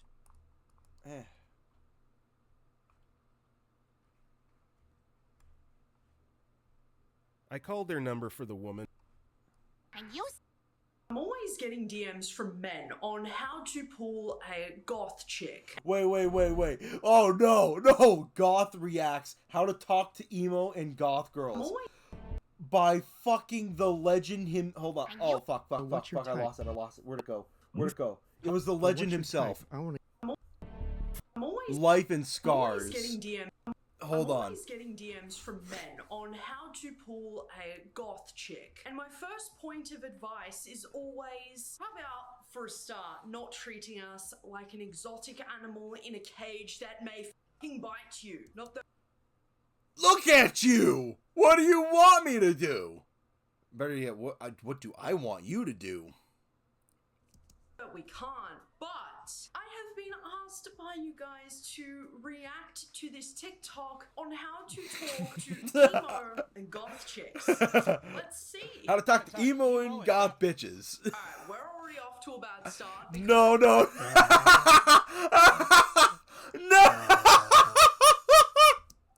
Look, referring to women as the B word. Bitches! How to talk to emo and goth bitches. This man isn't here to respect people. He is fucking horrible. I'm not a fan of, but let's continue. Y'all, emo and goth are pretty much the same. They both think that the world is f***ed up. It's just that the emo blame herself for it. The goth bitch love that shit. No, because he's actually spitting here.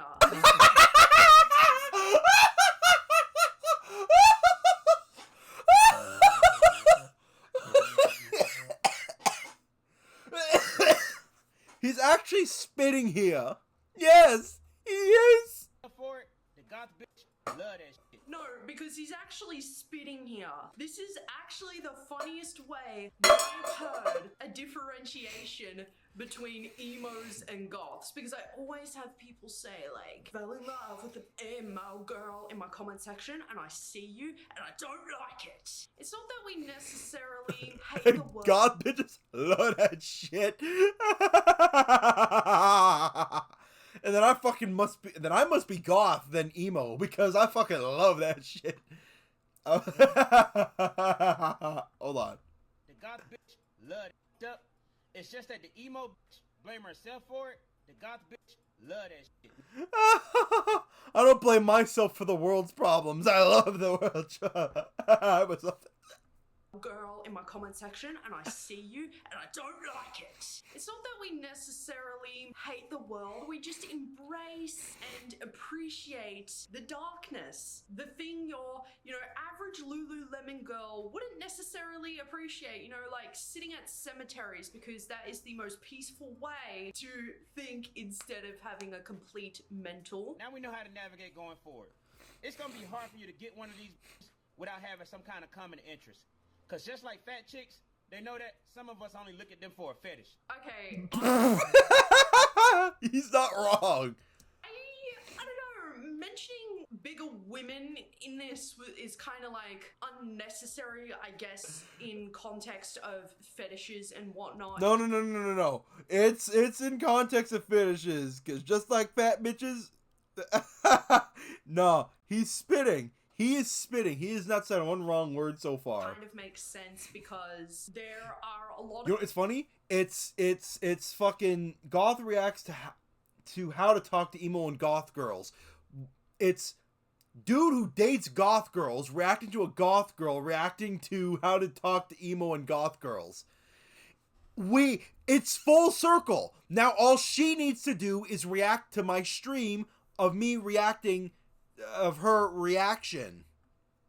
People who will take advantage of certain types of women because there is basically a fetish for everything. Hell, there is even men who take advantage of women who have EDs because it's a fetish for them. So like, I get it, but okay. EDs, yeah, like being fat is an ED. Like it is disordered eating.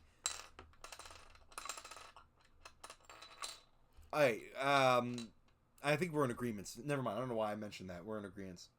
I think being fat is an ED personally. Like being like morbidly obese to like, the point where it's like you're just eating yourself to death. Like that's fucking disordered. I could say that also from personal experience. I wasn't morbidly obese. Like I was fucking, but I was like considered obese. Like I was really fat. I was really heavy. Then again, a lot of that too was also muscle because I was really fucking muscular. But I'm like really fat. Little weird to add in here. Let's continue. So here's the game plan. I need you to study up on their culture and put that shit in the bag. And then take a picture at a goth or emo concert or venue, post that shit on a dating profile, and make your entire profile about your love for that culture. Here's the thing, okay? So my boyfriend is not goth. He is like, he's a nerd. He's a nerdy boy. Very nerdy. Fuck!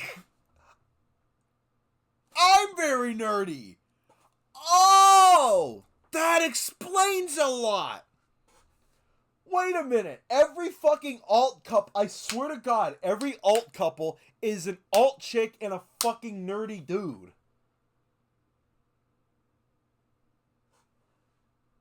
Oh, see, that's why I don't have to like do all the crazy shit, wear the crazy makeup, do all the piercings, have all the fucking tattoos. I just gotta be the fucking nerd. Excuse me. I don't have to be the fucking, I'm just fucking nasty. I just have to be the fucking... It really has nothing to do with the fact that, I'm out here looking for another goth man. No, you're looking for nerdy dudes. You're looking for nerdy dudes. Here's the thing. I'm gonna be honest. I'm gonna say this right now. I'm gonna say it right now.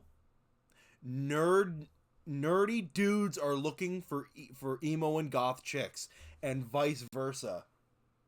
Because they fucking know, emo chicks know that they're fucking, that the regular dudes are just gonna fucking manipulate them.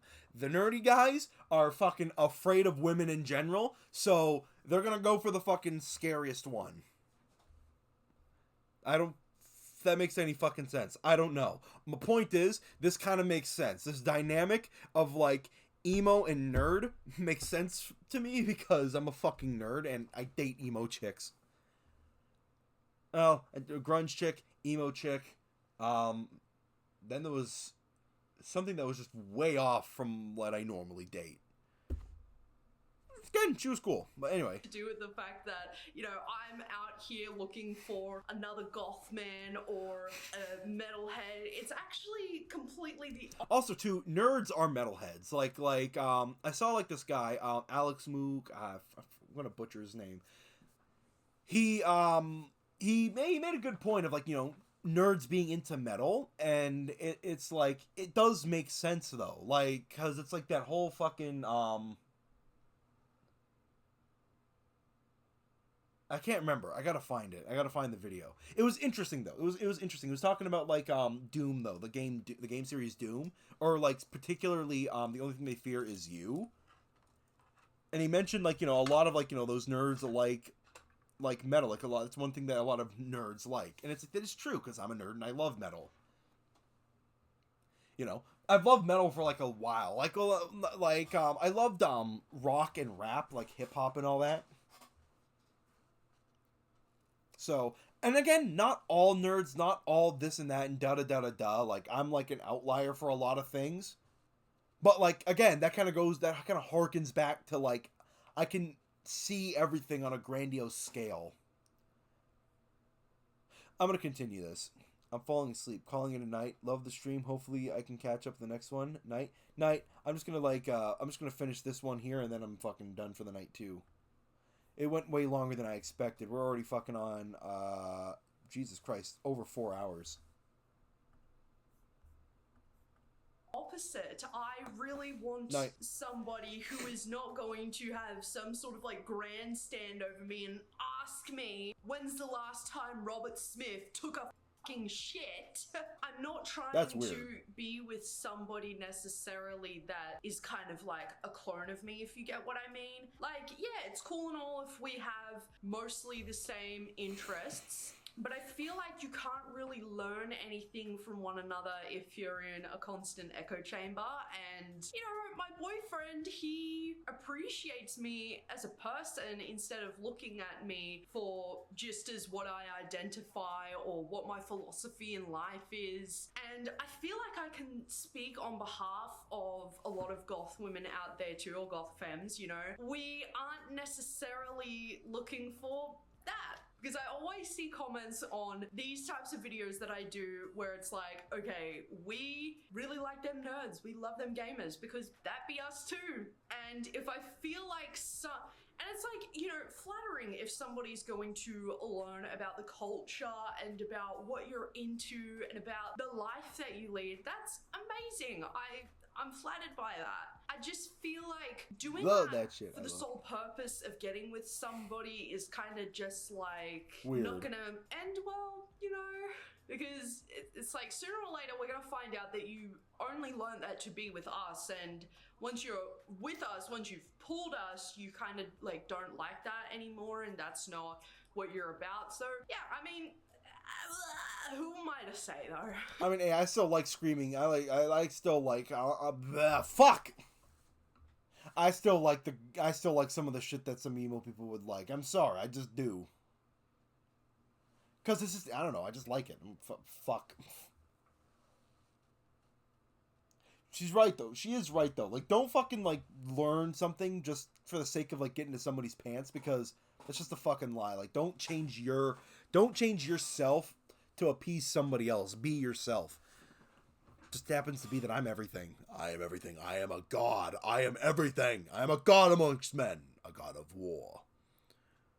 I am hungry. Feed us. You gonna turn off a lot of other but f them hoes. We're looking for that one. Stay focused. When you finally Lock get her, in. I need you to know that underneath all that black eyeshadow and nails and shit, it's just another bitch. Talk to her like she's normal, and then sprinkle in some of that bullshit that you learned earlier to be spellbound. I kind of appreciate that. I mean, I'm not really a fan of the way he's going about this, of course, because calling women is not really something I enjoy. I do appreciate that there is a man, you know, saying something along the lines of, they're just like everybody else. Treat them just like everybody else. I mean, it's true. See, that guy's like me. Like, you're gonna say something honestly, but you gotta say it in the funniest way. We are a human. Like I said at the very start of the video, we're not some exotic caged animal. Like, that is just kind of offensive when people treat us as such, or treat us as a sexuality, or treat us like, you know, so on and so forth. We are normal people. When I take off my makeup at the end of the day, I always want to like really drill it into people's heads, especially for my lovely goth people out there, that this is not us most of the time. Like, you know, doing this makeup took me a really long time. Doing my hair, even though it's like naturally short and I'm not wanting to put my extensions in or anything, like it takes a long time. And you know, these chokers, they sometimes itch my neck because I have a problem with my neck. It just sucks that there are some guys who really think that we're like this 24/7. Oh wait, really? There's people who think. Do people really think people are like this 24/7? How could you think somebody's like this 24/7? It's fucking makeup. You can't. You can't. It's really fucking hard. This is a special occasion, I thought. You know what, too? I hang out with these people. Like, I hang out with these people a lot, so I kind of see them like, because a lot of my friends are emo and goth, so I kind of just see them in their normal attire. So, I guess my perspective on that is different too. I guess I always guess. Because, baby, half my eyebrows are gone. When I go out into the wind, I get humbled because my bangs. Also, look the part. Ouija boards and Dallas Cowboy jerseys don't mix. We're black. Game is game. I mean, I do enjoy the fact that my boyfriend wears 90% black clothing. I think black looks really, really freaking good on anybody and everybody, no matter who you are, whatever. I just feel like, for me personally, and you know, you can comment below if you're like this too, I really love individuality. So I'm not trying to look for somebody who is kind of like a pretender or somebody who just is not being themselves. Yeah, exactly. That's, again, I'll enjoy the fucking metal music and the fucking, I'll go to Hot Topics to find clothing. Like, I'll wear the weird shit like that, but I'm not gonna fucking go all out in the fucking makeup and all that stuff, or like get the makeup, get the piercings, get the fucking extensions or whatever the shit. I'm not gonna go 100% in there because that's just not me. You know what I mean? I'm an individual. To their core, because they believe if they do this, that, and third, that they'll pull all these bitches. So I like the fact that people are themselves to their core. I like the fact that people are not willing to change, you know, their style, their taste in music, their taste in video games, media as such, just to appease other people. That is the hottest thing ever. That's what I find most attractive. So it's not about the fact that, you know, you paint your nails black and Okay, I'm gonna say this too. There was a person at my job, like, you know, because like me and like all my coworkers were all like just coming together because they were listening to like I was listening to like Lil Darky, and they were like, "What the fuck is this music?" And I was listening to Lil Darky. I was playing baby metal and all that shit, and this one girl was like, "Low key, I kind of fuck with it." It's like, yeah, I should ask her actually if she low key fucks with it, because if she doesn't, that's fine, but. If she, why would you say you do? Because like you say you like Ice Spice. Like, why would you lie about that? What I listen to is very fucking niche. You know, like, enjoy what you enjoy. Like, don't pretend you enjoy the shit I enjoy. then again, I enjoy a lot of shit, so. To appease other people.